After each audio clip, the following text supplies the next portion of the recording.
ನಾರಾಯಣಂ ಸ್ವರ್ಗುರುಂ ಜಗದೇಕನಾಥಂ ಭಕ್ತಪ್ರಿಯಂ ಸಕಲಲೋಕನಮಸ್ಕೃತಂ ಚ ತ್ರೈಗುಣ್ಯವರ್ಜಿತಮಜಂ ವಿಭುಮಾದ್ಯಮೀಶಂ ವಂದೇ ಭವಘ್ನಮರಾಸುರಸಿದ್ಧವಂದ್ಯಂ ನಾರಾಯಣಂ ನಮಸ್ಕೃತ್ಯ ನರಂ ಚೈವ ನರೋತ್ತಮಂ ದೇವೀಂ ಸರಸ್ವತೀಂ ವ್ಯಾಸಂ ತತೋ ಜಯಮುದೀರಯೇ. ಸ್ವಸ್ತಿಸ್ತು ಸತಾಂ. ಹರಿ ಓಂ.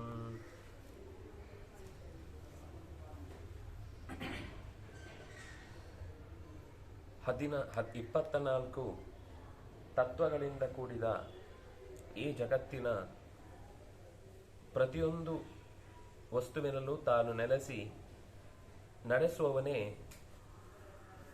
ವ್ಯಕ್ತಾವ್ಯಕ್ತಮಯನಾಗಿ ಕೆಲವು ಕಡೆ ತೋರಿಸ್ತಾನೆ ತನ್ನ ನೇರ ಪ್ರಭಾವವನ್ನು. ಇನ್ನು ಕೆಲವು ಕಡೆ ಏನು ತೋರಿಸದೆ ಜಗತ್ತಿನ ಕಾರ್ಯವನ್ನು ತೋರುವವನ ಬ್ರಹ್ಮಜ್ಞಾನಕ್ಕೆ ಈ ಜಗತ್ತು ಒಂದು ಸಾಕ್ಷಿಯಾಗಿ ನಿಂತಿದೆ. ಅವನಿಗೆ ಈ ಜಗತ್ತಿನ ಪರಿಚಯ ಆದಷ್ಟು ಹೆಚ್ಚಿನ ತಿಳುವಳಿಕೆಯನ್ನು ಪಡ್ಕೊಳ್ತಾನೆ ಅಂತ ಹೇಳಿದಾಗ ಆಗ ಆ ಋತ್ವಿಜ ಮತ್ತೆ ಕೇಳ್ತಾನೆ, ಮಹಾಭೂತಾನಿ ಯಾನ್ಯಾಹು ಪಂಚಧರ್ಮ ವಿದಾಂವರ ಏಕೈಕಸ್ಯ ಗುಣಾನ್ ಸಮ್ಯಕ್ ಪಂಚಾನಾಮಪಿ ಮೇ ವದ. ನನಗೆ ಪ್ರತ್ಯೇಕವಾಗಿ ಎಲ್ಲ ಆ ಪಂಚಭೂತಗಳ ಗುಣಗಳನ್ನು ತಿಳಿಸು ಅಂತ ಹೀಗೆ ಕೇಳ್ತಾನೆ. ಭೂಮಿರಾಪಸ್ತಥಾ ಜ್ಯೋತಿ ವಾಯುರಾಕಾಶಮೇವ ಚ ಗುಣೋತ್ತರಾಣಿ ಸರ್ವಾಣಿ ತೇಷಾಂ ವಕ್ಷ್ಯಾಮಿ ತೇ ಗುಣಾನ್. ಭೂಮಿ, ನೀರು, ಬೆಂಕಿ, ಗಾಳಿ, ಆಕಾಶ ಇವೆಲ್ಲವೂ ಕೂಡ ಒಂದಕ್ಕಿಂತ ಒಂದು ಭಿನ್ನವಾದವುಗಳು ಮತ್ತು ನಂತರದ ವಸ್ತುವಿನ ಗುಣಗಳನ್ನು ತನ್ನಲ್ಲಿ ಇರಿಸಿಕೊಂಡೇ ಹೆಚ್ಚು ಬೆಳೆದವುಗಳು. ಭೂಮಿ ಪಂಚಗುಣ, ಭೂಮಿಗೆ 5 ಗುಣ ಇದೆ. ಆಮೇಲೆ ಉದಕಂಚ ಚತುರ್ಗುಣಂ, ಹಾಗೆ ಬೆಂಕಿಗಾಗುವಾಗ 3, ಗಾಳಿಗಾಗುವಾಗ 2, ಆಕಾಶಕ್ಕಾಗುವ 1. ಯಾವುದದು? ಶಬ್ದ ಸ್ಪರ್ಶಶ್ಚ ರೂಪಂಚ ರಸೋ ಗಂಧಶ್ಚ ಪಂಚಮ. ಇದು 5 ಗುಣಗಳು. ಅದರಲ್ಲಿ ಭೂಮೇಹೆ ಪಂಚ, ಎಲ್ಲದಕ್ಕಿಂತ ಹೆಚ್ಚು ಗುಣವತ್ತಮ ಅದು. ಅದರಲ್ಲಿ ಶಬ್ದವೂ ಇದೆ, ಸ್ಪರ್ಶವೂ ಇದೆ, ರೂಪವೂ ಇದೆ, ರಸವೂ ಇದೆ, ಉಳಿದ ಗಂಧವೂ ಇದೆ. ಹೀಗೆ ಈ ಎಲ್ಲ ಗುಣಗಳಿಂದ ಕೂಡಿ, ಅಂದ್ರೆ ಅದು ಕ್ರಮವಾಗಿ ಹುಟ್ಟುವಾಗ ಆಕಾಶಕ್ಕೆ ಮೂಲ ಗುಣ ಅಂತಂದ್ರೆ ಶಬ್ದ ಆಕಾಶ ಇದ್ರೆ ಮಾತ್ರ ಶಬ್ದ ಪಾಸ್ ಆಗುತ್ತೆ ಅಥವಾ ನಮಗೆ ಕೇಳಲಿಕ್ಕೆ ಸಾಧ್ಯ ಆಗುತ್ತೆ. ಆಕಾಶವೇ ಇಲ್ಲದೆ ಇದ್ದಲ್ಲಿ ಕಮ್ಯುನಿಕೇಶನ್ ಬಹಳ ಕಷ್ಟ. ಇಡೀ ಈ ಕೋಣೆಯ ತುಂಬ ಅಥವಾ ಈ ಜಾಗದ ತುಂಬ ಇಟ್ಟಿಗೆ ಇದ್ರೆ ನಾವು ಇಲ್ಲಿಂದ ಮಾತಾಡಿದ್ದು ಅಲ್ಲಿಗೆ ಹೋಗ್ಲಿಕ್ಕೆ ತೀರಾ ಅಸಾಧ್ಯ. ಅದೇ ಇಟ್ಟಿಗೆ ತೆಗೆದ್ರೆ ಎಷ್ಟು ಸಲೀಸಾಗಿ ಹೋಗುತ್ತೆ. ಆದ್ರೆ ಆಕಾಶ ಅನ್ನುವುದು ಶಬ್ದ ಇರ್ಲಿಕ್ಕೆ ಕಾರಣ, ಆದ್ರೆ ಶಬ್ದ ಹೋಗ್ಲಿಕ್ಕೆ ಕಾರಣ ಗಾಳಿಯ ಮೂಲಕ, ತರಂಗಾಂತರಗಳ ಮೂಲಕ ಅದು ಇನ್ನೊಂದು ಪ್ರದೇಶವನ್ನ, ಅಂದ್ರೆ ಅದು ಒಂದು ಶಬ್ದ ಮತ್ತೊಂದು ಶಬ್ದವನ್ನ ಹುಟ್ಟಿಸಿ ಮುಂದೆ ಹೋಗುತ್ತೆ. ವೀಚಿ ತರಂಗ ಅಂತ ಹೇಳ್ತಾರೆ ಅದನ್ನ. ಅಂದ್ರೆ ಸಮುದ್ರ, ಈ ನೀರು ನಿಂತ ಜಾಗದಲ್ಲಿ ನಾವು ಒಂದು ಕಲ್ಲು ಹಾಕಿದ್ರೆ ಅದು ಮೊದಲು ಬಿದ್ದ ಜಾಗದ ಫೋರ್ಸಿಗೆ ಒಂದು ಅಲೆ ಹೇಳುತ್ತೆ, ಆದ್ರೆ ಅದು ಅಲ್ಲೇ ಮುಗಿಯುತ್ತೆ. ಆದ್ರೆ ಅದು ಆ ಅಲೆ ಇನ್ನೊಂದು ಭಾಗದ ನೀರನ್ನ ಉಬ್ಬಿಸಿ ತಾನು ಹೋಗುತ್ತೆ, ಅದರಿಂದ ಇನ್ನೊಂದು ಉಬ್ಬುತ್ತೆ. ಹಾಗೆ ಒಂದು ಇಲ್ಲಿ ಹುಟ್ಟಿದ್ದೇ ತೆರೆ ಮತ್ತೆ ಹೀಗೆ ಹೀಗೆ ಹೀಗೆ ಹೋಗುದಲ್ಲ. ಅದಲ್ಲಿ ಹುಟ್ಟಿ ಕ್ಷೀಣವಾದೊಡನೆ ಅದರ ಒತ್ತಡದಿಂದ ಇನ್ನೊಂದು ಭಾಗದ ನೀರಿನಲ್ಲಿ ಒತ್ತಡ ಹುಟ್ಟಿ ಮತ್ತೆ ತೆರೆಯಾಗಿ ಹೀಗೆ ಚಲಿಸ್ತಾ ಹೋಗುತ್ತೆ.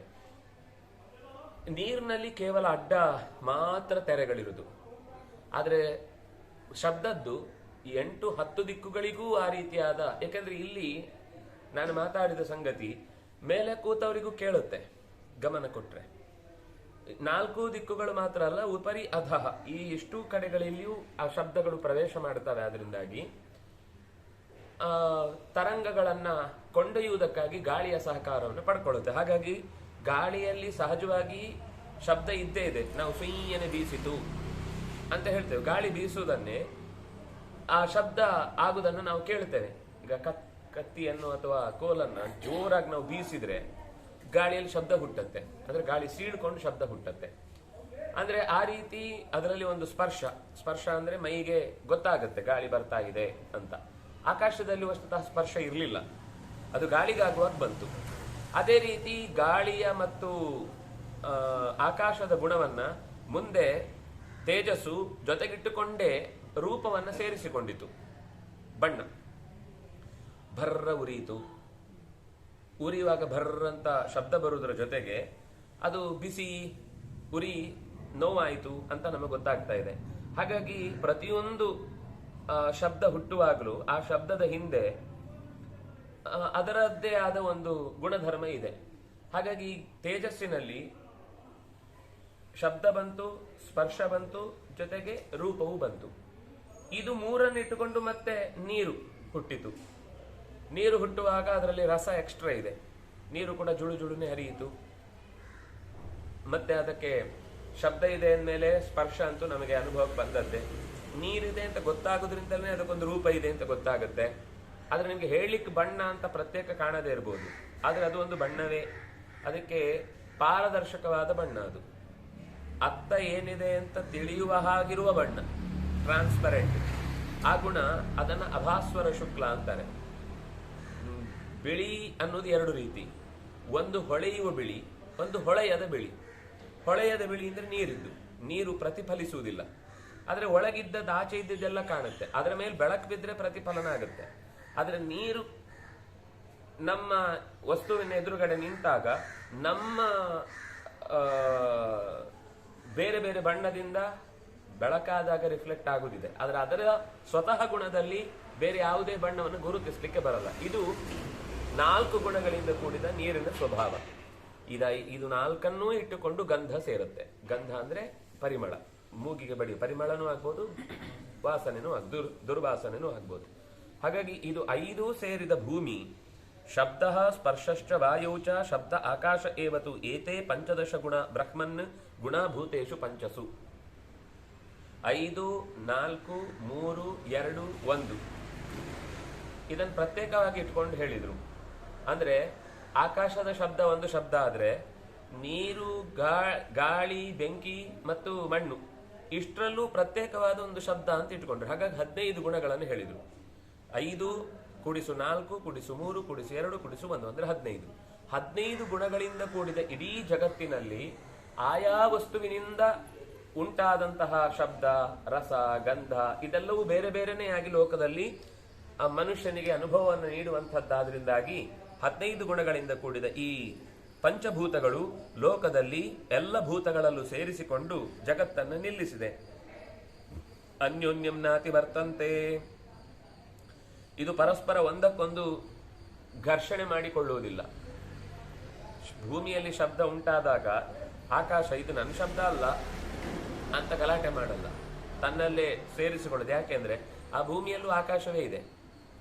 ಆ ಆಕಾಶದಿಂದಲೇನೆ ಭೂಮಿ ಅಂತ ನಾವು ಪ್ರತ್ಯೇಕ ಅದರದ್ದೇ ಎಕ್ಸ್ಕ್ಲೂಸಿವ್ ಕ್ವಾಲಿಟಿ ಅಲ್ಲ, ಭೂಮಿಯಲ್ಲಿ ಸೇರಿಕೊಂಡ ಆಕಾಶದಿಂದ ಹುಟ್ಟಿದ ಶಬ್ದವನ್ನ ತನ್ನೊಡಲಲ್ಲೂ ವ್ಯಾಪಕವಾಗಿ ಆಕಾಶ ತೋರಿಸಿಕೊಡುತ್ತೆ. ಅದರಿಂದಾಗಿ ಒಂದಕ್ಕೊಂದು ಘಾಸಿ ಮಾಡಿಕೊಳ್ಳದೆ ಪರಸ್ಪರ ಜಗತ್ತಿನ ನಿಯಮವನ್ನ ಪಾಲನೆ ಮಾಡ್ತವೆ. ತದಾ ದೇಹಿ ದೇಹಮನ್ಯಂ ವ್ಯತಿರೋಹತಿ ಕಾಲತಃ ಪ್ರಾತಿಲೋಮ್ಯಾದ್ವಿನಶ್ಯಂತಿ ಜಾಯಂತೆ ಚಾನುಪೂರ್ವಶ. ಈಗ ಪ್ರಳಯ ಕಾಲ ಆಗುವಾಗ ಏನಾಗುತ್ತೆ ಅಂದ್ರೆ ಮಣ್ಣು ನೀರಿಗೆ ಸೇರ್ಕೊಳ್ಳುತ್ತೆ, ನೀರು ಬೆಂಕಿಗೆ ಸೇರ್ಕೊಳ್ಳುತ್ತೆ, ಬೆಂಕಿ ಗಾಳಿಗೆ ಸೇರ್ಕೊಳ್ಳುತ್ತೆ, ಗಾಳಿ ಮತ್ತೆ ಆಕಾಶದ ಜೊತೆಗೆ ಲೀನ ಆಗುತ್ತೆ. ಆಕಾಶ ಜಗತ್ತಿನ ಎಲ್ಲ ಮೂಲ ಪ್ರಕೃತಿಯ ಜೊತೆಗೆ ಮೂಲ ಅವ್ಯಾಕೃತ ಆಕಾಶ ಅಂತ ಇದೆ. ಅವ್ಯಾಕೃತ ಆಕಾಶ ಅನ್ನೋದು ಯಾವಾಗ್ಲೂ ಇರುತ್ತೆ.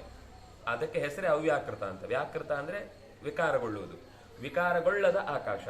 ಪ್ರಕೃತಿಯಲ್ಲಿ ಈಗ ನಮಗೆ ಬದುಕಲಿಕ್ಕೆ ಅನುಕೂಲಕರವಾದಂತಹ ಒಂದು ಅಟ್ಮಾಸ್ಫಿಯರ್ ಕ್ರಿಯೇಟ್ ಆಗುತ್ತಲ್ವಾ, ಓಝೋನ್ ಪದರ ಇತ್ಯಾದಿಗಳೆಲ್ಲ, ಅದು ಉಂಟಾದಾಗ ಭೂತಾಕಾಶ ಆಗುತ್ತೆ. ಅದೆಲ್ಲ ಹೊರಟೋಯ್ತು ಅಂತಂದ್ರೆ ಮತ್ತೆ ಮೂಲ ಪ್ರಕೃತಿಯ ಜೊತೆಗೆ ಮೂಲ ಅವ್ಯಾಕೃತ ಆಕಾಶದ ಜೊತೆಗೆ ಸೇರಿ ಜಗತ್ತು ನಿರ್ನಾಮ ಹೊಂದುತ್ತೆ. ಇದನ್ನ ಸಾಧುಗಳು ಜಗತ್ತಿನ ಎಲ್ಲ ವಸ್ತುಗಳೂ ಕೂಡ ಪಂಚಭೂತದಿಂದಲೇ ಉಂಟಾಗಿದೆ ಅಂತ ತಿಳಿದು ಅದರ ಚಲನವಲನ ಉಳ್ಳ ಜೀವಿಗಳು, ಚಲನವಲನ ಇಲ್ಲದ ಜೀವಿಗಳು ಮತ್ತು ಚಲಿಸದ ಜಡ ವಸ್ತುಗಳು ಇಷ್ಟಕ್ಕೂ ಕೂಡ ಅದರದ್ದೇ ಆದ ಸ್ಥಾನಮಾನಗಳನ್ನು ಕೊಟ್ಟು ಯಾವುದನ್ನ ಇಂದ್ರಿಯಗಳಿಂದ ಗ್ರಹಿಸಬೇಕೋ ಅದನ್ನ ತತ್ತದ್ ವಿಷಯಗಳನ್ನ ಆಯಾ ಇಂದ್ರಿಯಗಳಿಂದ ಸ್ವೀಕರಿಸಿ ತಮಗೆ ಬೇಕಾದದನ್ನ ಬೇಡವಾದದನ್ನ ವಿಭಾಗ ಮಾಡಿ ಬಿಟ್ಟುಬಿಡ್ತಾರೆ. ಬೇಡವಾದದನ್ನ ಇಂದ್ರಿಯಾಣಿ ತಥಾದೇಹಿ ಧಾರಯನ್ನಿಹ ತಪ್ಯತೆ.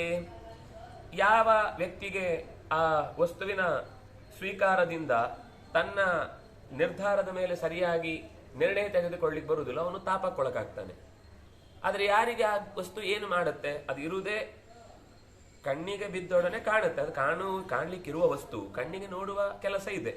ಅದು ಕಾಣ್ಲಿಕ್ಕಿರುವ ವಸ್ತು, ಕಣ್ಣಿಗೆ ನೋಡುವ ಕೆಲಸ, ಇದೆರಡು ಒಟ್ಟಾಯ್ತು ಅಷ್ಟೇ. ಅವನಿಗೆ ಅದರ ಮೇಲೆ ಪ್ರತ್ಯೇಕವಾಗಿ ಇದರಿಂದ ವಿಕಾರ ಉಂಟಾಗುವುದಿಲ್ಲ. ಇದು ಒಬ್ಬ ಇಂದ್ರಿಯವನ್ನ ಗೆದ್ದವನ ಕಥೆ.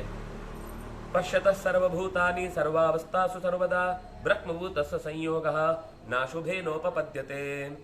ಸರ್ವಭೂತಾನಿ ಸರ್ವಾಸು ಅವಸ್ಥಾಸು ಸರ್ವದಾ ಬ್ರಹ್ಮಭೂತ. ಎಲ್ಲ ಅವಸ್ಥೆಯಲ್ಲೂ, ಎಲ್ಲ ಕಾಲದಲ್ಲೂ, ಎಲ್ಲ ರೀತಿಯಲ್ಲೂ ಅದು ಪರಮಾತ್ಮನಲ್ಲೇ ನೆಲೆಸಿದೆ ಮತ್ತು ಪರಮಾತ್ಮನ ನಿರಂತರವಾದ ಸಂಯೋಗದಿಂದ ಕೂಡಿದೆ. ಯೋನಿಗೆ ನಾನು ಪರಮಾತ್ಮನ ಸಂಯೋಗದಲ್ಲಿ ಇದ್ದೇನೆ ಅಂತ ಗೊತ್ತಿಲ್ಲದೆ ಹೋಗ್ಬೋದು. ಆದರೆ ಪರಮಾತ್ಮ ತಾನು ಪ್ರತಿಯೊಂದು ವಸ್ತುವಿನ ಜೊತೆಗೆ ಹೊಂದಾಣಿಕೆಯನ್ನ ಮಾಡಿಕೊಂಡು ಅದನ್ನು ಎಚ್ಚರದಿಂದ ಇದ್ದೇ ಇರ್ತಾನೆ. ಅದರಿಂದಾಗಿ ನ ಅಶುಭೇನ ಉಪಭುಜ್ಯತೆ. ಅವನಿಗೆ ಅಶುಭದ ಭೋಗ ಇಲ್ಲ. ನಾವು ಎಚ್ಚರ ತಪ್ಪುವುದರಿಂದ ಅಶುಭದ ಭೋಗ. ಎಚ್ಚರ ತಪ್ಪದೆ ಇದು ಇರುವುದೇ ಜಗತ್ತಿನ ವ್ಯವಸ್ಥೆಯನ್ನ ನಡೆಸುವುದಕ್ಕೋಸ್ಕರ ಅಂತ ನಿರ್ಧಾರ ಮಾಡಿಕೊಂಡು ಆಯಾ ಇಂದ್ರಿಯಗಳಿಂದ ಪಡೆಯಬೇಕಾದ ಶಬ್ದ ಸ್ಪರ್ಶ ರೂಪಾದಿ ವಿಷಯ ಪದಾರ್ಥಗಳ ಸ್ವೀಕಾರವನ್ನ ಮಾಡಿದರೆ ಆಗ ಅವನಿಗೆ ಅದರಿಂದ ಯಾವ ವಿಕಾರ ಉಂಟಾಗುವುದಿಲ್ಲ. ಅಂದ್ರೆ ಅದರ ಅರ್ಥ ಅವನು ಅಶುಭದಿಂದ ಅಶುಭಕ್ಕೆ ಬಲಿಯಾಗುವುದಿಲ್ಲ ಅಂತ ಅರ್ಥ ಅದರದ್ದು.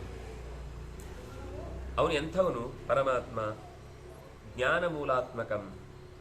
ಅವನು ಜ್ಞಾನವೇ ಅವನಿಗೆ ಎಲ್ಲದರ ಮೂಲ ದ್ರವ್ಯ. ಜ್ಞಾನ ಅನ್ನುವ ದ್ರವ್ಯದಿಂದಲೇ ಉಳಿದ ಎಲ್ಲ ಕ್ಲೇಶಗಳನ್ನು ಕಳೆದುಕೊಂಡವನು. ಮೋಹಜವಾದ ಅತಿವೃತ್ತದ ಕ್ಲೇಶವನ್ನು ಕಳೆದುಕೊಂಡವನು. ಲೋಕ ಬುದ್ಧಿ ಪ್ರಕಾಶೇನ ಜ್ಞೇಯ ಮಾರ್ಗೇಣ ಗಮ್ಯತೆ. ಅವನನ್ನು ತಿಳ್ಕೊಳ್ಳಿಕ್ಕೆ ಆಗುವುದು ಇದೊಂದೇ ದಾರಿ. ಹಾಗಾಗಿ ಅವನು ಜ್ಞಾನರೂಪ ಆದ್ರಿಂದಾಗಿ ಜ್ಞೇಯ ಮಾರ್ಗೇಣ ಗಮ್ಯತೆ. ಅವನನ್ನು ತಿಳಿಯುವ ದಾರಿಯಿಂದ ತಿಳಿಬೇಕು ಹೊರತು ನಾವು ದೊಂದಿ ಹಿಡ್ಕೊಂಡು ಹೋಗಿ ಹುಡುಕ್ತೇವೆ ಅಥವಾ ಸಿಕ್ಕಾಪಟ್ಟೆ ಪವರ್ಫುಲ್ ಆದ ಕ್ಯಾಮರಾ ಹಿಡ್ಕೊಂಡು ಅವನನ್ನ ಪ್ರಾಕ್ಟೀಸ್ ಮಾಡ್ತೇವೆ ಅಂದ್ರೆ ಯಾವುದಕ್ಕೂ, ಯಾವ ಅನಿಮಲ್ ಪ್ಲಾನೆಟ್ಗೂ ಸಿಗಲ್ಲ, ಜಿಯೋಗ್ರಫಿ ಚಾನೆಲ್ನವರಿಗೂ ಹುಡುಕಿದ್ರು ಒದಗಲ್ಲ. ಅದು ಒದಗಬೇಕಾದ್ರೆ ಅಂತರಂಗದ ಜ್ಞಾನ ಪ್ರಕಾಶದಿಂದಲೇ ಸಾಧ್ಯ ಆಗುದು ಹೊರತು ಇನ್ನೆಷ್ಟು ಕಿರುಚಾಡಿ ಬೊಬ್ಬೆ ಹಾಕಿ ಅಥವಾ ತುಂಬಾ ಅವನಿಗೇನೋ ಸೇವೆ ಕೊಟ್ಟು ಬಿಟ್ಟಿದ್ದೇನೆ, ಅವ್ನು ಕಾಣಿಸ್ಲಿದೆ ಹೋದ್ರೆ ಎಲ್ಲಿ ಹೋಗ್ತಾನೆ ನೋಡ್ತೇನೆ ಅಂತ ಯಾವ ಶಕ್ತಿಗೂ ಒದಗೋನಲ್ಲ. ಅನಾದಿ ನಿಧನಂ ಜಂತುಂ ಆತ್ಮಯೋನಿಂ ಸದಾ ಅವ್ಯಯಂ ಅನೌಪಮ್ಯಂ ಅಮೂರ್ತಂಚ ಭಗವಾನ್ ಆಹ ಬುದ್ಧಿಮಾನ್. ತಿಳಿದವನು ಭಗವಂತನನ್ನ ಹೇಗೆ ಅರ್ಥ ಮಾಡ್ಕೊಳ್ಬೇಕು ಅಂದ್ರೆ ಅವನಿಗೆ ಆದಿಯೂ ಇಲ್ಲ ಕೊನೆಯೂ ಇಲ್ಲ, ಅನಾದಿ ನಿಧನಂ. ಆದ್ರೆ ಆಗಾಗ ಜಂತು ಹುಟ್ಟುವ ಸ್ವಭಾವ ಇಟ್ಟುಕೊಂಡಿದ್ದಾನೆ. ಯಾಕೆಂದ್ರೆ ನಾವು ಹುಟ್ಟಬೇಕು ಅಂತ, ಅವನಿಗೆ ಹುಟ್ಟಬೇಕು ಅಂತ ಅಪೇಕ್ಷೆ ಇಲ್ಲ. ಆದ್ರೆ ಅವನು ಯಾವುದೆಲ್ಲ ಜನನ ಹೊಂದುತ್ತೋ ಅದನ್ನ ತನೋತಿ ವಿಸ್ತಾರಗೊಳಿಸ್ತಾ ಇರ್ತಾನೆ. ಅದರಿಂದ ಅವನು ಜಂತು. ತನಗೆ ತಾನೇ ಹುಟ್ಟುಗಾರ. ಆತ್ಮಯೋನಿಂ, ತಾನೇ ತನ್ನನ್ನ ಸೃಷ್ಟಿಸಿಕೊಳ್ತಾನೆ ಹೊರತು ಇನ್ನೊಬ್ಬನಿಂದ ಸೃಷ್ಟಿ ಆಗ್ಬೇಕಾದವನಲ್ಲ. ಸದಾ ಅವ್ಯಯಂ. ಎಷ್ಟು ಬಾರಿ ನಾವೆಲ್ಲ ಹುಟ್ಟಿ ಬಂದಷ್ಟು ಒಂದಷ್ಟು ದೋಷಗಳನ್ನು ಅಂಟಿಸಿಕೊಂಡೇ ಮರಳುವುದು. ಆದ್ರೆ ಭಗವಂತ ಸದಾ ಅವ್ಯಯಂ. ಎಷ್ಟು ಬಾರಿ ಹುಟ್ಟಿ ಬಂದಾಗಲೂ, ಎಷ್ಟೆಷ್ಟು ಜೀವಿಗಳಲ್ಲಿ ಅಂತರ್ಯಾಮಿಯಾಗಿ ನೆಲೆಸಿದಾಗಲೂ ಆಯಾ ಜೀವಿಗಳ ಆ ಎಲ್ಲ ಕೊರತೆಗಳಿಗೆ ತಾನು ಬಲಿಯಾಗುವವನಲ್ಲ. ಅನೌಪಮ್ಯಂ. ಹೇಗೆ ಹೇಳುದು? ಅದಕ್ಕೊಂದು ಉಪಮೆ ಇಲ್ಲ. ಯಾವ ತರ ಅಂತ ಒಂದ್ಸಲ ತೋರಿಸ್ಬಿಡಿ ಅಂದ್ರೆ, ಇಲ್ಲ ರೀ ಅದು ಒಂದೇ ಪೀಸು, ಸಿಂಗಲ್ ಪೀಸ್. ಅದ್ ಮಾಡಿದ್ದೇ ನಿಮ್ಗೆ ಹೀಗಿದೆ ಅಂತ ಹೇಳಲಿಕ್ಕೆ ಅಷ್ಟೇ ಬಿಟ್ರೆ ಅದನ್ನ ಮತ್ತೊಂದ್ ಸರ್ತಿ ನಿಮ್ಗೆ ತೋರಿಸ್ಲಿಕ್ಕೆ ಬರಲ್ಲ. ಅದು ಅಮೂರ್ತಂ. ಮೂರ್ತ ರೂಪವಾಗಿ ಲೋಕದಲ್ಲಿ ಹೀಗೆ ಅಂತ ಹಸುವನ್ನ ಕೋಡ್ ಹಿಡಿದು ತಂದ ಹಾಗೆ ತೋರಿಸ್ಲಿಕ್ಕೆ ಸಿಗುವಂತದ್ದಲ್ಲ. ಅಮೂರ್ತ ರೂಪ ಅದು. ಭಗವಾನ್ ಷಡ್ಗುಣೈಶ್ವರ್ಯ ಸಂಪನ್ನ. ಹೀಗೆ ಅಂತ ತಿಳಿದವನಿಗೆ ಭಗವಂತನ ಬಗ್ಗೆ ಹೇಳ್ತಾರೆ. ಮತ್ತೆ ಹಾಗಾದ್ರೆ ತಿಳ್ಕೊಳ್ಳಿಕ್ಕೆ ಸಾಧ್ಯವೇ ಇಲ್ವಾ? ನಾವು ಹಾಗಾದ್ರೆ ನೀವು ಆಗದಿಂದ ಆಗುದಿಲ್ಲ ನಾವು ಮಾಡುದೇನಾಗಾದ್ರೆ? ನಮ್ಗೆ ಆಗುದಿಲ್ಲ ಅಂತ ನಾವು ಇದೆಲ್ಲ ಯಾಕೆ ಕೂತ್ಕೊಂಡು ಇಲ್ಲಿ ಇಷ್ಟೆಲ್ಲ ಕಷ್ಟಪಟ್ಕೊಂಡು ಕೇಳಬೇಕು? ಉಪಯೋಗ ಇಲ್ಲ ಅಂದ್ಮೇಲೆ ಯಾಕೆ ಈ ಎಲ್ಲ ಶ್ರಮ? ಅದಕ್ಕೆ ಹೇಳ್ತಾರೆ, ತಪೋ ಮೂಲಮಿದಂ ಸರ್ವಂ ಯನ್ಮಾಂ ವಿಪ್ರಾನುಪೃಚ್ಛಸಿ ತಪಸಾ ಹಿ ಸಮಾಪ್ನೋತಿ ಯದ್ಯದೇವಾಭಿವಾಂಛತಿ. ನೋಡು ಋತ್ವಿಜ, ಎಲ್ಲದಕ್ಕೂ ಮೂಲ ಕಾರಣ ಯಾವುದು ಅಂದ್ರೆ ತಪಸ್ಸು. ಯಾವುದೇ ಸಿದ್ಧಿ ಆದ್ರೆ ಅದಕ್ಕೆ ಅವನು ಕೇವಲ ಭಗವದ್ ದರ್ಶನ ಅಲ್ಲ, ಯದ್ಯದೇವ ಅಭಿವಾಂಛಸಿ. ಏನೇನು ಜಗತ್ತಿನಲ್ಲಿ ನೀನು ಚೆನ್ನಾಗಿ ಪಡೀಬೇಕು ಅಂತ, ಈಗ ಯಾವುದೇ ಒಂದು ಒಳ್ಳೆಯ ಕಟ್ಟಡವನ್ನು ಕೋಟೆಯನ್ನು ಏನೋ ಕಟ್ಟುವುದಿದ್ರು ಅವರು ಅದಕ್ಕಿಂತ ಮೊದಲು ಒಂದ್ಸರ್ತಿ ಅದನ್ನ ವಿಷನರಿ ತಮ್ಮೊಳಗೆ ತಂದ್ಕೊಳ್ಬೇಕು. ಅವರು ನೀವು ಕೈಲಾಸ ದೇವಸ್ಥಾನಕ್ಕೆ ಎಲ್ಲೋರಕ್ಕೆ ಹೋದ್ರೆ ಅಲ್ಲಿ ದೇವಸ್ಥಾನದ ಒಂದು ಭಾಗದಲ್ಲಿ ಒಂದು ದೊಡ್ಡ ಬಂಡೆ, ಅದು ಒಂದೇ ಬಂಡೆ. ಆ ಬಂಡೆಯಲ್ಲಿ ಮಧ್ಯದಲ್ಲಿ ಒಂದ್ ಕಡೆ ದೊಡ್ಡ ದೇವಸ್ಥಾನ ಇದೆ. ಅದರ ಪಕ್ಕಕ್ಕೆ ಹೋದ್ರೆ ಒಂದು 30-32 ಕೇವ್ಸ್ ಇದೆ. ಆ ಕೇವ್ಸ್ ಒಳಗೆ, ಗುಹೆ ಒಳಗೆ ಹೋದ್ರೆ ಅಲ್ಲಲ್ಲಿ ಒಂದಿಷ್ಟು ಜಾಗದ ಕಪ್ಪು ಬಾಗಿಲೊಂದು ಇಷ್ಟು ಇರುತ್ತೆ, ಬಿಟ್ರೆ ಒಳಗೆ ಅಷ್ಟು ಜಾಗ ಇರುತ್ತೆ. ಕತ್ಲೆ ಎಂಥದೂ ಇಲ್ಲ, ನೀವು ಏನು ವೈರ್ ಹಾಕಿ ಲೈಟ್ ಹಾಕ್ಲಿಕ್ಕೂ ಸಾಧ್ಯ ಇಲ್ಲ ಅಂತ ಒಳಗೆ ಇರುವ ಜಾಗ. ಬಾಗಿಲಿನ ಹತ್ರ ಮಾತ್ರ ಹೊರಬಾಗಿಲಿನಿಂದ ಬರುವ ಒಂದು ಬೆಳಕು, ಅದರ ಇಲ್ಲಿ ಬಾಗಿಲಿದೆ ಅಂತ ಒಳಗೆ ಕೂತವ್ರಿಗೆ ಗೊತ್ತಾಗುತ್ತೆ ಅಷ್ಟೇ, ಬಿಟ್ರೆ ಹೊರಗಿನಿಂದ ಒಳಗೆ ಏನಿದೆ ಅನ್ನೋದು ಎಂಥದ್ದು ಕಾಣಿಸಲ್ಲ. ಅದು ಯಾಕೆ ಅಂತ ಕೇಳಿದ್ರೆ, ಆ ಇಡೀ ದೇವಸ್ಥಾನವನ್ನು ಕಟ್ಟುವ ಮುನ್ನ ಅಷ್ಟೂ ಜನ ಶಿಲ್ಪಿಗಳು ಧ್ಯಾನ ಮಾಡಿದ ಜಾಗ. ಈ ದೇವಸ್ಥಾನ ಮುಂದೆ ಹೇಗೆ ಬರಬೇಕು ಯೋಚನೆ ಮಾಡಿ ಕೆಳಗಿನಿಂದ ಕಟ್ಟುವುದು ಒಂದು ತರ ಆಗ್ಬೋದು, ಅದಾದ್ರೂ ನಮ್ಗೆ ಐಡಿಯಾ ಸಿಗ್ತಾ ಹೋಗುತ್ತೆ. ಇದು ಹೇಗೆ ಗೊತ್ತಾ, ಮೇಲಿಂದ ಕೆತ್ತುತ್ತಾ ಕೆಳಗೆ ಬಂದಿದ್ದು. ಈ ತರದ ಒಂದು ಕಟ್ಟಡದ ಕಲ್ಪನೆಯ ಸ್ವರೂಪವನ್ನು ನೀವು ನಕ್ಷೆ ಮಾಡ್ಲಿಕ್ಕೆ ಆಗುದಿಲ್ಲ. ಯಾಕೆಂದ್ರೆ ಮಧ್ಯದಲ್ಲಿ ಒಡಕಿದ್ರೆ ಬೆಟ್ಟ, ಒಳಗಿನಿಂದಲೇ ಸೀಳು ಬಿಟ್ಟಿದ್ರೆ ನೀವೇನು ಮಾಡ್ಲಿಕ್ಕೆ ಆಗುದಿಲ್ಲ. ಹಾಗಾಗಿ ಅದು ನೀವು ಕೆತ್ತುತ್ತಾ ಹೋದ ಹಾಗೆ ನಿಮಗೆ ಗೊತ್ತಾಗ್ತಾ ಹೋಗುತ್ತೆ. ಅದಕ್ಕನುಗುಣವಾಗಿ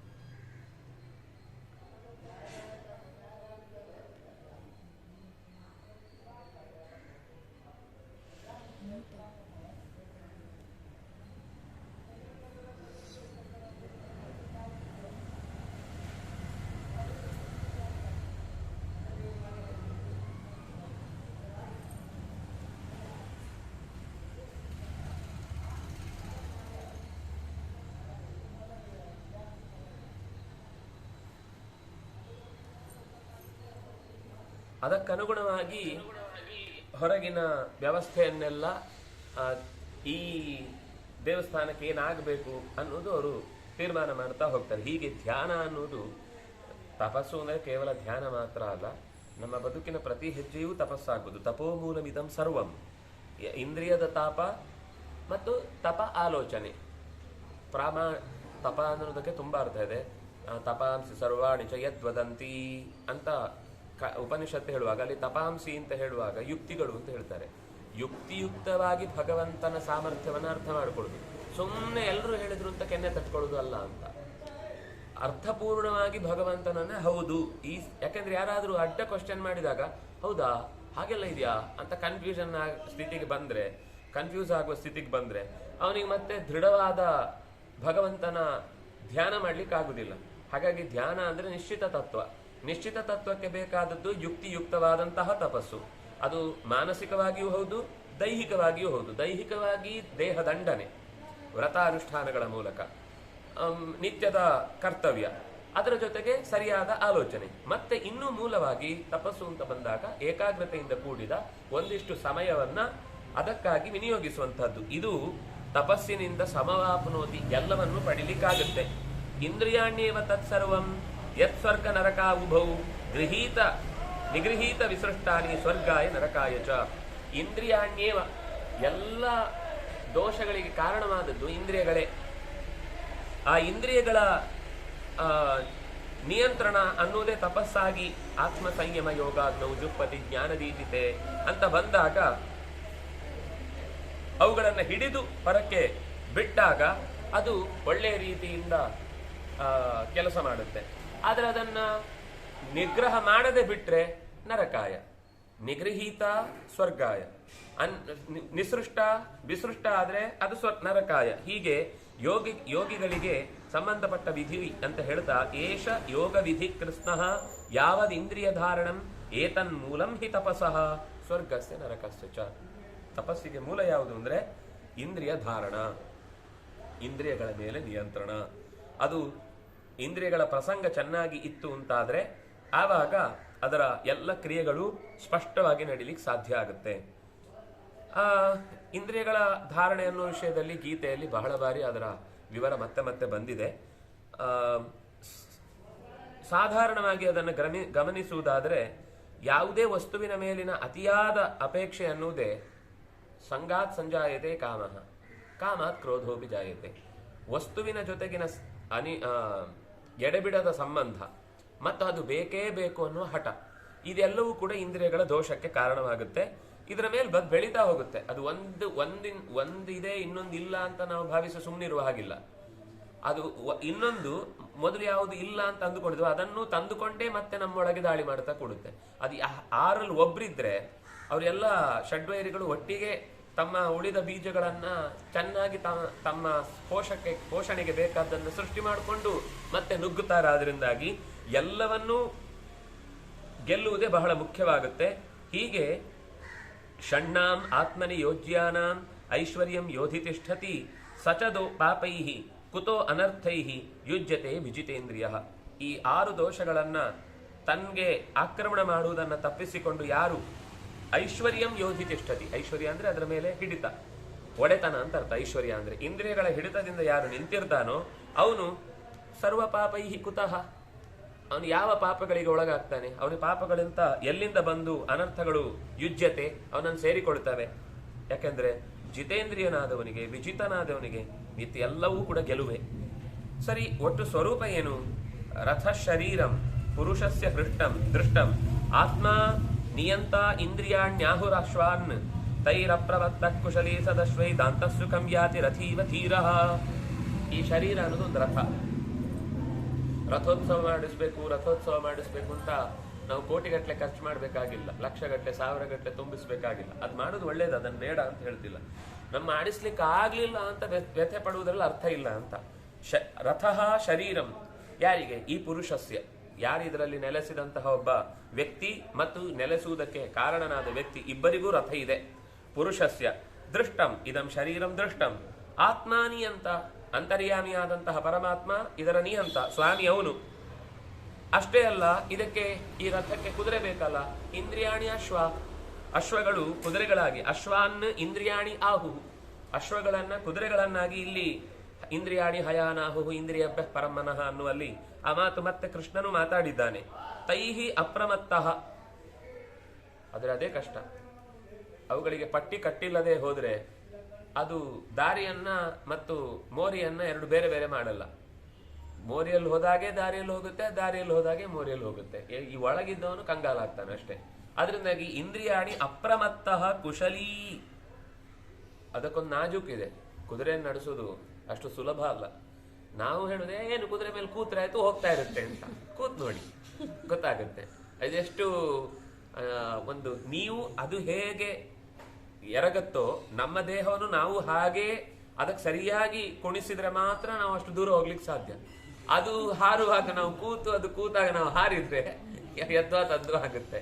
ಅದರಿಂದಾಗಿ ಅದರ ದೇಹಕ್ಕೆ ಅನುಗುಣವಾಗಿ ಈಗ ಟ್ರೈನ್ ಅಲ್ಲೆಲ್ಲ ನಾವು ಅದು ಹೀಗೆ ದೇಹ ಆಗ್ತಾ ಇರುತ್ತೆ. ಆ ಬದಿಯಲ್ಲಿ ನಿಂತುಕೊಂಡು ನಾವು ಅದಕ್ಕೆ ಸರಿಯಾಗಿ ಎಲ್ಲಾಡ್ತಾ ಇದ್ರೆ ಮಾತ್ರ ಅಲ್ಲೇ ನಿಲ್ಬಹುದು, ಇಲ್ಲ ಅಂದ್ರೆ ಅದು ಉರುಳಿ ಬೀಳ್ತದೆ.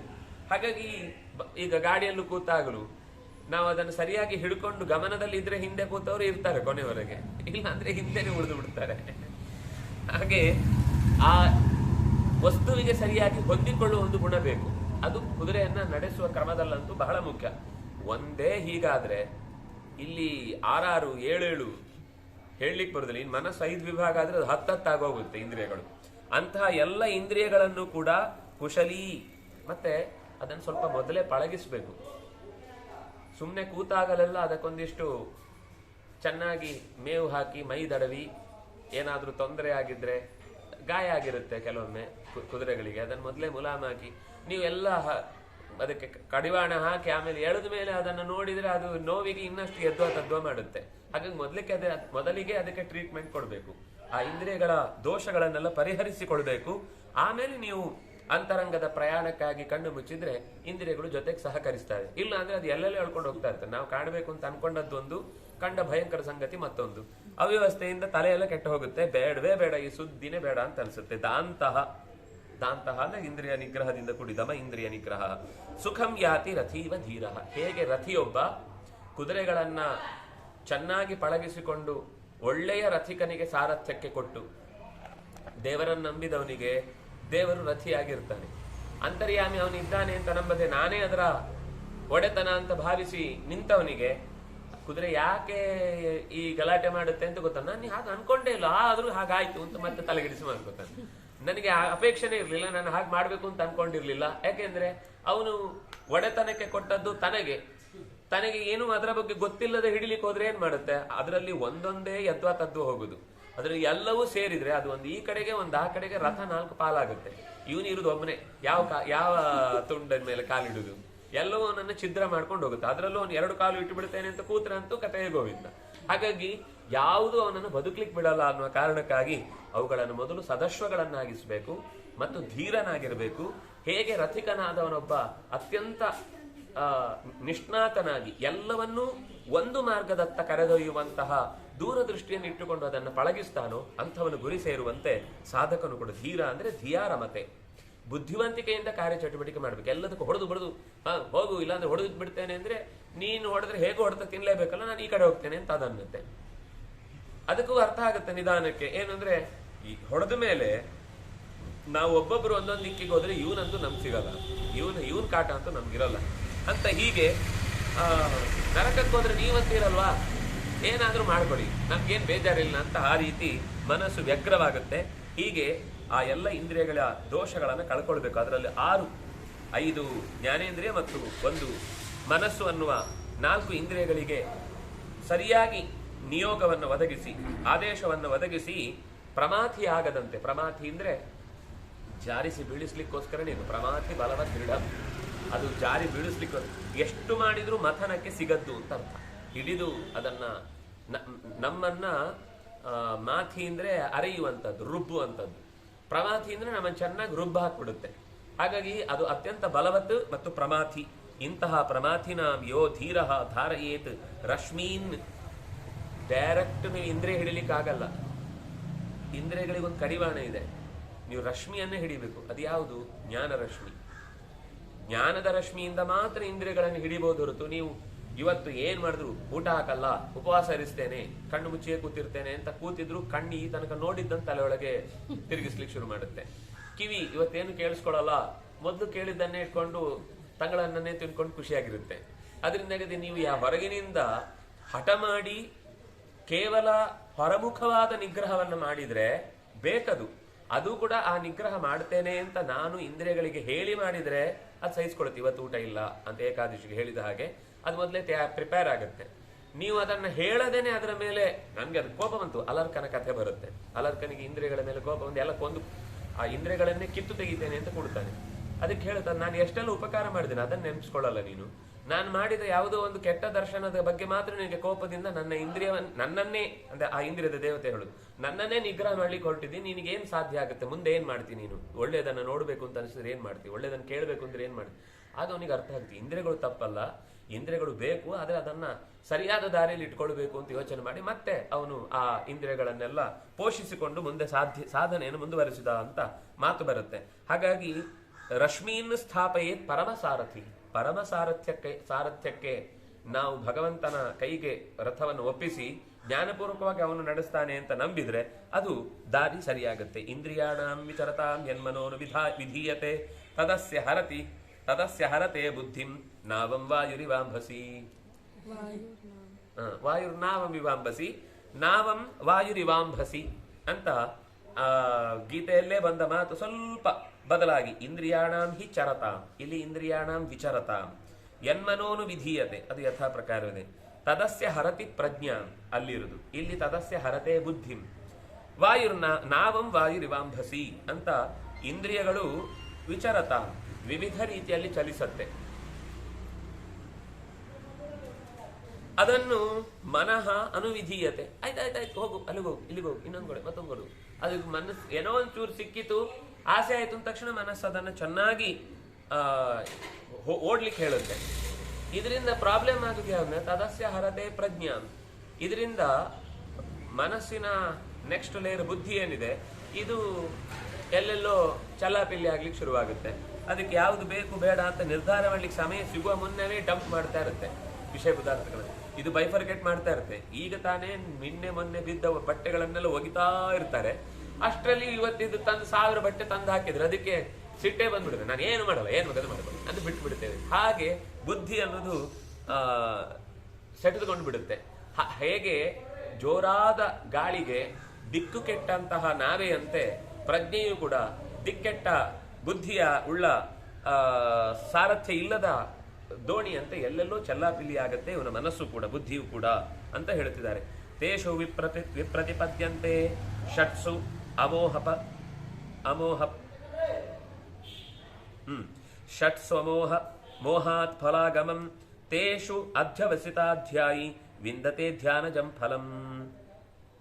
ಯೇಷು ವಿಪ್ರತಿಪದ್ಯಂತೆ, ಯಾವ ವಿಷಯದಲ್ಲಿ ಯೇಷು ಷಟ್ಸು, ಈ ಮೊದಲು ಹೇಳಿದಂತಹ ಈ 6 ಇಂದ್ರಿಯಗಳ ದೋಷಗಳಿಗೆ ಒಳಗಾಗದಂತೆ ಯಾವುದು ಈ ಇಂದ್ರಿಯದಿಂದ ಬರಬೇಕಾದ ಫಲ, ಈ ಇಂದ್ರಿಯದಿಂದ ಸಿಗಬೇಕಾದ ಲಾಭ ಏನು ಅನ್ನೋದನ್ನು ಸರಿಯಾಗಿ ತಿಳಿದು ಅಧ್ಯವಸಿತ ಅಧ್ಯಾಯಿ, ಅದನ್ನು ಎಲ್ಲ ಇಂದ್ರಿಯಗಳನ್ನು ಕೂಡ ನಿಗ್ರಹಿಸಿದವನಾಗಿ ತನ್ನನ್ನು ತಾನು ನಿಯಂತ್ರಣಕ್ಕೆ ತಂದುಕೊಂಡ ಅಂತಾದಾಗ ಅವನು ಧ್ಯಾನಜಂ ಫಲಂ ವಿಂದತೆ, ಧ್ಯಾನದಿಂದ ಸಿಗಬೇಕಾದ ಫಲವನ್ನು ಅವನು ಹೊಂದುತ್ತಾನೆ. ಅಂದರೆ ಧ್ಯಾನ ಸಿದ್ಧಿ ಆಗ್ಬೇಕಾದ್ರೆ ಮೊದಲು ಇಂದ್ರಿಯಗಳ ಜಯ ಸಂಪಾದನೆ ಅತ್ಯಂತ ಮುಖ್ಯ ಅಂತ. ನಾವಿವತ್ತು ಮೊದಲೇ ಸೀದಾ ಹೋಗಿ ಧ್ಯಾನಕ್ಕೆ ಕೂತು ಬಿಡುತ್ತೇವೆ. ಅವರು ಅದು ಇದು ಅಂತೆಲ್ಲ ಹೇಳ್ಕೊಡ್ತಾರೆ. ನಮ್ಗೊಂದಿಷ್ಟು ಯಾವುದೋ ಮನೆಯಲ್ಲೇ ಕೂತು ಕೇಳಬೇಕಿದ್ದ ಸಂಗೀತವನ್ನೆಲ್ಲ ಅಲ್ಲಿ ಕೇಳಿಸಿ ಅದರದ್ದು ಚಾರ್ಜ್ ಎಲ್ಲ ತಲೆ ಮೇಲೆ ಹಾಕಿ ನಮಗೆ ಕಳಿಸ್ಬಿಡ್ತಾರೆ, ನೀನು ಧ್ಯಾನ ಆಯಿತು ಅಂತ ಹೇಳ್ತಾರೆ. ಆದರೆ ಧ್ಯಾನ ಅಂದ್ರೆ ಏನು ಅಂತಾನೆ ಗೊತ್ತಿಲ್ಲದ ಗೊತ್ತಾಗುವ ಮುಂಚೆ ನಾವು ಧ್ಯಾನ ಮಾಡಿ ಮುಗಿದೋಗಿರುತ್ತೆ. ಆದರೆ ಅದಲ್ಲ ಧ್ಯಾನ ಅಂದ್ರೆ. ಕೂಡುವುದು ಒಂದಿಷ್ಟು ಏಕಾಗ್ರತೆಯಿಂದ ಅಷ್ಟೊತ್ತು ಇಂದ್ರಿಯದ ಅಂದ್ರೆ ಕೂಡುವ ಆಸನದ ಅನುಕೂಲ ಆಯಿತು ಅಂತ ಅನ್ನೋದೊಂದು ಫಲ ಇರ್ಬೋದು. ಆದ್ರೆ ಅದು ಯಾವಾಗ ಲಾಭ, ಯಾವುದು ಮುಖ್ಯ ಧ್ಯಾನದ ಫಲ ಸಿಗಬೇಕೋ ಅದು ಸಿಕ್ಕಿದ್ರೆ ಈ ಆಸನಕ್ಕೆ ಫಲ. ಅದು ಸಿಗದೆ ಸುಮ್ಮನೆ ಸ್ವಲ್ಪ ಹೊತ್ತಿಗೆ ಮನಸ್ಸು ಶಾಂತವಾಯಿತು ಅನ್ನೋದೇ ಮಹಾಫಲ ಆಗಿ ಆಸನಕ್ಕೆ ಅದರಿಂದ ಏನು ದೊಡ್ಡ ಲಾಭ ಇಲ್ಲ. ಆಸನಕ್ಕೆ ಪೂರ್ಣ ಲಾಭ ಯಾವಾಗ ಅಂದ್ರೆ ಯಾರು ನಿಜವಾಗಿ ಈ ಆಸನದಲ್ಲಿ ಕೂಡುವಾಗ ಬರಬೇಕಿತ್ತೋ ಅವನು ಬಂದ್ರೆ ಅದು ಆಸನಕ್ಕೆ ಫಲ. ಆಸಮಂತಾತ್ ಸನೋತಿ, ಬದುಕಿನ ಎಲ್ಲವನ್ನೂ ಕೊಡಬಹುದಾದದ್ದು ಯಾವುದೋ ಅಂತಹ ಭಗವಂತನನ್ನು ಪಡೆದಾಗ ಆಸನಕ್ಕೆ ಸಾರ್ಥಕ್ಯ. ಶಣುದಾನೆ ಅಂತ ಧಾತು, ಎಲ್ಲವನ್ನೂ ನಮಗೆ ಒದಗಿಸಬಹುದು ಕೂತಲ್ಲಿಂದ. ನೋಡಿ, ನಾವು ಇವತ್ತು ಜಗತ್ತೆಲ್ಲ ತಿರುಗಿ ಅನೇಕ ವಿಷಯಗಳನ್ನ ತಿಳ್ಕೊಳ್ತೇವೆ. ಋಷಿಗಳು ಕೂತಲ್ಲಿಂದ ಜಗತ್ತಿನ ಎಲ್ಲ ವಿಷಯವನ್ನು ತಿಳಿದು ಬಂದು ಆರಾಮವಾಗಿ ಅವರು ಆಸನದಲ್ಲೇ ಇದ್ದಿದ್ದು. ಆ ಸಮಂತಾತ್ ಸನೋತಿ, ಅವನು ಸರಿಯಾಗಿ ಕೂಡುವ ಅಭ್ಯಾಸ, ಇಂದ್ರಿಯದ ನಿಗ್ರಹ ಇತ್ತು ಅಂದ್ರೆ ಮನಸ್ಸು ಹೇಳಿದಲ್ಲಿಗೆ ಹೋಗಿ ವಿಷಯಗಳನ್ನ ಗ್ರಹಿಸಿ ಬರುತ್ತೆ. ಅದು ಟೆಲಿಪತಿಯೋ ಅಥವಾ ಪರಕಾಯ ಪ್ರವೇಶವೋ ಯಾವ ರೀತಿಯಿಂದ ಬೇಕಾದರೂ ಇರಲಿ. ಆದರೆ ಅವರಿಗೆ ಅದರಲ್ಲಿ ಎಚ್ಚರ ಇದ್ದು ದುರುಪಯೋಗ ಆಗ್ತಿರ್ಲಿಲ್ಲ. ತಿಳಿಯದವನಿಗೂ ಅದಾಗುತ್ತೆ. ನೀವು ಒಂದು ತಿಳ್ಕೊಳ್ಬೇಕಾದ ಸಂಗತಿ ಏನಂದ್ರೆ, ಈ ಸಿದ್ಧಿ ಇದ್ದ ತಕ್ಷಣ ಅವರ ಸುದ್ದಿ ದೊಡ್ಡದು ಅಂತ ಅನ್ಕೊಳ್ಬೇಡಿ. ಸಿದ್ಧಿ ಯಾವಾಗ್ಲೂ ಹೇಳೋದುಂಟು, ಈ ಜ್ಞಾನಿ ಅಂತ ಅನ್ನಿಸಿಕೊಳ್ಳುವವನು ಒಬ್ಬ ದುಷ್ಟನೂ ಆಗ್ಬೋದು, ಆದ್ರೆ ಸಾಧಕ ಅನಿಸಿಕೊಳ್ಳುವವನು ದುಷ್ಟ ಆಗ್ಬೇಕಾಗಿಲ್ಲ. ದುಷ್ಟ ಆದ್ರೆ ಅವನಿಗೆ ಸಾಧಕತನ ಯಾವುದೋ ಒಂದು ಸಾಧಿಸ್ತಾನೆ, ಅದು ಬೇರೆ. ಸಾಧ್ಯವಾದ ಯಾವುದು ಸಾಧಿಸಲೇಬೇಕು ಅಂಥದ್ದನ್ನ ಸಾಧಿಸುವುದು ಅಂತ ಆದಾಗ ಅದಕ್ಕೆ ಒಳಿತು ಅನ್ನುವ ಗುಣ ಇದ್ರೆ ಮಾತ್ರ ಸಾಧ್ಯ ಆಗುತ್ತೆ. ಇಲ್ಲಾಂದ್ರೆ ಎಂಥ ಒಬ್ಬ ದುಷ್ಟನು ಕೂಡ ಬೇಕಾದಷ್ಟು ಶಾಸ್ತ್ರದ ವಿಷಯಗಳನ್ನು ಇಟ್ಕೊಂಡು ಎಲ್ಲರನ್ನು ಮೋಸ ಮಾಡ್ತಾ ಇರ್ತಾನೆ. ಅಂದಾಗಿ ಜ್ಞಾನ ಒಂದೇ ಮಾಪಕ ಅಲ್ಲ, ಅದರ ಜೊತೆಗೆ ಸಹೃದಯತೆ ಅಂತ ಏನಿದೆ, ಅಥವಾ ಭಗವಂತನ ಪ್ರಜ್ಞೆ ಅಂತ ಏನಿದೆ, ನನ್ನನ್ನು ಮೀರಿದ ಒಂದು ಶಕ್ತಿ ಇದೆ ಅನ್ನುವ ಎಚ್ಚರ ಏನಿದೆ, ಅದು ಮಾತ್ರ ಅವನ ಸಿದ್ಧಿಗಳನ್ನ ಸದುಪಯೋಗ ಪಡಿಸಿಕೊಳ್ಳಿಕ್ಕೆ ಅವಕಾಶ ಮಾಡಿಕೊಡುತ್ತೆ ಹೊರತು ಕೇವಲ ಜ್ಞಾನ ಇದ್ದವನು, ಈಗ ನೋಡಿ, ಜ್ಞಾನ ಅಂದ್ರೆ ಅಣುಜ್ಞಾನ, ಅಣುವಿಜ್ಞಾನ, ಅದು ಯಾರ ಕೈಯಲ್ಲಿದೆ ಅನ್ನೋದ್ರ ಮೇಲೆ ಅದರ ಸದುಪಯೋಗ ದುರುಪಯೋಗ ನಿರ್ಧಾರ ಆಗುತ್ತೆ. ನೀವು ಅಣುವಿಜ್ಞಾನ ಶ್ರೇಷ್ಠ, ಹೌದು. ಲ್ಯಾಡನ್ ಕೈಗೆ ಸಿಕ್ಕಿದ್ರೆ ಕತೆ ಗೋವಿಂದ ಆಗುತ್ತೆ, ಕಲಾಂ ಕೈಗೆ ಸಿಕ್ಕಿದ್ರೆ ಅದರ ಕತೆ ಸ್ವರೂಪವೇ ಬದಲಾಗುತ್ತೆ. ಹಾಗಾಗಿ ನೀವು ಹೆಸರು ನೋಡಿ ಇವ್ರಿಗೆ ಕೊಟ್ಟರೆ ಸರಿ, ಇವ್ರಿಗೆ ಕೊಟ್ಟರೆ ತಪ್ಪು ಅಂತ ಹೇಳ್ಬಿಡಿ. ವ್ಯಕ್ತಿ ನೋಡ್ಬೇಕು, ವ್ಯಕ್ತಿತ್ವವನ್ನು ಗಮನಿಸಬೇಕು. ಹಾಗಾಗಿ ಒಳಗಿನಿಂದ ಅವರಿಗೆ ಅದನ್ನ ಸ್ವಾರ್ಥಕ್ಕೆ ಬಳಸಿಕೊಳ್ಳದೆ ಜಗತ್ತಿಗಾಗಿ ಬಳಸಬೇಕು, ಅಥವಾ ಅದರ ದುರುಪಯೋಗ ಆಗಬಾರ್ದು, ನನ್ನನ್ನು ಮೀರಿದ ಒಂದು ಶಕ್ತಿ ನನಗೆ ಇದರ ಯೋಗವನ್ನು ಕೊಟ್ಟಿದೆ ಅಂತ ತಗ್ಗಿ ಬಗ್ಗಿ ಅದರ ಸೌಖ್ಯ ಏನಾಗಬೇಕು ಅದನ್ನು ಮಾತ್ರ ಯೋಚನೆ ಮಾಡುವ ಶಕ್ತಿ ಬಂದ್ರೆ ಅವನು ಸಾಧನೆ ಮಾಡ್ಲಿಕ್ಕಾಗತ್ತೆ. ಅದರಿಂದಾಗಿ ಧ್ಯಾನಜವಾದ ಫಲ ಸಿಗಬೇಕಾದ್ರೆ ಧ್ಯಾನ ಅಂದ್ರೆ ಏನಂತ ಗೊತ್ತಾಗ್ಬೇಕು. ಅದಿಲ್ಲದೆ ಅದಕ್ಕಿಂತ ಮುಂಚೆ ಏನಾದ್ರೂ ಅಂತಹ ಸಾಧನೆಗಳನ್ನು ಮಾಡಿ ಸಿದ್ಧಿ ಆದ್ರೂ ಸಿದ್ಧಿಯಿಂದ ಒಬ್ಬನ ತತ್ವಜ್ಞಾನ ಶುದ್ಧಿಯನ್ನ ಗ್ರಹಿಸ್ಲಿಕ್ಕಾಗುವುದಿಲ್ಲ. ಫಲವತ್ವಂ ನಚಾಸ್ಮಾಭಿಹಿ ಪ್ರಾಮಾಣ್ಯಮಿತಿ ಗೀಯತೆ ಅಂತ ಆಚಾರ್ಯರ ಮಾತು. ಫಲ ಸಿಗುತ್ತೆ ಅನ್ನುವುದರ ಮೇಲೆ ಆತನ ಎಲ್ಲ ಮಾತುಗಳು ಜಗತ್ತಿನ ವಿಷಯದಲ್ಲಿ, ಪರಮಾತ್ಮ ವಿಷಯದಲ್ಲಿ ಪ್ರಮಾಣ ಅಂತ ಸ್ವೀಕರಿಸ್ಲಿಕ್ಕಾಗುವುದಿಲ್ಲ. ಸಿದ್ಧಿ ಎಂಥವನಿಗೂ ಸಿಗುತ್ತೆ. ಅದಕ್ಕೆ ತತ್ವಜ್ಞಾನವೇ ಬೇಕಾಗಿಲ್ಲ. ತತ್ವಜ್ಞಾನ ಇಲ್ಲದೆಯೂ ಸಿದ್ಧಿ ಆಗುತ್ತೆ. ಅವನು ನಿತ್ಯ ಅನುಷ್ಠಾನವನ್ನ ತಾನೇನ್ ಮಾಡ್ತಾ ಇದ್ದೇನೋ ಅವನು ಮನೆಯಲ್ಲಿರೋ ಕಂಬವನ್ನೇ ಧ್ಯಾನ ಮಾಡ್ತಾ ಇರ್ಬೋದು, ಅದರಿಂದ ಒಂದು ಫಲ ಸಿಗುತ್ತೆ. ಈಗ ಎಷ್ಟೋ ಸಣ್ಣ ಪುಟ್ಟ ದೇವತೆಗಳನ್ನೆಲ್ಲ ಉಪಾಸನೆ ಮಾಡಿ ಏನೇನೋ ಸಾಧನೆ ಮಾಡ್ತಾರೆ, ಅವರಿಗೆಲ್ಲ ಹಿಂದಿದ್ದು ಮುಂದಿದ್ದೆಲ್ಲ ಗೊತ್ತಾಗ್ತಾ ಇರುತ್ತೆ. ಅದರಿಂದ ಅವರು ಹೇಳಿದ ತತ್ವಜ್ಞಾನ ಸರಿ ಇರಬೇಕಾಗಿಲ್ಲ. ಅವರು ಒಳ್ಳೇದು ಮಾಡುವವರು ಆಗಿರ್ತಾರೆ. ನಾನು ಎಲ್ಲ ಹೀಗೆ ಕ್ಷುದ್ರ ದೇವತೆಗಳನ್ನು ಉಪಾಸನೆ ಮಾಡಿದ ತಕ್ಷಣ ಅವರೆಲ್ಲ ಅನ್ಯಾಯನೇ ಮಾಡಬೇಕು ಅಂತ ಹೇಳ್ತಿಲ್ಲ. ಆದರೆ ಸಾಧಾರಣವಾಗಿ ಆ ಉಪಾಸನೆ ಮಾಡಿದ ಮೇಲೆ ಅವರನ್ನ ಅದು ಒಳ್ಳೆಯ ಕೆಲಸಕ್ಕೆ ಬಿಡುವುದು ಕಷ್ಟ. ಅವನಿಗೆ ಅದು ಯಾವುದೋ ಒಂದು ಪ್ರಾರಬ್ಧ ವಶಾತ್ ಅದರ ಸಿದ್ಧಿಯೂ ಜೊತೆಗೆ ಇತ್ತು ಅಂತಾದಾಗ ಅವನು ಅದನ್ನು ಸದುಪಯೋಗ ಮಾಡಿಕೊಳ್ಬಹುದು. ಆದರೆ ಅವನಿಗೆ ಅದಕ್ಕಿಂತ ಹೆಚ್ಚು ಅನಾನುಕೂಲ ಉಂಟಾಗಬಹುದಾದದ್ದೇನು ಅಂದ್ರೆ ಅಜ್ಞಾನ ಅನ್ನೋದು ಅವನನ್ನ ಯಾವ ಮಟ್ಟಕ್ಕೆ ಬೇಕಾದರೂ ಎಳ್ಕೊಂಡು ಹೋಗುತ್ತೆ. ಹೀಗೆ ಭಗವಂತನ ತಿಳುವಳಿಕೆಯಿಂದ ಕೂಡಿದ ಧ್ಯಾನವೇ ನಿಜವಾದ ಧ್ಯಾನ ಅಂತ ಇಷ್ಟು ಹೇಳಿ, ಆಗ ಆ ಋತ್ವಿಜ ಮತ್ತೆ ಕೇಳುತ್ತಾನೆ, ನನಗೆ ಈ ಸರಿ ನೀವು ಹೇಳಿದ್ರಿ ಯೋಗ್ಯನಾದವನಿಗೆ ಯೋಗ್ಯವಾದ ರೀತಿಯ ಫಲ ಸಿಗುತ್ತೆ ಅಂತ, ಹಾಗಾದ್ರೆ ಯೋಗ್ಯತೆಯಲ್ಲಿ ವ್ಯತ್ಯಾಸ ಇದೆ ಅಂತಾಯ್ತು. ನೀನು ಹಿಂದೆ ಮಾತಾಡುವಾಗ 3 ದೋಷಗಳಿಂದಾಗಿ ಸ್ವರೂಪನು 3 ತರ ಆಗತ್ತೆ ಅಂತ ಮಾತು ಹೇಳಿದ್ದಿ. ಅಂದ್ರೆ ಅದು ಸೃಷ್ಟಿಯ ಪ್ರಕ್ರಿಯೆಯನ್ನು ಹೇಳುವಾಗ ಆ ಮಾತು ಬಂತು. ಅದಕ್ಕೋಸ್ಕರ ಕೇಳ್ತಾ ಇದ್ದೇನೆ, ಸತ್ವಸ್ಯ ರಜಸಶ್ಚೈವ ತಮಸಶ್ಚ ಯಥಾ ತಥಂ ಗುಣಾಂಸ್ ತತ್ವೇನ ಮೇ ಬ್ರೂಹಿ ಯಥಾವನ್ನಿಹ ಪೃಚ್ಛತಃ ಯಥಾವದಿಹ ಪೃಚ್ಛತಃ. ನನಗೆ ಆ 3 ತರದ ಗುಣಗಳ ಪ್ರಭಾವ ಏನು, ಇದರ ಬಗ್ಗೆ ನನಗೆ ಹೇಳಬೇಕು. ಇದು 17ನೇ ಅಧ್ಯಾಯದಲ್ಲಿ ಗೀತೆಯಲ್ಲಿ ಇದರ ಬಗ್ಗೆ ವಿಸ್ತಾರವಾದ ಶ್ರದ್ಧಾತ್ರಯ ವಿಭಾಗ ಅಂತ ನಾವು ಅದನ್ನು ಈಗ ಕರೆಯುವ ಹೆಸರಿನಲ್ಲಿ 3 ತರದ ವಿಭಾಗ, ಯಜ್ಞದಲ್ಲಿ 3 ತರ, ದಾನದಲ್ಲಿ 3 ತರ, ಶ್ರದ್ಧೆಯಲ್ಲಿ 3 ತರ, ಹೀಗೆ ಅದರ ಯೋಚನೆಗಳನ್ನ ಬಿಡಿಸ್ತಾರೆ. ಅದನ್ನು ಇಲ್ಲಿ ಸೂಕ್ಷ್ಮವಾಗಿ ಬಹಳ ಚಂದ ಬಿಡಿಸಿ ವ್ಯಾಧ ಹೇಳ್ತಾನೆ. ಖುಷಿ ಆಯ್ತು ನನಗೆ ಈ ಪ್ರಶ್ನೆ ಕೇಳಿದ್ದಕ್ಕೆ. ಹಂತತೆ ಕಥಯಿಷ್ಯಾಮಿ ಅಂತ ನನಗೆ ನೀನು ಕೇಳಿದಷ್ಟು ನನಗೆ ಎಲ್ಲ ಒಂದು ಸರ್ತಿ ಒಳಗಿನಿಂದ ನೆನಪು ಮಾಡ್ಕೊಳ್ಳಿಕ್ಕೆ ಅವಕಾಶ ಆಯ್ತು. ಅಂದ್ರೆ ಯಾವತ್ತು ಹೇಳುವವರಿಗೂ ಕೂಡ ಒಂದು ಸರ್ತಿ ಅದು ಒಳಗಿನಿಂದ ಇದ್ದದ್ದು ಮರುಕಳಿಸಿದಾಗ ಅವರ ಈಗಿನ ಎಲ್ಲ ಆಲೋಚನೆ ಜೊತೆಗೆ ಅದೊಂದು ಮತ್ತೊಂದು ರೂಪ ಪಡ್ಕೊಳ್ಳುತ್ತೆ. ಗೊತ್ತಿರುವ ವಿಷಯವೇ ಈಗ ಏನ್ ಅನುಭವ ಇರುತ್ತೋ ಅದಕ್ಕೆ ಹೊಂದ್ಕೊಂಡು ಮತ್ತದು ವಿಸ್ತಾರ ಹೊಂದುತ್ತೆ. ಅದಾಗಿ ನಾನು ಹೇಳ್ತೇನೆ, ಕೇಳು. ಮೋಹಾತ್ಮಕಂ ತಮಸ್ತೇಷಾಂ ರಜ ಏಷಾಂ ಪ್ರವರ್ತಕಂ ಪ್ರಕಾಶ ಬಹುಲತ್ವಾಚ್ಚ ಸತ್ವಂ ಜ್ಯಾಯ ಇಹೋಚ್ಯತೆ. ತಮಃ ಅನ್ನೋದು ಮೋಹಾತ್ಮಕಂ, ಎಲ್ಲ ಇದ್ದದಿದ್ದ ಕಾಣದೇ ಇರುವುದು ಮೋಹ, ಎಲ್ಲ ಮೋಹಾತ್ಮಕಂ. ನೀವೇನ್ ಹೇಳಿದ್ರು ಉಲ್ಟಾನೇ ಕಾಣಿಸ್ತಾ ಇರುತ್ತೆ. ಅವರಿಗೆ ಸೀತೆ ಅತ್ಯಂತ ಮೂರ್ಖಳು ತರ ಕಾಣಿಸುತ್ತೆ, ರಾಮಚಂದ್ರ ಅತ್ಯಂತ ವೇಸ್ಟ್ ಬಾಡಿ ತರ ಕಾಣಿಸುತ್ತೆ, ಹನುಮಂತ ಅತ್ಯಂತ ಕೆಟ್ಟ ದೂತ ಅಂತ ಅನ್ಸುತ್ತೆ. ಮಾತಾಡ್ತಿದ್ದಾರೆ ಈಗಲೇ ಬೇಕಾದಷ್ಟು ಜನ ಅದರ ಬಗ್ಗೆ. ಅವರಿಗೆ ಇದ್ದ ಹದೀಸ್ನಲ್ಲಿರುವ ಮಾತುಗಳನ್ನು ಹೇಳಿದ್ರೆ ಸಿಟ್ಟು ಬರುತ್ತೆ. ಇಲ್ಲದೇ ಇರೋದನ್ನ ಎಷ್ಟು ಗಲಾಟೆ ಮಾಡಿದ್ರು ನಮ್ಮವರು ಯಾರಿಗೆ ನೆತ್ತರೂ ಕುದಿಯಲ್ಲ, ಬೇಜಾರು ಆಗಲ್ಲ. ಇದು ಈ ಮೂರ್ಖತನ. ಏನ್ ಮಾಡೋದು? ಹಾಗಾಗಿ ಉಲ್ಟ ತಿಳ್ಕೊಂಡು ಮಾತಾಡುವುದೇ ತಮಸ್ಸಿನ ಸಹಜ ಗುಣ. ರಜ ಏಷಾಂ ಪ್ರವರ್ತಕಂ, ಏನಾದ್ರೂ ಮಾಡ್ತಾ ಇರ್ಬೇಕು. ಅದು ಘಟಂ ಭಿಂದ್ಯಾತ್ ಅಲ್ಲ, ಘಟಂ ಛಿಂದ್ಯಾತ್, ಪಟಂ ಭಿಂದ್ಯಾತ್, ಇನ್ನೇನೇನೋ ಇದೆ ಅದರಲ್ಲಿ. ಒಟ್ಟು ಏನಕ್ಕೇನು ಪ್ರಕಾರೇಣ ಪ್ರಸಿದ್ಧ ಪುರುಷೋಭವ. ಒಟ್ಟಂತೂ ನಾನು ಲೀಡಲ್ಲಿ ಇರಬೇಕು, ಎಲ್ರಿಗೂ ಕಾಣಿಸ್ತಾ ಇರ್ಬೇಕು, ಎಲ್ರಿಗೂ ಗೊತ್ತಾಗ್ತದೆ. ಹುಚ್ಚು ರೀಲ್ ಆದ್ರೂ ಮಾಡಿದ್ರು ಸರಿ, 4 ಜನ ನನ್ನನ್ನು ನೋಡ್ಬೇಕು ನಾನು ಇದ್ದೇನೆ ಅಂತ. ಯಾಕೆಂದ್ರೆ ಕೆಲವೊಮ್ಮೆ ಬೇಕು ಅಂತ ಕ್ಲಾಸಿಗೆ ತಡ ಬರುದು, ಅಥವಾ ಮಧ್ಯದಲ್ಲಿ ಇದ್ದು ಒಂದ್ಸರ್ತಿ ಗಲಾಟೆ ಮಾಡುದು. ಇದರ ಉದ್ದೇಶ ಇನ್ನೇನು ಆಗಿರಲ್ಲ, ನಾನು ಈ ಕ್ಲಾಸಲ್ಲಿ ಇದ್ದೇನೆ ಅಂತ ಒಂದು ಅಟೆನ್ಷನ್ ಎಲ್ಲರ. ಇದು ಪ್ರವೃತ್ತಿ ಗುಣ, ಅದರ ರಜಸ್ಸಿನ ಸ್ವಭಾವ. ನಾನಿದ್ದೇನೆ ಅಂತ ಎಲ್ಲರಿಗೂ ಒಂದು ಗೊತ್ತುಪಡಿಸುವ ಸ್ವಭಾವ. ಮತ್ತೇನಾದ್ರೂ ಒಂದು ಪ್ರವೃತ್ತಿಯಲ್ಲಿ ತೊಡಗಿರ್ಬೇಕು, ಅದು ಬೇಕು, ಅದು ಬೇಡ ಅಂತಲ್ಲ. ಅದರದ್ದು ಒಳ್ಳೇದಕ್ಕೋಸ್ಕರ ಇದ್ರೆ ಸತ್ವಕ್ಕೆ ಅನುಕೂಲ ಆಗುತ್ತೆ. ಅದು ಚೂರು ಹೆಚ್ಚು ಕಮ್ಮಿ ಆದ್ರೆ ಸೀದಾ ತಮಸ್ಸಿನ ಕಡೆಗೆ ವೈಲೆನ್ಸ್ಗೆ ಕಾರಣ ಆಗುತ್ತೆ. ನಾನು ವೈಲೆನ್ಸ್ ಇಷ್ಟಪಡುತ್ತೆ ಅಂತ ಡೈಲಾಗ್ ಹುಟ್ಟತ್ತಷ್ಟೇ. ಪ್ರಕಾಶ ಬಹುಲತ್ವಾಚ್ಚ, ಪ್ರಕಾಶ ಬಹುಲ ಅಂದ್ರೆ ಹೊಳೆಯುವುದು. ಏನಾದ್ರೂ ಹೊಸ ಸಂಗತಿ ಹಾಗೆ ಮಾಡ್ಬೇಕು, ಇದು ಮಾಡ್ಬೇಕು, ಇದರ ಜೊತೆಗೆ ಸೇರ್ಕೋಬೇಕು.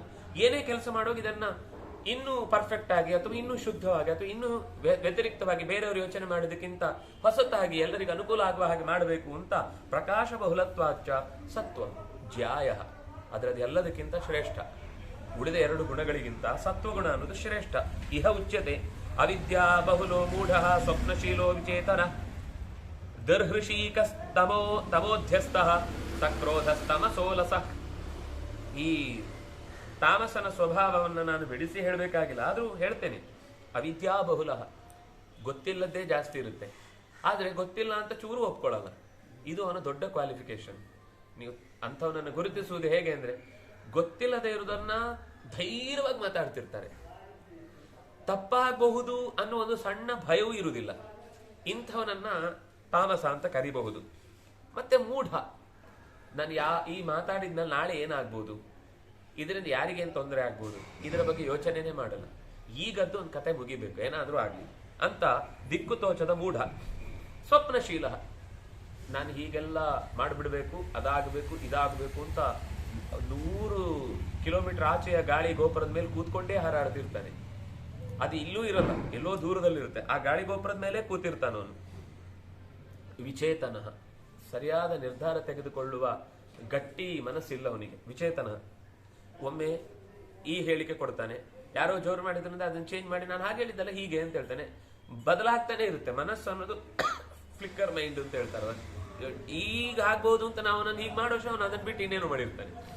ಇವನನ್ನ ಊಹಿಸುವುದೇ ಕಷ್ಟ. ಗೋಸುಂಬೆ ಅಂತ ಅರ್ಥ. ಗೋಸುಂಬೆ ಅಂದ್ರೆ ಈ ಹಳ್ಳಿಯಲ್ಲೆಲ್ಲ, ಅಂದ್ರೆ ಈ ಬೇಲಿಯಲ್ಲೆಲ್ಲ ಕೆಲವು ಪ್ರಾಣಿಗಳಿರ್ತವೆ. ಅದು ಸ್ವಲ್ಪ ಹಲ್ಲಿಗಿಂತ ದೊಡ್ಡದು. ನೀವು ಅದನ್ನ ಆ ಬೇಲಿಯಲ್ಲಿ ಯಾವ ಬಣ್ಣದ ಗಿಡ ಇರುತ್ತೋ ಅದೇ ಬಣ್ಣದ ಮೈ ಇರುತ್ತೆ ಅದಕ್ಕೆ. ಅದು ಹಸಿರಿನ ಮೇಲೆ ಬಂದ್ರೆ ಹಸಿರಾಗ್ಬಿಡುತ್ತೆ, ಗೋಡೆ ಮೇಲೆ ಬಂದ್ರೆ ಗೋಡೆದ ಬಣ್ಣ ಆಗುತ್ತೆ. ಹೀಗೆ ಅದರ ಸ್ವಭಾವ. ಇದು ವಿಜಯತಸ್ಕನ ಸ್ವಭಾವ. ದುರ್ಹೃಷೀಕ, ಇಂದ್ರಿಯಗಳನ್ನ ಕೆಟ್ಟದ್ದಕ್ಕೆ ಬಳಸಿ ಅಭ್ಯಾಸ. ಹೃಷಿಕ ಅಂದ್ರೆ ಇಂದ್ರಿಯಗಳು.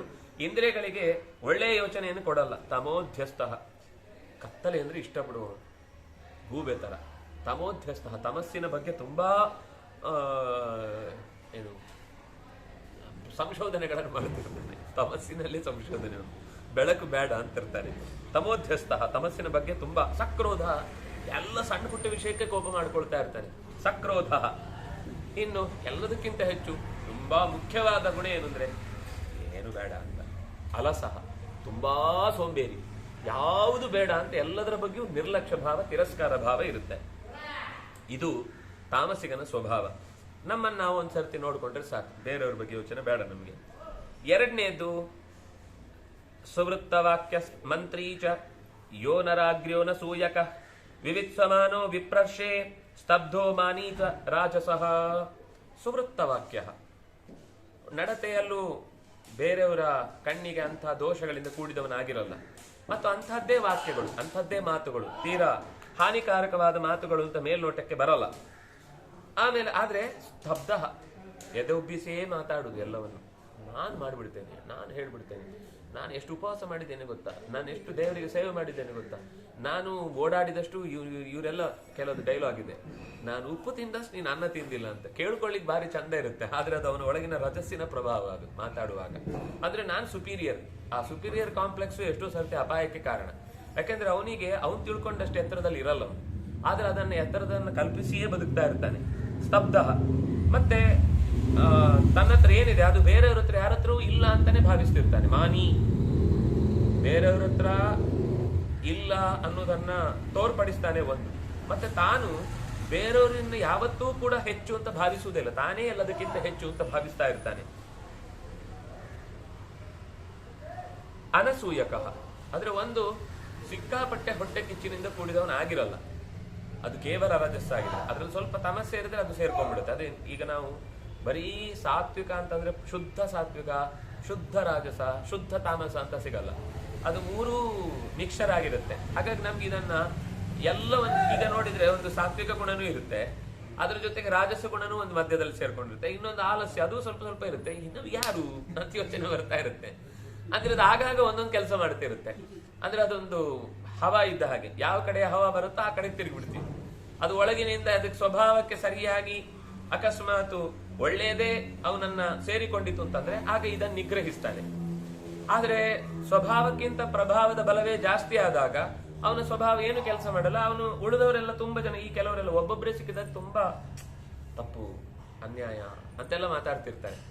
ಅದೇ ಅವರ ಗುಂಪಲ್ಲಿ ಸೇರಿದ ಗೋವಿಂದ ಯಾರ ಮಾತು ಕೇಳಲ್ಲ, ನಮ್ಮನ್ನ ನಾವು ಪೂರಾ ಆಕಾಶದಲ್ಲೇ ಹಾರ್ತಾ ಇದ್ದೇವೆ ಅಂತ ತಿಳ್ಕೊಂಡಿರ್ತಾರೆ. ಇದು ರಾಜಸ ಸ್ವಭಾವ. ಇನ್ನು ಸಾತ್ವಿಕನಾದವನು ಇರುವಂತಹ ಮೂಲವನ್ನು ಹೇಳ್ತಾರೆ. ಪ್ರಕಾಶ ಬಹುಲೋ ಧೀರ ನಿರ್ವಿವಿತ್ಸೋನ ಸೂಯಕ ಅಕ್ರೋಧನೋ ನರೋ ಧೀಮಾನ್ ದಾಂತಶ್ಚೈವ ಸ ಸಾತ್ವಿಕ. ಪ್ರಕಾಶ ಬಹುಲ, ಅರಿವಿನ ಕಡೆಗೆ ಅವನ ಎಚ್ಚರ ಜಾಸ್ತಿ ಇರುತ್ತೆ. ಏನು ಮಾತಾಡಬೇಕಾದ್ರೂ ಇದು ಶಾಸ್ತ್ರದ ಬಗ್ಗೆ ಅಂತ ಮಾತ್ರ ಅಲ್ಲ, ಏನಾದ್ರೂ ಒಂದು ಮಾತಾಡುವ ಮುಂಚೆ ಅದು ಹೌದಾ ಅಂತ ಕನ್ಫರ್ಮ್ ಮಾಡ್ಕೊಳ್ಳಿ ಪ್ರಯತ್ನ ಮಾಡ್ತಾನೆ. ಈಗ ಫ್ಯಾಕ್ಟ್ ಅನ್ನು ಹೇಳುತ್ತೇವೆ ಅಂತ ಅನ್ನೋದೇ ಒಂದು ದೊಡ್ಡ ದಂಧೆ. ಸರಿಯಾದದ್ದನ್ನು ಕೂಡ ನೋಡಿ ಇದು ನಿಜವಾದ ಫ್ಯಾಕ್ಟ್ ಅಂತ ಸುಳ್ಳನ್ನೇ ಫ್ಯಾಕ್ಟ್ ಹೆಸರಲ್ಲಿ ಮಾರುವಂತಹ ಒಂದು ದೊಡ್ಡ ವ್ಯವಸ್ಥೆಯೂ ಕೂಡ ನಾವು ಇವತ್ತು ನೋಡ್ತೇವೆ. ಆದ್ರಿಂದ ಅದರ ಬಗ್ಗೆ ಹೇಳ್ತಾ ಇಲ್ಲ. ಆದ್ರೆ ಇವನಿಗೆ ಪ್ರಾಮಾಣಿಕವಾಗಿ ಒಂದು ವಿಷಯದ ಬಗ್ಗೆ ಚರ್ಚೆ ಬಂದಾಗ ಇದು ನಿಜವಾಗಿಯೂ ನಡೆಯಲಿಕ್ಕೆ ಸಾಧ್ಯ ಇದೆಯಾ ಅಂತ ಎಲ್ಲ ಸಣ್ಣ ಸಣ್ಣ ವಿಷಯದಲ್ಲೂ ಕೂಡ ಹೆಚ್ಚು ಅದರ ಅಥೆಂಟಿಕ್ ಆದ ವಿಷಯಕ್ಕೆ ಒತ್ತು ಕೊಟ್ಟು ಮಾತಾಡ್ತಾನೆ, ಅಥೆಂಟಿಸಿಟಿಯನ್ನ ಬಯಸ್ತಾನೆ ಅನ್ನೋದು ಅವನ ಗುಣ ಆಗಿರುತ್ತೆ. ಆಮೇಲೆ ಧೀರ, ಬುದ್ಧಿಯಿಂದ ಯೋಚನೆ ಮಾಡಿ ಮಾತಾಡ್ತಾನೆ. ಧಿಯಾರ ಮತ್ತೆ ಏನೋ ಒಂದು ಆ ಕ್ಷಣಕ್ಕೆ ಅನ್ನಿಸ್ತು ಧವಾರ್ ಅಂತ ಅಂದು ಬಿಡುದು ಇಲ್ಲ, ವಿವೇಕಪೂರ್ಣವಾದ ಮಾತುಗಳನ್ನು ಆಡ್ತಾನೆ, ವಿವೇಕಪೂರ್ಣವಾದ ನಿರ್ಧಾರಗಳನ್ನು ತೆಗೆದುಕೊಳ್ತಾನೆ. ಧೀಮಾನ್, ಒಳ್ಳೆಯ ಬುದ್ಧಿವಂತನೂ ಹೌದು. ತಾಂತಹ, ಇಂದ್ರಿಯದ ನಿಗ್ರಹವನ್ನು ಮಾಡಿದವನು. ನಿರ್ವಿವಿತ್ಸಹ, ಬೇರೆಯ ಯಾವ ವಿಷಯದಲ್ಲೂ ಕೂಡ ಕಸಿಯುವ ಯೋಚನೆ ಮಾಡದವನು. ಅನಸೂಯಕಃ, ಹೊಟ್ಟೆ ಕಿಚ್ಚು ಪಡೆದವನು. ಅಕ್ರೋಧನಃ, ಯಾವ ಕಾರಣಕ್ಕೂ ಕೋಪ ಮಾಡಿಕೊಳ್ಳದವನು. ಕೋಪ ಮಾಡಿಕೊಳ್ಳುವುದು ಅನ್ನೋದು ಕೂಡ ಕೋಪದ ಫಲ ಏನು ಅಂತ ಗೊತ್ತಿದ್ದು ಮಾಡಿಕೊಳ್ಳುವುದು ಬೇರೆ. ಸಾತ್ವಿಕನಿಗೂ ಸಾತ್ವಿಕವಾದ ಕೋಪ ಅಂತಿದೆ. ಸಾತ್ವಿಕವಾದ ಕೋಪ ಬೇಕು ಅಂದ್ರೆ ಉದಾಹರಣೆಗೆ ಮಗುವಿನ ಮೇಲೆ ತಾಯಿ ತೋರುವ ಕೋಪ, ಅವಳು ಅದು ಅಸಹಾಯಕಳಾಗಿ ನಡೆಸುವ ಕೋಪ ಅಲ್ಲ, ಆ ಮಗುವಿನ ಒಳಿತಿಗಾಗಿ ನಡೆಸುವ ಕೋಪ. ದೇವರ ಕೋಪ ಹಾಗೆ. ನರಸಿಂಹನ ಕೋಪ ಅದು ಹಿರಣ್ಯಕಶಿಪುವಿನ ನಿಗ್ರಹ ಅಂತ ಇದ್ರೂ ಕೂಡ ಆ ನಿಗ್ರಹದ ನಂತರ ಅವನನ್ನು ಉದ್ಧರಿಸುವ ಶಕ್ತಿ ಅವನಿಗಿತ್ತು. ಅದರಲ್ಲಿ ಎರಡು ಏನಿತ್ತು, ಅದನ್ನು ವಿಭಾಗ ಮಾಡುವ ಶಕ್ತಿ ಇತ್ತು. ಕೋಪ ಮಾಡಿಕೊಂಡು ಸುಮ್ಮನೆ ಹೊಟ್ಟೆ ಸಿಗದು ಎಲ್ಲ ತೆಗೆದು ಹಾಕೊಂಡು ಆಮೇಲೆ ಏನು ಅಯ್ಯೋ ಹೀಗ್ ಮಾಡ್ಬಿಟ್ನ ಅಂತ ತಲೆಗೆಡಿಸ್ಕೊಂಡು ಕೂತ್ಕೊಳ್ಳಿಲ್ಲ ನರಸಿಂಹ. ಅವನನ್ನ ಕೊಂದ ಮೇಲೆ ಮಗ ಕೇಳ್ದ, ಅಪ್ಪ ನನ್ನ ಉದ್ಧಾರ ಮಾಡು ಅಂತ ಕೇಳ್ದ. ಆಯ್ತಪ್ಪ, ನಿನ್ನ ಅಪ್ಪನನ್ನ, ನಿನ್ನಂತ ಮಗನನ್ನ ಪಡೆದ ಅಪ್ಪನನ್ನ ನಾನು ಖಂಡಿತ ನಾಶ ಮಾಡ್ಲಿಕ್ಕೆ ಸಾಧ್ಯ ಇಲ್ಲ, ಅವನು ನನ್ನ ಭಕ್ತನೇ ಅಂತ ಹೇಳಿ ಜಯನನ್ನ ತನ್ನ ಮೂಲ ರೂಪಕ್ಕೆ ಸೇರಿಸಿಕೊಳ್ಳುವ ಪ್ರಯತ್ನ ಮಾಡಿದ. ಅದರಲ್ಲಿರುವ ಒಬ್ಬ ದುಷ್ಟ ಹಿರಣ್ಯಕಶಿಪು ಅವನು ನಾಶಕ್ಕೆ ಹೋದ. ಅಂದ್ರೆ ವಿಭಾಗ ಮಾಡಿದ. ಅದು ಕೂಡ ವಿಭಾಗದ ಗುಣ. ಅಂದ್ರೆ ಸಾತ್ವಿಕತೆಯ ಸ್ವಭಾವವನ್ನು ಹೇಳುವಾಗ ಕೋಪ ಬರುತ್ತೆ, ತಪ್ಪಲ್ಲ. ಆದ್ರೆ ಆ ಕೋಪದ ಕೆಟ್ಟ ಪರಿಣಾಮ ಏನು ಅನ್ನೋದನ್ನು ಯೋಚಿಸುವವನಾಗಿರ್ತಾನೆ. ಅಕ್ರೋಧನಃ,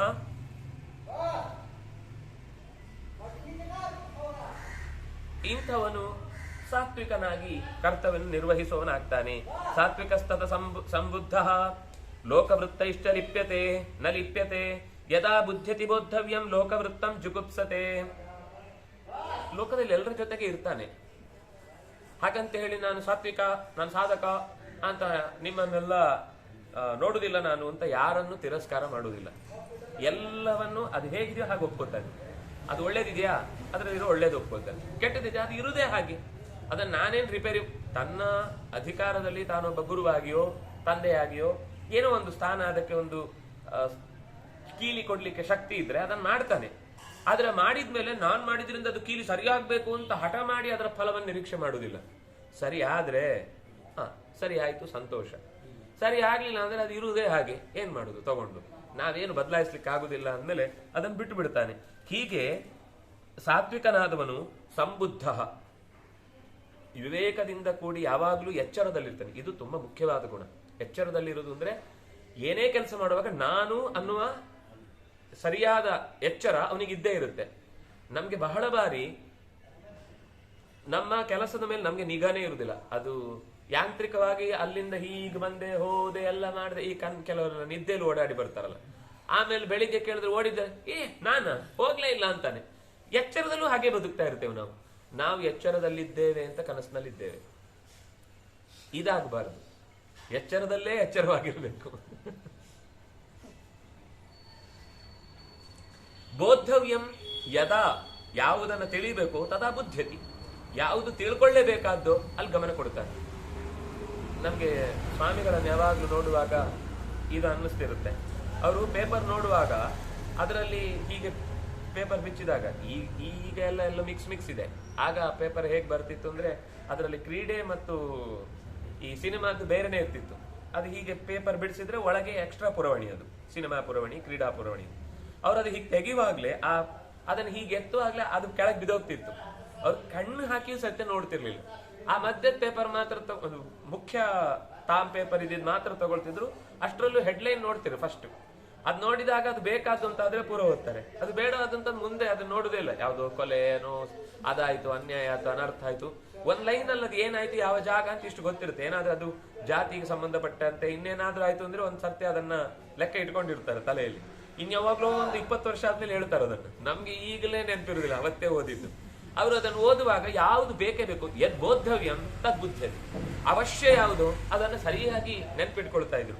ಅಂದ್ರೆ ಇದು ಒಬ್ಬ ಓದುಗನಾಗಿ ನಮ್ಗೆ ಅವ್ರು ಓದೋ ಪೇಪರೇ ಬೇಕಾಗ್ತಿರ್ಲಿಲ್ಲ. ನಾವು ಕೆಳಗೆ ಬಿದ್ದ 2 ಪೇಪರೇ ಓದ್ತಾ ಇದ್ದಿದ್ದು. ಅದೇ ಮುಖ್ಯ ಅಂಶಗಳು.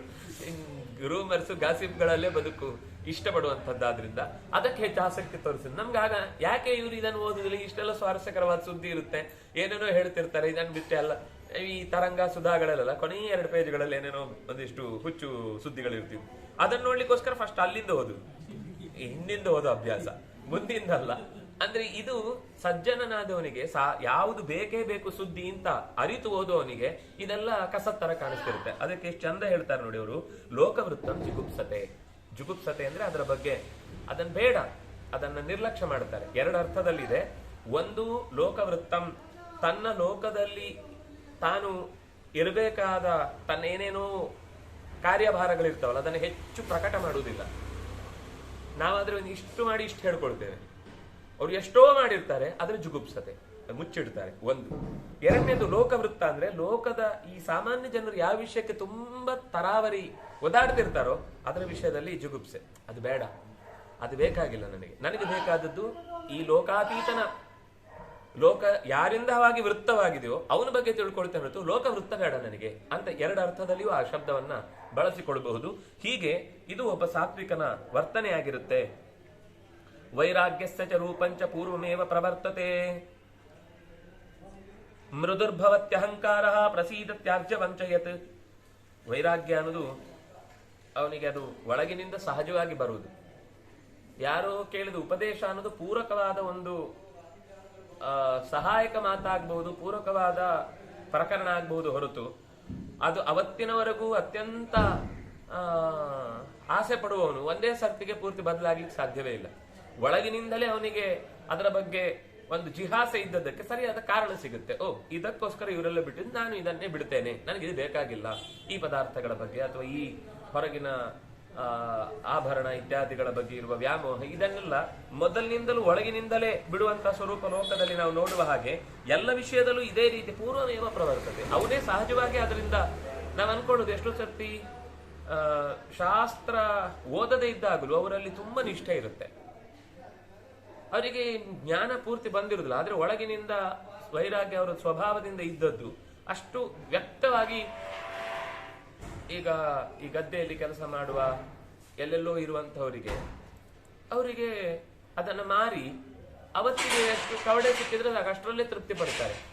ಅವರಿಗೆ ಯಾವ ಶಾಸ್ತ್ರಜ್ಞಾನ ಇಲ್ಲ, ಆದ್ರೆ ಅವರಿಗೆ ಒಂದು ಜ್ಞಾನ ಏನಿರುತ್ತೆ ಅಂದ್ರೆ ಎಷ್ಟು ದಿವಸ ಬರುತ್ತೆ, ನಮ್ಮ ಮನೆಯಲ್ಲಂತೂ ಬೇಕಾದಷ್ಟು ಧಾನ್ಯ ಇದೆಯಾ, ಹೊಟ್ಟೆಗಂತೂ ಯಾರು ಕಮ್ಮಿ ಮಾಡ್ಲಿಲ್ಲ, ನಮಗೆ ದುಡ್ಡಿನ ತಗೊಂಡು ಏನ್ ಮಾಡುದು, ನಾವು ದುಡ್ಡಿದ್ರೆ ಜಗಳ ಆಗುತ್ತೆ ಅಂತ ಒಬ್ರು ಅಜ್ಜಿ ಹೇಳ್ತಿದ್ರು ಒಬ್ರು ಮನೆಯಲ್ಲಿ. ಅವ್ರ ಮನೆಯಲ್ಲಿ ಹೋದಾಗ ನಮ್ಮ ಮಕ್ಕಳೆಲ್ಲ ತುಂಬಾ ಒಳ್ಳೆಯವರು, ಯಾಕೆಂದ್ರೆ ನನ್ನ ಗಂಡ ಆಸ್ತಿ ಮಾಡ್ಲಿಲ್ಲ ಅಂತ ಅವ್ರು ತೀರ್ಕೊಂಡ್ಬಿಟ್ಟಿದ್ರು. ಮನೇಲಿ ಎಲ್ಲರೂ ಹೊಂದ್ಕೊಂಡು ಬಂದು ಮಾತಾಡ್ಕೊಂಡು ಅದು ಇದು ಮಾಡಿ ಹೋಗ್ತಿದ್ರು, ಬೈತಿದ್ರು ನಮ್ಮ ಅಪ್ಪ ಏನು ಮಾಡ್ಲಿಲ್ಲ ಅಂತ ಒಂದೊಂದ್ಸಲ. ಆದ್ರೂ ಎಲ್ಲದಕ್ಕೂ ಜಗಳಾಡ್ಲಿಕ್ಕೆ ವಿಷಯನೇ ಇಲ್ಲ, ಆದ್ರಿಂದ ಸುಖವಾಗಿದ್ರು. ಅಂದ್ರೆ ಅವರಿಗೆ ಶಾಸ್ತ್ರಜ್ಞಾನ ಇಲ್ಲ, ಆದ್ರೆ ಈ ಸಂಪತ್ತು ಇದ್ರೇನೆ ನಮ್ಮಲ್ಲಿ ಈ ಒಡಕುಂಟಾಗ್ಲಿಕ್ಕೆ ಕಾರಣ. ಅದಕ್ಕೆ ಹೆಸರೇ ರುಗ್ಮ. ರುಗ್ಮ ಅಂದ್ರೆ ರುಜೋಭಂಗೆ, ಯಾವುದು ಭಗ್ನ ಮಾಡುತ್ತೋ ಅದು ರುಗ್ಮ. ರುಗ್ಮ ಅಂದ್ರೆ ಬಂಗಾರ ಅಂತ ಅರ್ಥ, ಭಂಗಗೊಳಿಸುವುದು. ಯಾವುದು ಸಂಬಂಧಗಳನ್ನ ಭಂಗಗೊಳಿಸುತ್ತೋ ಹಾಗಂತೇಳಿ ಹಾಗಾದ್ರೆ ನಾವು ಉಪಯೋಗಿಸಿದ ತಪ್ಪ. ಅದೇ ಆ ಸಂಪತ್ತಿಗಾಗಿಯೇ ಬದುಕುವುದು ಅನ್ನೋದು ಭಂಗಕ್ಕೆ ಕಾರಣ.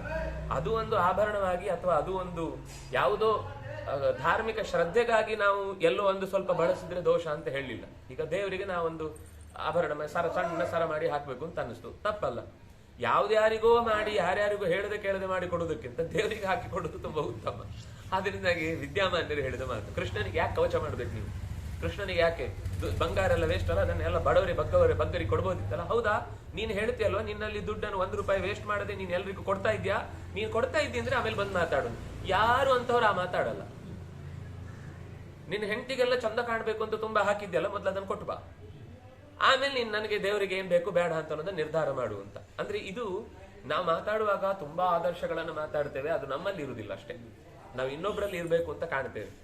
ಇದು ಎಲ್ಲ ವಿಷಯದಲ್ಲೂ, ಕೇವಲ ಈ ವಿಷಯದಲ್ಲಲ್ಲ. ಆದ್ರೆ ಸಾಧು ಆದವನು ಆ ವಿಷಯದಲ್ಲಿ ತನ್ನನ್ನು ತುಂಬಾ ನಿಯಂತ್ರಣದಲ್ಲಿ ಇಟ್ಟುಕೊಂಡು ತುಂಬಾ ಮೃದು ಮನಸ್ಸಿನವನಾಗಿರ್ತಾನೆ. ತನ್ನ ಪ್ರಜ್ಞೆ ಯಾವಾಗ್ಲೂ ಇರುತ್ತೆ. ಅದರ ಜೊತೆಗೆ ಪ್ರಸೀದತಿ, ಯಾವಾಗ್ಲೂ ಆನಂದವಾಗಿರ್ತಾನೆ, ನೆಮ್ಮದಿಯಾಗಿರ್ತಾನೆ. ಯಾವುದಕ್ಕೂ ಸಿಡಿ ಸಿಡಿ ಸಿಡಿ ಸಿಡಿ ಸಿಡಿ ಅಂತ ಅನ್ನೋದಿದೆಯಲ್ವಾ, ಆ ಸ್ವಭಾವ ಅವನಿಗಿರಲ್ಲ. ಆರ್ಜವಂ, ಮತ್ತೆ ಎಲ್ಲ ನೇರ. ಏನೋ ಒಂದು ಇಲ್ಲ ಸಲ್ಲದ್ ಹೇಳಿದ್ರೆ 15 ದಿವಸ ಆದ್ಮೇಲೆ ಅದು ಏನ್ ಹೇಳಿದ್ದು ಇಲ್ಲ ಸಲ್ಲದ್ದು ನೆನಪಿರಲ್ಲ. ಆದ್ರೆ ಇದ್ದಂತೆಯೇ ಬದುಕನ್ನು ಯಥಾವತ್ತಾಗಿ ಸ್ವೀಕರಿಸಿದ್ರೆ, ಅದನ್ನೇ ಎದುರಿನವರಿಗೆ ಒಪ್ಪಿಸಿದ್ರೆ, ಅವಾಗ ಹೆಚ್ಚು ತಲೆ ಕೆಡಿಸ್ಕೊಳ್ಬೇಕಾದ ಅವಶ್ಯಕತೆ ಇಲ್ಲ. ಶೂದ್ರಯೋನೋ ಹಿ ಜಾತಸ್ಯ ಸದ್ಗುಣಾನ್ ಅನುಪತಿಷ್ಠತಃ ವೈಶ್ಯತ್ವಂ ಭವತಿ ಬ್ರಹ್ಮನ್ ಕ್ಷತ್ರಿಯತ್ವಂ ತಥೈವ ಚ. ಎಲ್ಲೇ ಹುಟ್ಟಿ ಬರಲಿ, ಯಾವುದೇ ನಾವು ಲೋಕದಲ್ಲಿ ಹೇಳಬಹುದಾದ ಹೀನ ಮನೆತನದಲ್ಲಿ ಹುಟ್ಟಿ ಬಂದರೂ ಕೂಡ ಅವನ ಸದ್ಗುಣವೇ ಅವನನ್ನ ಕ್ಷತ್ರಿಯನ್ನಾಗಿಸಿ, ಅದಕ್ಕಿಂತ ಮೇಲ್ವರ್ಗದ ಋತುಜನನ್ನಾಗಿಸಿ, ಆತನ ಗುಣದಿಂದ ಭಗವಂತನಿಗೆ ಹತ್ತಿರವನ್ನಾಗಿಸುತ್ತೆ. ಇದಕ್ಕೆ ಕಾರಣವಾದದ್ದೇನು ಅಂದ್ರೆ ಈ ಹಿಂದೆ ಹೇಳಿದ ಗುಣಗಳು. ಆರ್ಜವಂ ವರ್ತಮಾನಸ್ಯ ಬ್ರಾಹ್ಮಣ್ಯಂ ಅಭಿಜಾಯತೆ. ಯಾರು ಆರ್ಜವವಾಗಿರ್ತಾನೋ ಅವನನ್ನು ಸಹಜವಾಗಿ ಬ್ರಹ್ಮನನ್ನು ತಿಳಿಯುವಂತಹ ಆ ದಾರಿ ಅವನಿಗೆ ತೆರೆದುಕೊಳ್ಳುತ್ತೆ. ಗುಣಾಸ್ತೆ ಕೀರ್ತಿತ ಸರ್ವೇ ಕಿಂ ಭೂಯ ಶ್ರೋತುಮಿಚ್ಛತಿ. ಇಷ್ಟು ಗುಣಗಳಿಂದ ಒಬ್ಬ ವ್ಯಕ್ತಿಯನ್ನ ಎತ್ತರದಲ್ಲಿ ಏರಿಸಲಿಕ್ಕೆ ಅಥವಾ ತಗ್ಗಿನಲ್ಲಿ ಇರಿಸಲಿಕ್ಕೆ ಕಾರಣವಾದ ಸಂಗತಿಗಳು ಹೊರತು, ಇದನ್ನು ಬಿಟ್ಟು ಬೇರೆ ರೀತಿಯಿಂದ ಲೋಕದಲ್ಲಿ ವ್ಯವಹಾರ ಮಾಡಿದ್ರು ಕೂಡ ಅದು ಅವರ ವ್ಯವಹಾರಕ್ಕೆ ಸಂಬಂಧಪಟ್ಟ ಲೆಕ್ಕಾಚಾರ ಹೊರತು ಭಗವಂತನ ತಿಳುವಳಿಕೆಗೆ, ಭಗವಂತನ ಹತ್ತಿರ ಬರಲಿಕ್ಕೆ ಕಾರಣವಾದ ಸಂಗತಿಗಳಲ್ಲ. ಅದು ಅವನ ಅಂತರಂಗದ ಸಂಗತಿಗಳನ್ನ ಅವನ ಅಂತರಂಗದಲ್ಲೇ ಇದ್ದು ಭಗವಂತ ಚೆನ್ನಾಗಿ ತಿಳಿದೇ ಅವನನ್ನು ಉದ್ಧರಿಸ್ತಾನೆ. ಆ ಋತುಜನಿಗೆ ತುಂಬಾ ಸಂತೋಷ ಆಯ್ತು, ನನಗೆ ಇನ್ನೂ ಕೆಲವು ವಿಷಯಗಳನ್ನು ತಿಳ್ಕೊಳ್ಬೇಕು. ಪಾರ್ಥಿವಂ ಧಾತು ಆಸಾದ್ಯ ಶರೀರೋಗ್ನಿ ಕಥಂ ಭವೇತ್ ಅವಕಾಶ ವಿಶೇಷೇಣ ಕಥಂ ವರ್ತಯತೆ ಅನಿಲಃ. ನಮ್ಮ ದೇಹಕ್ಕೆ ಪ್ರಧಾನವಾದದ್ದು ಪ್ರಾಣ ಅಂತ ಮಾತು ಬಂತು. ಈ ಶರೀರದಲ್ಲಿ ಸಪ್ತಧಾತುಗಳಿಂದಾಗಿ ದೇಹದ ವ್ಯವಸ್ಥೆ ನಿಂತಿದೆ. ಇದರಲ್ಲಿ ಅಗ್ನಿ ಹೇಗೆ ನಿಂತಿದೆ? ಈ ಶರೀರದೊಳಗೆ ಹೊರಗಿನಿಂದ ಅಗ್ನಿ ಇದೆ ನಮ್ಗೆ ಗೊತ್ತಿದೆ, ಒಳಗಿನಿಂದ ಇದ್ದಿದ್ರೆ ಇಷ್ಟೊತ್ತಿಗೆ ಸುಟ್ಟು ಭಸ್ಮ ಆಗ್ಬೇಕಿತ್ತು. ಆದ್ರೆ ಅಗ್ನಿ ಇದೆ ಅಂತ ಹೇಳ್ತೀರಿ ಶರೀರದಲ್ಲಿ. ಪಾಂಚಭೌತಿಕವಾದ ಶರೀರ ಅಂತ ಹಿಂದೆ ಮಾತಾಡಿದ್ರಿ. ಅದರಲ್ಲಿ ಪ್ರಾಣನೇ ಪ್ರಧಾನವಾಗಿ ನಿಂತು ಕೆಲಸ ಮಾಡ್ತಾನೆ ಅಂತ ಹೇಳಿದ್ರಿ. ಯಾವ ಅವಕಾಶದಿಂದಾಗಿ ಅಲ್ಲಿ ಗಾಳಿ ಓಡಾಡುತ್ತೆ, ಅಲ್ಲಿಯೇ ಬೆಂಕಿಯು ನೆಲೆಸುತ್ತೆ. ಗಾಳಿ ಬಂದಾಗ ಬೆಂಕಿ ಆರ್ಬೇಕು, ಅಥವಾ ಗಾಳಿ ಇದ್ದಲ್ಲಿ ನೀರು ಆವಿ ಆಗಬೇಕು. ಆದ್ರೆ ಗಾಳಿನೂ ಅಲ್ಲೇ ಇದೆ, ಬೆಂಕಿನೂ ಅಲ್ಲೇ ಇದೆ, ನೀರು ಅಲ್ಲೇ ಇದೆ. ಸುಡದೆ ಇನ್ನೂ ಮಣ್ಣು ಎಲ್ಲ ಹಾಗೇ ತುಂಬಿಕೊಂಡಿದ್ದು. ಇದನ್ನು ಒಟ್ಟಿಗೆ ಜೋಡಿಸಿದ ರೀತಿ ಹೇಗೆ? ಈಗ ನಾವು ಒಂದಿಷ್ಟು ತರಗೆಲೆಗಳನ್ನೆಲ್ಲ ಹಾಕಿ ಅದಕ್ಕೆ ಬೆಂಕಿ ಕೊಟ್ರೆ ಬರ್ರ ಅಂತ ಉರಿದೋಗ್ಬಿಡುತ್ತೆ. ಅಥವಾ ತರಗೆಲೆ ಹಾಕಿ ಬೆಂಕಿ ಕೊಟ್ಟ ಮೇಲೆ ನೀರು ಹಾಕಿದ್ರೆ ಆರಿ ಹೋಗುತ್ತೆ. ಅಥವಾ ಗಾಳಿ ಜೋರಾಗಿ ಬೀಸಿದ್ರೆ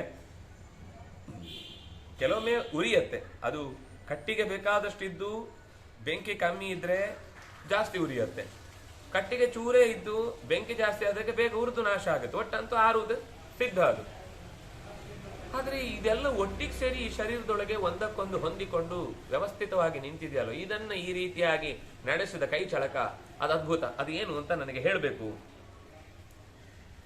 ಮಾರ್ಕಂಡೇಯರು ಈ ಕಥೆಯನ್ನು ಮುಂದುವರಿಸಿ ಆ ಋತುಜನ ಈ ಪ್ರಶ್ನೆಗೆ, ವ್ಯಾಧನಿಗೆ ತುಂಬಾ ಸಂತೋಷ ಆಗಿ ಹೇಳ್ತಾನೆ, ಹೌದು, ಜಗತ್ತಿನಲ್ಲಿ ಎಲ್ಲವೂ ಒಂದು ಅದ್ಭುತವೇ. ನಾವು ಕೇವಲ ಯಾವುದೋ ಒಂದು ಪರಮಾತ್ಮನ ಸ್ವರೂಪವನ್ನು ಮಾತ್ರ ಅದ್ಭುತ ಅಂತ ಅನ್ಕೊಂಡ್ರೆ ಅದು ದಡ್ಡತನ ಆಗುತ್ತೆ.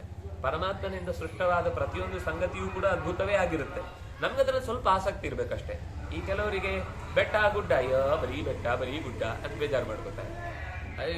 ಮರ ಗಿಡ ಎಲ್ಲ ನೋಡಿದ್ರೆ ಏನು ಅನ್ಸುದೇ ಇಲ್ಲ. ಅವ್ರಿಗೆ ಏನಾದ್ರೂ ವಿಡಿಯೋದಲ್ಲಿ ನೋಡಿದ್ರೆ ಮಾತ್ರ ಖುಷಿ ಆಗ್ತಾ ಇರುತ್ತೆ. ನಿಜ ಕರ್ಕೊಂಡು ಹೋಗ್ಬಿಟ್ರೆ ಬೇಜಾರಾಗ್ತಾ ಇರುತ್ತೆ. ಜಿಗಿ ಜಿಗಿ ಇಂತ ಲೈಟು ಪೇಂಟು ಎಲ್ಲ ಹಾಕಿದ್ರೆ ಅಲ್ಲಿ ಮಾಲಲ್ಲಿ ಬೇಕಾದ್ರೆ 2 ಗಂಟೆ ಎಲ್ಲ 10 ಗಂಟೆನೂ ಕಳಿತೀವಿ ಅಂತಾರೆ. ಅದು ಅವರಿಗೆ ಒಳಗಿನಿಂದಿರುವ ಗುಣ, ಅದಿನ್ನೇನು ತಪ್ಪು ಅಂತ ಹೇಳೋದಲ್ಲ. ಆದ್ರೆ ಸಹಜವಾದ ಸೌಂದರ್ಯವನ್ನ ಆಸ್ವಾದಿಸುವಂತಹ ಯೋಚನೆ ಇದ್ದವನಿಗೆ ಪ್ರಕೃತಿಯಲ್ಲಿ ಯಾವುದನ್ನು ಕಂಡ್ರೂ ಅಚ್ಚರಿ ಅಂತ ಅನಿಸ್ತಾ ಇರುತ್ತೆ. ಅದರಲ್ಲೂ ಮನುಷ್ಯ ನಿರ್ಮಿತವಾದ ವಸ್ತುಗಳಿಗಿಂತ ಹೆಚ್ಚು ಅಚ್ಚರಿ ಅದು ಪರಮಾತ್ಮ ನಿರ್ಮಿತವಾದ ಪ್ರಕೃತಿಯಿಂದ ಸಹಜವಾಗಿ ಹುಟ್ಟಿದ ಸಂಗತಿಗಳಲ್ಲಿ ಇರುತ್ತೆ ಅನ್ನೋದು ಸತ್ಯ, ಅದು ಸುಳ್ಳೇನಲ್ಲ. ಆದ್ರೆ ಕಾಣುವ ಶಕ್ತಿ ವಾತಾವರಣದಲ್ಲಿ ಅವನು ಹೇಗೆ ಬೆಳೆದಿರ್ತಾನೋ ಅದರಂತೆ ಅವನ ಒಳಗಿನ ಮೈಂಡ್ ಸೆಟ್ ಬೆಳೆದಿರ್ತಾನೆ. ಅದನ್ನ ಕಮ್ಮಿ ಅಂತಾನೆ, ಇದನ್ನ ಜಾಸ್ತಿ ಅಂತಾನೆ, ಅಥವಾ ಇದನ್ನ ಕಮ್ಮಿ ಅಂತಾನೆ, ಅದನ್ನ ಜಾಸ್ತಿ ಅಂತಾನೆ. ಒಟ್ಟಂತೂ ಅದು ಅವನಿಗೆ ಸಂಬಂಧಪಟ್ಟ ಪ್ರಭಾವ ಮತ್ತು ಸ್ವಭಾವದ ಮೇಲೈಕೆಯಿಂದ ಉಂಟಾದ ವಿಷಯ. ಆದ್ರೆ ಇಲ್ಲಿ ನೀನು ಕೇಳಿದಂತೆ ಹೇಳಬೇಕಾದ ಸಂಗತಿ, ಮೂರ್ಧಾನಮಾಶ್ರಿತೋ ವಹ್ನಿ ಶರೀರಂ ಪರಿಪಾಲಯನ್ ಪ್ರಾಣೋ ಮೂರ್ಧನಿ ಚಾಗ್ನೌ ಚ ವರ್ತಮಾನೇ ವಿಚೇಷ್ಟತೆ. ಈ ನೆತ್ತಿಯ ಭಾಗದಿಂದ ಇಡೀ ದೇಹದಲ್ಲಿ ಬೆಂಕಿ ಆರಂಭಿಸಿಕೊಂಡಿದೆ. ನೆತ್ತಿಯಿಂದ ಆರಂಭಿಸಿ ದೇಹದ ಎಲ್ಲ ಕಡೆಗೆ ವ್ಯಾಪಿಸಿಕೊಂಡಿದೆ. ಮೂರ್ಧಾನಂ ಆಶ್ರಿತ ವಹ್ನಿ, ವಹ್ನಿ ಇಲ್ಲೇ ಇದೆ. ಅದು ಶರೀರಂ ಪರಿಪಾಲಯನ್, ಇಡೀ ಶರೀರವನ್ನು ರಕ್ಷಿಸುವುದು ಈ ಸಹಸ್ರಾರದ ಜಾಗದಲ್ಲಿ ತುಂಬಿಕೊಂಡ ಅಗ್ನಿಯೇನೆ. ಎಲ್ಲಿ ಕಟ್ಟಿಗೆ ಹಿಡಿದ್ರೆ ಉರಿಯಲ್ಲ ಅಂತ ಅನ್ಬೇಡಿ, ಅದು ನೀವು ಹೊರಗಡೆಯಿಂದ ಕಾಣುವ ಬೆಂಕಿ ಆಗಿಲ್ಲ. ಯಾಕೆಂದ್ರೆ ಅದು ಪ್ರಾಣನ ಜೊತೆಗಿರುವ ಅಗ್ನಿ, ಅದು ಶಕ್ತಿ ರೂಪವಾದ ಅಗ್ನಿ. ವ್ಯಕ್ತಿ ರೂಪವಾದ ಅಗ್ನಿ ನಾವು ಹೊರಗಡೆ ನೋಡುದು, ಶಕ್ತಿ ರೂಪವಾದ ಅಗ್ನಿ ಕಟ್ಟಿಗೆಯಲ್ಲಿರುತ್ತಲ್ವಾ. ಕಟ್ಟಿಗೆಯಲ್ಲಿ ಬೆಂಕಿ ಇದೆ ಇಲ್ವಾ? ಇಲ್ಲಾಂದ್ರೆ ಬೆಂಕಿ ಅದನ್ನ ನಾವು ಸುಡುವಾಗ ಎಲ್ಲಿಂದ ಬರಬೇಕು? ಒಳಗೆ ಬೆಂಕಿ ಇದ್ದದ್ದೇ ಹಾಗಾಗಿಯೇ ಸೃಷ್ಟಿ ಅಂದ್ರೆ ಇದ್ದದ್ದೇ ಕಾಣಿಸುವುದು ಅಂತ. ಎಲ್ಲ ಇಜ್ಜಿಲು ಉರಿದು ಬೂದಿ ಆದ್ಮೇಲೆ ಮತ್ತೆ ಸುಡ್ಲಿಕ್ಕೆ ಹೋಗಿ ಅದನ್ನೇ ಆರೋಗುತ್ತೆ. ಭಸ್ಮನಿನ್ ನ್ಯಸ್ತ ಹವ್ಯವತ್, ಭಸ್ಮದಲ್ಲಿ ನೀವು ಹವ್ಯ ಹಾಕಿದ್ರೆ, ಆಹುತಿ ಹಾಕಿದ್ರೆ ಹೇಗದು ವ್ಯರ್ಥವೋ ಹಾಗೆ ಅದ್ರಲ್ಲಿ ನೀವು ಕೆಂಡ ಏನೇ ಬೇಕಾದ್ರೂ ಮಾಡಿ ಭಸ್ಮದಲ್ಲಿ ಕೆಂಡದ ಶಕ್ತಿ ಇರುವುದು ಸಾಧ್ಯ ಇಲ್ಲ. ಅದರಿಂದಾಗಿ ಕೆಂಡ ಇದ್ದಿದ್ದು ಕಟ್ಟಿಗೆಯಲ್ಲೇ, ಬೆಂಕಿ ಇದ್ದದ್ದು ಕಟ್ಟಿಗೆಯಲ್ಲೇ. ಅದರಿಂದಾಗಿ ಅಲ್ಲಿ ಹೇಗೆ ಬೆಂಕಿ ಇತ್ತೋ ಹಾಗೆ ಇಲ್ಲೂ ಕೂಡ ಬೆಂಕಿ ಇದೆ. ಇದು ಉರಿಯುವ ಕಾಲ ಬರ್ಲಿಕ್ಕೆ ಒಂದು ಬೇರೆ ಬೇರೆ ಪ್ರೊಸೀಜರ್ ಇದೆ. ಅಲ್ಲಿ ನೀವು ಕಡ್ಡಿಗೀರಿ ಉರಿಸ್ಬೇಕು, ಇದಕ್ಕೆ ಒಳಗಿನಿಂದ ಒಂದು ಕಡ್ಡಿಯನ್ನು ಗೀರ್ಲಿಕ್ಕಿದೆ. ಅದೇನು ಅಂತ ಮುಂದೆ ಹೇಳ್ತಾನೆ. ಪ್ರಾಣೋ ಭವತಿ ಮೂರ್ಧನಿ ಅಗ್ನೌ ಚ ವರ್ತಮಾನೇ ಚ ವಿಚೇಷ್ಟತೆ. ಅದೇ ರೀತಿ ಪ್ರಾಣನು ಇದ್ದಾನೆ ಅಗ್ನಿಯ ಜೊತೆಗೆ. ಹಾಗಾಗಿ ಪ್ರಾಣ ಅಗ್ನಿ ಇವರಿಬ್ಬರೂ ಸೇರಿಕೊಂಡು ಶರೀರವನ್ನ ವಿಚೇಷ್ಟತೆ, ಚಲಿಸುವಂತೆ ಮಾಡ್ತಾರೆ. ಏನದು? ಭೂತಂ ಭವ್ಯಂ ಭವಿಷ್ಯಂಚ ಸರ್ವಂ ಪ್ರಾಣೇ ಪ್ರತಿಷ್ಠಿತಂ. ಈ ಅಗ್ನಿಯು ಒಂದು ಅರ್ಥದಲ್ಲಿ ಪ್ರಾಣನೇ ಅಗ್ನಿ, ಪ್ರಾಣನಲ್ಲೇ ನೆಲೆಸಿದೆ ಅಗ್ನಿ ಮತ್ತು ಪ್ರಾಣನೇ ಅಗ್ನಿ, ಎರಡು ರೀತಿ. ಈ ಲೌಕಿಕವಾದ ಅಗ್ನಿಶಕ್ತಿ ಏನಿದೆ ಇದು ಪ್ರಕಟಗೊಳ್ಳುವುದು ಪ್ರಾಣನಿಂದ ಅಂತ ಒಂದರ್ಥ. ಮತ್ತು ಆ ಅಗ್ನಿಯಲ್ಲಿ ಪ್ರಕಟವಾಗುವ ಶಕ್ತಿಯು ತಾನೇ ಒಂದು ರೂಪದಿಂದ ಇದ್ದು ನೆಲೆಸ್ತಾನೆ. ಅದರಿಂದಾಗಿ ಪ್ರಾಣಾಗ್ನಿ ಅಂತ ಅವನಿಗೂ ಹೆಸರಿದೆ. ಶ್ರೇಷ್ಠಂ ತದೇವ ಭೂತಾನ ಬ್ರಹ್ಮಜ್ಯೋತಿ ರೂಪಾಸ್ಮಹೇ. ಇನ್ನೂ ಸೂಕ್ಷ್ಮಕ್ಕೆ ಹೋದ್ರೆ ಆ ಪ್ರಾಣ ಮತ್ತೆ ನಾರಾಯಣಾಗ್ನಿ ಆಗುತ್ತೆ. ಅದು ಪ್ರಾಣ ಅಂತಂದ್ರೆ ಸವು ಪ್ರಾಣಸ್ಯ ಪ್ರಾಣ, ಅದೇ ಪ್ರಾಣನಿಗೂ ಪ್ರಾಣನಾದ ಭಗವಂತನ ಸ್ವರೂಪವನ್ನು ಹೇಳಿದ್ದು. ಅಂತಹ ಪ್ರಾಣ ನೆತ್ತಿಯ ಮೇಲ್ಭಾಗದಲ್ಲಿ ನೆಲೆಸಿ ನಿರಂತರ ಇಡೀ ದೇಹದ ಎಲ್ಲ ಶಕ್ತಿಗಳನ್ನು ಕೂಡ ತನ್ನ ಕೈ ಬೆರಳಲ್ಲಿ ಎಲ್ಲ ಕಡೆಗೂ ಒಂದು ಹಗ್ಗ ಇಟ್ಟಿದ್ದಾನೆ. ಯಾವ್ದನ್ನೆಲ್ಲ ಆಡಿಸ್ತಾನೋ 5 ಭೂತಗಳಲ್ಲಿ ಒಂದೊಂದೇ ಏರಿಳಿತ ಆಗ್ತಾ ಇರುತ್ತೆ. ಮಣ್ಣು ಸರಿ ಬರಬೇಕು, ಸರಿ ಆಗುತ್ತೆ. ನೀರು, ಗಾಳಿ, ಅದರಲ್ಲಿ ಮತ್ತೆ 1000 ಛೇದಗಳಿರ್ತವೆ. ಅದು ಕೈಗೆ ಕಾಲಿಗೆ ಎಲ್ಲ ಕಡೆಗೂ ಮತ್ತೆ ಮತ್ತೆ ವಿಭಾಗಗಳಿದ್ದಂತೆ ಅವನು ಬೆರಳಾಡಿಸಿದೊಡನೆ ಇಡೀ ಜಗತ್ತಿನ ಎಲ್ಲವೂ ನಡೆಯುತ್ತೆ. ಅವನನ್ನ ಬ್ರಹ್ಮಜ್ಯೋತಿ ಅಂತ ಕರೀತಾರೆ. ನಾವು ಹಾಗೆ ಉಪಾಸನೆ ಮಾಡಬೇಕು. ಬ್ರಹ್ಮಜ್ಯೋತಿ ಅಂತ ಪರಮಾತ್ಮನೊಂದು ಅಪರೂಪದ ಹೆಸರು. ಅದು ಇಡೀ ದೇಹವನ್ನು ಧಾರಣೆ ಮಾಡುವ ನೆತ್ತಿಯ ಮೇಲಿನ ಬೆಳಕಿನ ಹೆಸರು. ಅದನ್ನ ಪ್ರತಿಯೊಬ್ಬನೂ ಕೂಡ ಆ ದಾರಿಯಲ್ಲಿ ಸಾಗುವುದಕ್ಕೆ ಆಶೀರ್ವಾದ ಪಡ್ಕೊಳ್ಳುವುದು ಮುಖ್ಯ ಅನ್ನೋ ದೃಷ್ಟಿಯಿಂದ ಇದನ್ನೊಂದು ಗುಟ್ಟನ್ನ ಇಲ್ಲಿ ರಟ್ಟು ಮಾಡಿದ್ದಾನೆ. ಸಜಂತು ಸರ್ವಭೂತಾತ್ಮ ಪುರುಷಸ್ಸ ಸನಾತನ ಮನೋಬುದ್ಧಿರಹಂಕಾರೋ ಭೂತಾನಾಂ ವಿಷಯಶ್ಚ ಸಜಂತು ಸರ್ವಭೂತಾತ್ಮ. ಅವನು ಎಲ್ಲ ಭೂತಗಳಿಗೆ ಅಂತರ್ಯಾಮಿಯಾಗಿ ಎಲ್ಲ ಪುರದಲ್ಲೂ ನೆಲೆಸಿದವನಾಗಿ ಸರ್ವಕಾಲದಲ್ಲೂ ಒಂದೇ ರೀತಿ ಸನಾತನನಾಗಿ ಮನಸ್ಸು, ಬುದ್ಧಿ, ಅಹಂಕಾರ, ಭೂತ ಇವುಗಳ ಪಂಚಭೂತಗಳು ಇವೆಲ್ಲದಕ್ಕೂ ವಿಷಯ ತಾನೇ ಒದಗಿಸಿ ಅದಕ್ಕೇನೇನು ಆಹಾರವಾಗಿ ಸಿಗಬೇಕೋ ಅದರಿಂದ ಏನೇನು ಲಾಭ ಆಗಬೇಕೋ ಅದನ್ನು ಒದಗಿಸುವವನಾಗಿ, ಅವ್ಯಕ್ತಂ ಕಾಣಿಸದವನಾಗಿ, ಸತ್ವ ಸಂಯಂ ಜ್ಞಾನ ಮತ್ತು ಆನಂದಗಳ ಬಲದಿಂದ ತುಂಬಿದವನಾಗಿ, ಜೀವ ಕಲೆಯಲ್ಲಿ ಜೀವೋ ವಿನಯಿತ ಸಾಕ್ಷಿ ಅಂತ ಸ್ವತಃ ಜೀವನೆನಿಸಿ ಜೀವ ಪ್ರಾಣಧಾರಣೆ ಅಂತ ಧಾತು. ಜೀವತಿ ಅಂದ್ರೆ ಪ್ರಾಣವನ್ನು ಧಾರಣೆ ಮಾಡುವಂತೆ ಮಾಡ್ತಾನೆ. ಈ ಜೀವನಿಗೆ ಪ್ರಾಣಧಾರಣೆ ಮಾಡುವ ಶಕ್ತಿಯನ್ನ ಕೊಟ್ಟು ಶರೀರದಲ್ಲಿ ಇಟ್ಟು ಇದನ್ನ ರಕ್ಷಿಸ್ತಾನೆ. ಆದ್ರಿಂದಾಗಿ ಅವನಿಗೂ ಜೀವ ಅಂತ ಹೆಸರು. ಅಂತಹ ಜೀವ ಕಾಲಃ ಸಚೈವಹಿ ಅವನೇ ಕಾಲ. ಕಲಯತಿ, ಕಲೆ ಹಾಕ್ತಾನೆ, ಕಲಯತಿ ಬಿಡಿಸ್ತಾನೆ, ಅದನ್ನಾಗ ಅವನಿಗೆ ಕಾಲ ಅಂತ ಹೆಸರು. ಆ ಕಾಲನೇ ಇದೆಲ್ಲವನ್ನು ಮಾಡ್ತಾ ಇದ್ದಾನೆ. ಪ್ರಕೃತಿ ಪುರುಷಶ್ಚೈವ ಪ್ರಾಣ ಏವ ದ್ವಿಜೋತ್ತಮ ಆಗತಿಂ ಸ್ವಪ್ನಕಾಲೇ ಚ ಸ್ವಪ್ನೇ ಸ್ವಪ್ನಾಯತೆ ಚ ಸಹ. ಪ್ರಕೃತಿ, ಪುರುಷ ಮತ್ತು ಪ್ರಾಣ. ಪ್ರಕೃತಿ ಅಂತಂದಾಗ ಜಡ ಮತ್ತು ಚೇತನ ಸೇರಿ, ಪುರುಷ ಅಂದ್ರೆ ಪರಮಾತ್ಮ, ಪ್ರಾಣ ಅಂದ್ರೆ ಜೀವರಲ್ಲಿ ಉತ್ತಮ. ಇದು ಮೂರು ಸೇರಿ ಜಗತ್ತು ತ್ರಿಪುಟಿ. ಜೀವ, ಜಡ, ಪರಮಾತ್ಮ.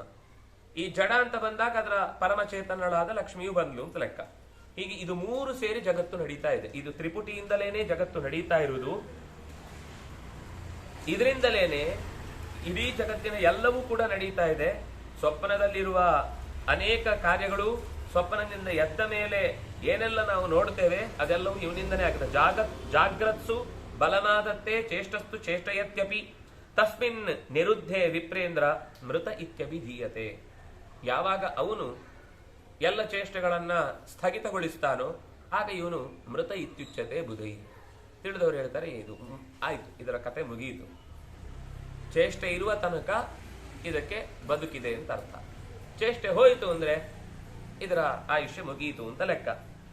ಶರೀರ ಮಧ್ಯೆ ನಾಭಿ ಸ್ಯಾತ್ ನಾಭ್ಯಾಮ್ ಅಗ್ನಿ ಪ್ರತಿಷ್ಠಿತ. ಇಡೀ ದೇಹದ ಮಧ್ಯದ ನಾಭಿಯಲ್ಲಿ ಮತ್ತೆ ಅಗ್ನಿ ನೆಲೆಸಿದ್ದಾನೆ. ಆ ನಾಭಿಯ ಅಗ್ನಿಯಿಂದಲೇನೆ ಇಡೀ ದೇಹದ ಎಲ್ಲ ಉಳಿದ ಚಕ್ರಗಳು ಪ್ರಕಟಗೊಳ್ಳುತ್ತಾ ಹೋಗ್ತವೆ. ಅದು ನಾಭಿಯ ಮಧ್ಯದಿಂದ ಉಳಿದ ಪ್ರಾಣಗಳೆಲ್ಲ ವಿಭಾಗ ಆಗುವುದನ್ನು ಮುಂದೆ ಹೇಳ್ತಾ ಹೋಗ್ತಾರೆ.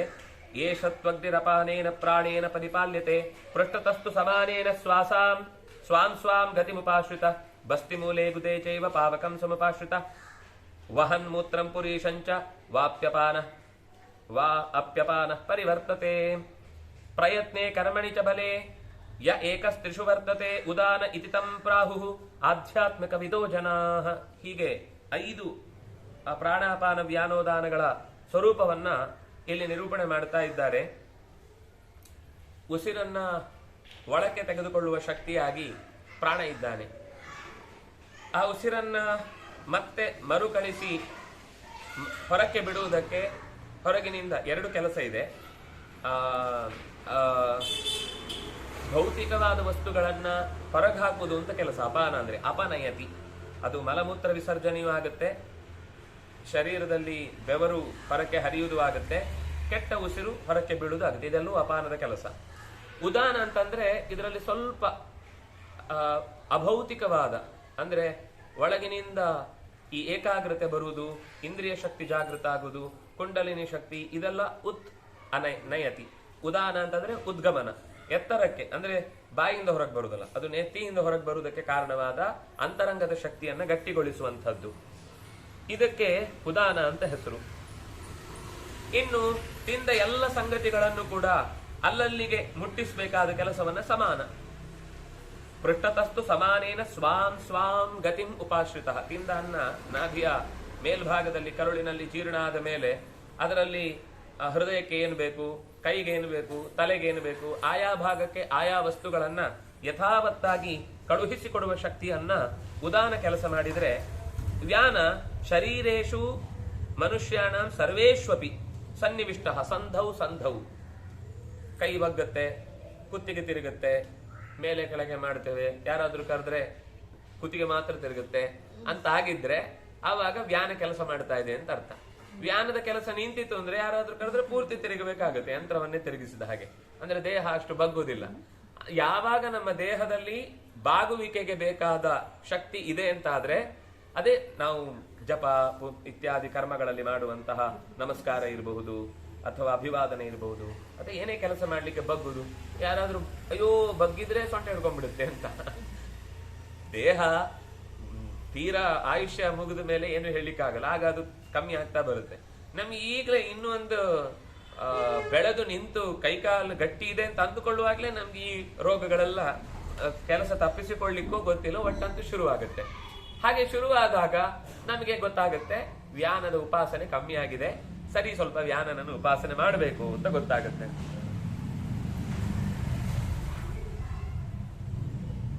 ಅದು ಎಲ್ಲೆಲ್ಲಿದೆ, ಸ್ಥಾನ ಏನು? ಹೃದಯ ಪ್ರಾಣ. ಗುದೇ ಅಪಾನಃ, ಗುದ ಅಂದ್ರೆ ಮಲ ಹೋಗುವ ಜಾಗದಲ್ಲಿ ಮೂಲಾಧಾರ ಅಂತ ಲೆಕ್ಕ, ಅಲ್ಲಿ ಅಪಾನಃ.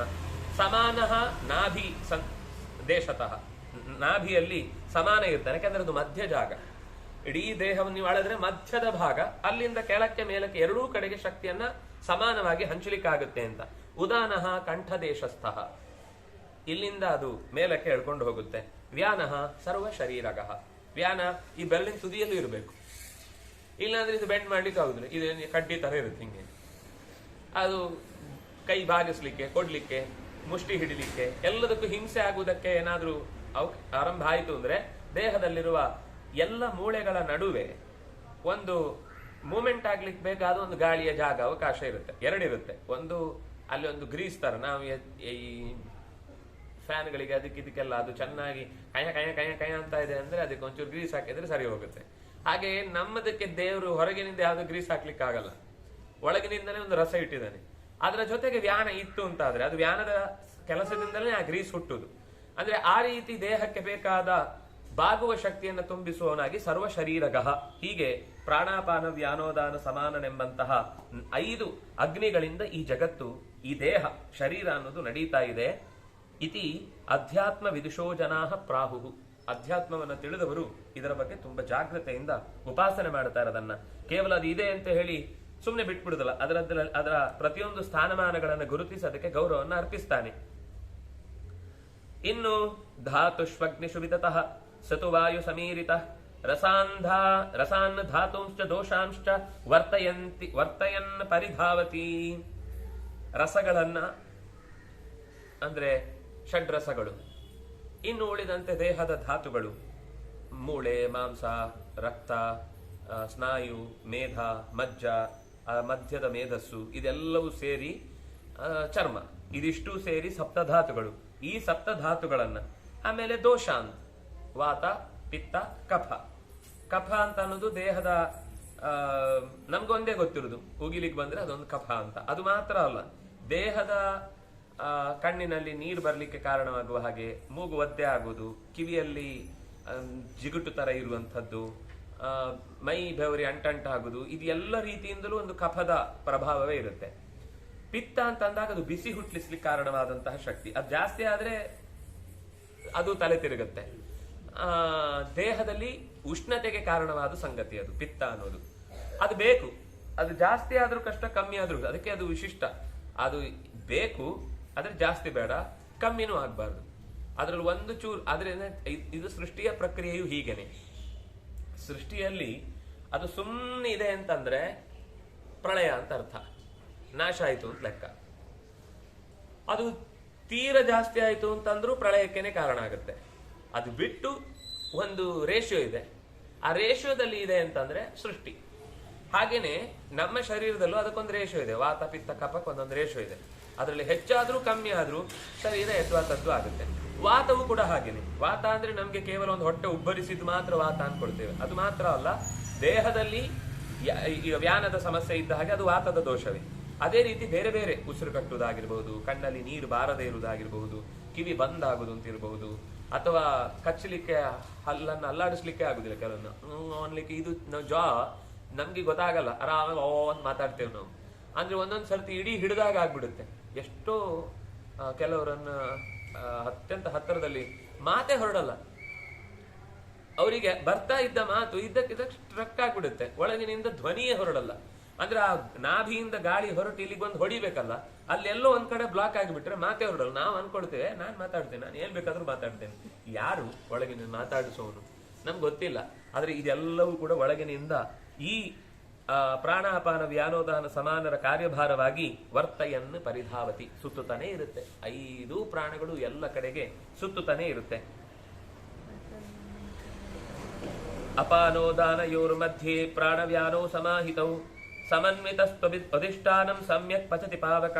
ಮಧ್ಯದಲ್ಲಿ ಪಾವಕ ನಿಂತುಕೊಂಡು ಅಪಾನ ಮತ್ತು ಉದಾನಗಳ ನಡುವೆ, ಕಂಠದಲ್ಲಿರುವ ಅಪಾನ, ಗುದದಲ್ಲಿರುವ ಕಂಠದಲ್ಲಿರುವ ಉದಾನ, ಗುದದಲ್ಲಿರುವ ಅಪಾನ, ಇದೆರಡರ ಮಧ್ಯದಲ್ಲಿ ಪ್ರಾಣ ಮತ್ತು ವ್ಯಾನರು ಸಮಾಹಿತವು. ಇವೆರಡನ್ನು ಸಮನ್ವಿತವಾಗಿ ಸಮಾನ ಜೋಡಿಸಿಕೊಂಡು ಮಧ್ಯದಲ್ಲಿ ನೆಲೆಸಿ ಎಲ್ಲವನ್ನು ಕೂಡ ಪಚತಿ ಒಳಗಿನಿಂದ ಇರುವ ಅಗ್ನಿ ಈ 5 ಕೂಡ ಪ್ರಾಣ ಅಗ್ನಿ ಸೇರಿಕೊಂಡು ಉರಿಸತ್ತೆ. ಪ್ರಾಣಾನಾಂ ಸನ್ನಿಪಾತಾತ್ತು ಸನ್ನಿಪಾತ ಪ್ರಜಾಯತೆ ಸೋಷ್ಮ ಸೋಗ್ನಿರಿತಿಜ್ಞೇಯ ಯೋನ್ನಂ ಪಚತಿ ದೇಹಿನಾಂ. ಈ ಪ್ರಾಣನೆ ಪರಸ್ಪರ ಘರ್ಷಣೆಯಿಂದ, ಮೇಲೆ ಕೆಳಕ್ಕೆ ಹೋಗುವ ಗಾಳಿಯ ಘರ್ಷಣೆಯಿಂದ ಅದರಲ್ಲೊಂದು ಬೆಂಕಿ ಹುಟ್ಟುತ್ತೆ. ಅದರಿಂದಾಗಿ ಜೀರ್ಣ ಆಗುತ್ತೆ. ಉಸಿರಾಟ ನಿಂತರೆ ಜೀರ್ಣ ಆಗುದಿಲ್ಲ, ಆಮೇಲೆ ಮುಗಿದೋಯ್ತು ಅಂತ ಲೆಕ್ಕ. ಉಸಿರು ಕಷ್ಟ ಆದ್ರೂ ಮಂದ, ಅಗ್ನಿಮಾಂದ್ಯ ಅಂತ ಬರುವುದು ಅದೇ ಒಂದು ಕಾರಣ. ಹಾಗಾಗಿ ದೇಹದಲ್ಲಿ ಊಷ್ಮ ಅಂದ್ರೆ ಬಿಸಿ, ಅದನ್ನೇ ಅಗ್ನಿ ಅಂತ ಕರೆಯುವುದು, ಟೆಂಪರೇಚರ್ ಅಂತ ನಾವು ಇನ್ನೊಂದು ಶಬ್ದದಲ್ಲಿ ಹೇಳ್ಬಹುದು. ಪ್ರಾಣಾನಾಂ ನಿಪಾತ ಸಮ್ಯಕ್ ನಿಪಾತ, ಮೇಲೆ ಕೆಳಕ್ಕೆ ಹಾದು ಹೋಗುವಂತ ಪ್ರತಿಯೊಂದು ಕ್ಷಣದ ಉಸಿರಾಟದಿಂದಾಗಿಯೇ ಸ್ಪಂದ ಘರ್ಷಣೆ ಉಂಟಾಗಿ ಅನ್ನ ಅನ್ನೋದು ದೇಹಿ ಉಂಡವನು ಪಚನ ಮಾಡಿಕೊಳ್ಳುವುದಕ್ಕೆ ಒಂದು ಶಕ್ತಿಯನ್ನು ಪಡೀತಾನೆ. ಅದರಿಂದಾಗಿ ಕೆಲಸ ಮಾಡಬೇಕು ಅಂತ ಹೇಳು. ನಮ್ಮ ದೇಹದಲ್ಲಿ ಚಲನವಲನ ಇದ್ರೆ ಮಾತ್ರ ವ್ಯಾನ ಸ್ಟ್ರಕ್ ಆಗುದು ಯಾವಾಗ ಗೊತ್ತಾ? ನಾವು ಕೆಲಸ ಕಮ್ಮಿ ಮಾಡ್ತಾ ಹೋದ ಹಾಗೆ. ನಾವು ಯಾವಾಗ ಈ ವಿಷಯದಲ್ಲಿ ಉದಾಸೀನ ಮಾಡ್ತೇವೋ ವ್ಯಾನದ ದೋಷಗಳು ಜಾಸ್ತಿ ಆಗ್ತಾ ಹೋಗುತ್ತೆ. ಅದೇ ಇನ್ನೊಂದು ನಮ್ಮಲ್ಲಿರುವ ತಪ್ಪು ತಿಳುವಳಿಕೆ ಏನಂದ್ರೆ ನಾವು ಅದಕ್ಕೆ ವ್ಯಾಯಾಮ ಮಾಡ್ತೇವೆ ಅಂತ. ವ್ಯಾಯಾಮ ಮಾಡಬಾರದು ಅಂತ ನಾನು ಹೇಳ್ತಿಲ್ಲ, ಆದ್ರೆ ದೇಹಕ್ಕೆ ಸಹಜವಾದ ವ್ಯಾಯಾಮದಲ್ಲಿ ಒಂದು ನಿರ್ದಿಷ್ಟವಾದ ವ್ಯವಸ್ಥೆ ಇಷ್ಟೇ ಇರುತ್ತೆ. ಈಗ ಅದಕ್ಕೂ ಕೂಡ ನೀವು ಕೆಲಸ ಎಲ್ಲ ಮಾಡಿದಾಗ ಯಾವೆಲ್ಲ ದೇಹದಲ್ಲಿ ಬದಲಾವಣೆ ಆಗುತ್ತೋ ಅದನ್ನು ನಾವು ವ್ಯಾಯಾಮದಲ್ಲಿ ಮಾಡಿಸ್ತೇವೆ ಅಂತ ವ್ಯವಸ್ಥೆ ಮಾಡಿಸ್ತಾರೆ. ಆಮೇಲೆ ಏನ್ ಮಾಡುದು? ಅಲ್ಲೂ ಕೂಡ ನೆಲ ಒರೆಸುವಂಗೆ ಆಕ್ಟಿಂಗ್ ಮಾಡುದು. ಅದನ್ನೇ ನೆಲ ಮನೇಲಿ ಒರೆಸಿದ್ರೆ ಅಲ್ಲೂ ರುಬ್ಬಿಸಿದಾಗ ಮಾಡ್ತಾರೆ. ನಾನು ತಮಾಷೆ ಮಾಡ್ತಿಲ್ಲ. ಪ್ರಕೃತಿ ಚಿಕಿತ್ಸಾದಲ್ಲಿ ನೀವು ಹೋದ್ರೆ ಇದನ್ನೇ ಎಲ್ಲ ಮಾಡಿಸ್ತಾರೆ. ಈಗ ನಾನು ಹೇಳಿದ್ದಲ್ಲ, ಆ ಚಿಕಿತ್ಸೆಯಲ್ಲಿ ಅನುಭವಿಸ್ತಾರೆ ಹೇಳುದು. ನಮ್ಮ ಮನೇಲಿ ಇದನ್ನೆಲ್ಲ ಮಾಡ್ಲಿಕ್ಕಿದ್ದಾಗ ಬಿಟ್ವಿ. ಈಗ ಅಲ್ಲೂ ಹೋಗಿ 15 ದಿವಸ ನಮಗೆ ಟ್ರೀಟ್ಮೆಂಟ್ ಏನು ಅಂದ್ರೆ ರುಬ್ಬುದು, ನೆಲ ಒರೆಸುದು, ನೀರು ಸೇದುದು ತುಂಬಾ ಮುಖ್ಯವಾದ ಸಂಗತಿ ಅಂತ ಹೇಳ್ತಾರೆ. ಅದು ಇಡೀ ಈ ಎದೆಯ ಗೂಡು ಗಾಳಿ ಒಳಕ್ಕೆ ಹೋಗದ ಹಾಗೆ ಆಗ್ಲಿಕ್ಕೆ ಕಾರಣವೇ ನಮ್ಮ ಈ ಕೈಯನ್ನು ಹಿಂದಕ್ಕೆ ಜಾಡಿಸದೇ ಇರುವುದು. ಅದಕ್ಕೋಸ್ಕರ ಅವರು ಅಲ್ಲಿ ನೀರು ಸೇದುವ ಹಾಗೆ ಮಾಡಿಸ್ತಾರೆ. ನೀರು ಸೇರಿಸಿ ಅವರು ಪಾತ್ರೆ ತುಂಬಿಸ್ಕೊಳ್ತಾರೆ. ನಮ್ಮ ಮನೆಯಲ್ಲಿ ಮಾಡಿದ್ರೆ ನಮ್ಮ ಪಾತ್ರೆ ತುಂಬಿತ್ತು, ಅವ್ರು ಪಾತ್ರೆ ತುಂಬಿಸೋ ಕಾರ್ಯಕ್ರಮ ಆಗುತ್ತೆ. ಈ ತರ ಬೇರೆ ಬೇರೆ ಕೆಲಸಗಳಲ್ಲಿ ತೊಡಗಬೇಕು ಅನ್ನೋದು ಅಷ್ಟೇ ಮುಖ್ಯ. ಅಂದ್ರೆ ನಾನು ಹೇಳ್ತಾ ಇರೋದು ದೈನಂದಿನ ಅಗತ್ಯಗಳನ್ನ ಮಾಡ್ಕೊಳ್ಳಿ ಅಂತ. ನೀವು ಬೇರೆಯವರ ಮನೆಗೆ ಹೋಗಿ ಕೆಲಸ ಮಾಡಿ ಆ ಸಂಪಾದನೆಗೋಸ್ಕರ ಒದ್ದಾಡಿ ಅಂತ ಹೇಳ್ತಿಲ್ಲ. ನಮ್ಗೆ ಆಗ್ಬೇಕಾದ ಸಣ್ಣ ಪುಟ್ಟ ಕೆಲಸ, ಅದನ್ನ ತೀರಾ ನಮ್ಮ ಬೇರೆ ಕೆಲಸಗಳಿಗೆ ಹೊಡೆತ ಬೀಳುವಂತಲ್ಲ. ನಮ್ಗೆ ಎಷ್ಟು ಬೇಕೋ ಅಷ್ಟನ್ನ ನಾವು ಮಾಡ್ಕೊಳ್ಬೇಕಾದದ್ದು. ಇದು ಅತ್ಯಂತ ಮುಖ್ಯವಾದ ಸಂಗತಿ. ಇದರಿಂದ ದೇಹದಲ್ಲಿ ಉಷ್ಣತೆ ಹುಟ್ಟಿ ಅನ್ನ ಚೆನ್ನಾಗಿ ಪಚನಗೊಳ್ಳುತ್ತೆ. ಅಸ್ಯಾಪಿ ಪಾಯು ಪರ್ಯಂತಹ ತಥಾ ಸ್ಯಾತ್ ಗುದ ಸಂಹಿತಃ ಸ್ರೋತಾಂತಿ ತಸ್ಮಾತ್ ಜಾಯಂತೆ ಸರ್ವ ಪ್ರಾಣೇಶು ದೇಹಿನಾಂ. ಇದೆಲ್ಲ ತುಂಬಾ ಸಂಗತಿಗಳನ್ನ ಇಲ್ಲಿ ವಿಸ್ತಾರ ಮಾಡಿ ಹೇಳ್ತಾರೆ. ಕೂತ್ಕೊಳ್ಳುವ ಜಾಗದಿಂದ ನೆತ್ತಿಯ ತನಕದ ಎಲ್ಲ ಇಂದ್ರಿಯಗಳಿಗೂ ಸಮ ಪ್ರಮಾಣದಲ್ಲಿ ನಾವು ಕೆಲಸ ಕೊಡಬೇಕು. ಬರೀ ಎಡಗೈಗೆ ಜಾಸ್ತಿ ಕೆಲಸ ಕೊಟ್ರೆ ಈ ಬ್ರೈನ್ ಮಾತ್ರ ವರ್ಕ್ ಆಗ್ತಾ ಇರುತ್ತೆ, ಈ ಬ್ರೈನ್ ಡಲ್ ಆಗ್ಬಿಡುತ್ತೆ. ಬರೀ ಬಲಗೈಯಲ್ಲೇ ನಾವು ಎಲ್ಲ ಕೆಲಸಗಳನ್ನು ಮಾಡುತ್ತೇವೆ, ಎಡಗೈಗೆ ಕೆಲಸನೇ ಕೊಡ್ಲಿಲ್ಲ ಅಂದ್ರೆ ತರ್ಕದ ಅಂದ್ರೆ ಭಾವನೆಗಳ ಯೋಚನೆಗಳು ಗಟ್ಟಿ ಆಗ್ತವೆ, ತರ್ಕದ ಯೋಚನೆ ಸತ್ತು ಹೋಗ್ಬಿಡುತ್ತೆ. ಎರಡಕ್ಕೂ ಸಮವಾಗಿ ಕೆಲಸ ಕೊಟ್ರೆ ಕೈ ಅಂತ ಮಾತ್ರ ಅಲ್ಲ, ಅದು ಕಾಲಿರ್ಬೋದು, ದೇಹದ ಇಡೀ ಇಷ್ಟೂ ಭಾಗಗಳಲ್ಲಿ ಆಯಾ ಕಣ್ಣಿಗೂ ಹಾಗೆ ಕೆಲಸ ಕೊಡುವಾಗಲೂ ಈ ಚಿನಿವಾರ ಕೆಲಸ ಮಾಡೋರು ಒಂದ್ ಕಣ್ಣು ಮುಚ್ಚಿ ಒಂದ್ ಕಣ್ಣಲ್ಲಿ ಮಾಡ್ತಾರೆ. ನೀವು ಆಮೇಲೆ ಸ್ವಲ್ಪ ಗಮನಿಸಿ, ಆಮೇಲೆ ತೆಗೆದು ಇಲ್ಲಿಗೆ ಇಟ್ಕೊಂಡು ಮಾಡ್ತಾರೆ. ಅದು ಒಂದೇ ಇದ್ರಲ್ಲಿ ಮಾಡ್ತಾ ಇದ್ರೆ ಒಂದು ಶಕ್ತಿಯನ್ನು ಬೇಗ ಕಳ್ಕೊಳ್ಳಿಕ್ ಶುರುವಾಗುತ್ತೆ. ಗೊತ್ತಿದ್ದವ್ರು, ಇಲ್ಲಾಂದ್ರೆ ಕೆಲವೊಂದ್ಸರ್ತಿ ಅವರು ಹಳಬರೆಲ್ಲ ಅದನ್ನೆಲ್ಲ ಚೆನ್ನಾಗಿ ಗೊತ್ತಿದ್ದೇ ಮಾಡ್ತಾರೆ. ಅವರು ಒಂದ್ಸಲ ಹೀಗೆ ತಿದಿಯನ್ನು ತೀರ್ತಾ ಇರ್ತಾರೆ, ಆಮೇಲೆ ತಿರುಗಿ ಮತ್ತೆ ಹೀಗೆ ಮಾಡ್ತಿರ್ತಾರೆ. ಎರಡೂ ಕೈಗೆ ಅಭ್ಯಾಸ ಕೊಡ್ತಿರ್ತಾರೆ. ಅಂದ್ರೆ ದೇಹಕ್ಕೆ ಸಮ ಪ್ರಮಾಣದಲ್ಲಿ ಕೆಲಸವನ್ನ ಕೊಡಬೇಕಾದದ್ದು ಬಹಳ ಮುಖ್ಯ.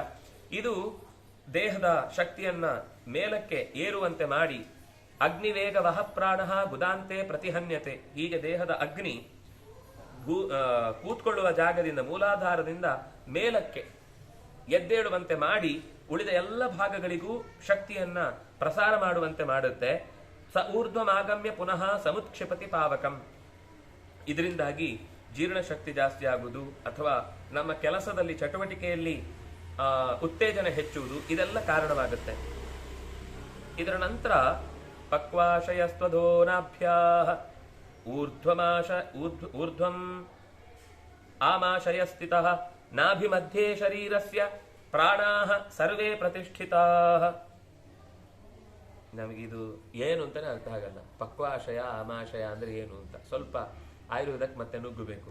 ಅಲ್ಲಿ ಆ ಅಲ್ಲಿ ಇಲ್ಲಿ ಇವರು ಕೊಟ್ಟ ಈ ಶ್ಲೋಕ ನಂಗೆ ಆಶ್ಚರ್ಯ ಆಗಿದ್ದು, ಇದು ಚರಕ ಸಂಹಿತೆಯಲ್ಲೂ ಇದೆ, ವಾಗ್ಭಟನ ಮಾತಿನಲ್ಲೂ ಇದೆ. ಇಲ್ಲಿದ್ದೇ ಮಾತು ಅಲ್ಲಿರುವುದು. ಚರಕ ಸಂಹಿತೆ ವಾಗ್ಭಟನ ಸಂಹಿತೆ ಮಹಾಭಾರತಕ್ಕಿಂತ ಹಿಂದಿನದ್ದಲ್ಲ. ಇಲ್ಲಿಯ ಮಾತೆ ಅಲ್ಲಿ ಹೇಳುದು. ಇಲ್ಲಿ ಬಂದ ಮಾತು ಊರ್ಧ್ವಮಾಗಮ್ ಪಕ್ವಾಶಯ ಅಧೋ ನಾಭಿಯ ಅಧೋ ಭಾಗದಲ್ಲಿ ಪಕ್ವಾಶಯ ಅಂತ ಒಂದು ಭಾಗ ಇದೆ. ಊರ್ಧ್ವಂ ಆಮಾಶಯ, ಊರ್ಧ್ವದಲ್ಲಿ ಆಮಾಶಯ. ಏನ್ ಹಾಗಂದ್ರೆ ಇದೆರಡು ಪಕ್ವ ಅಂದ್ರೆ ಜೀರ್ಣಗೊಂಡ ಪದಾರ್ಥ, ಅಂದ್ರೆ ಅದು ಕರುಳಿಗೆ ಹೋಗಿ ದೊಡ್ಡ ಕರುಳಿನ ತನಕ ಇಳಿದು ಬರುತ್ತೆ. ಯಾವುದು ಜೀರ್ಣ ಆಗುದಿಲ್ವೋ ಅದು ಕರುಳಲ್ಲಿ ಉಳಿಸ್ಕೊಳ್ಳಲ್ಲ, ಅದು ವಾಪಸ್ ಮೇಲ್ ಬರುತ್ತೆ. ಹಾಗಾಗಿ ಕೆಲವೊಂದು ಸರ್ತಿ ಅದು ವಾಂತಿ ಬರುದು.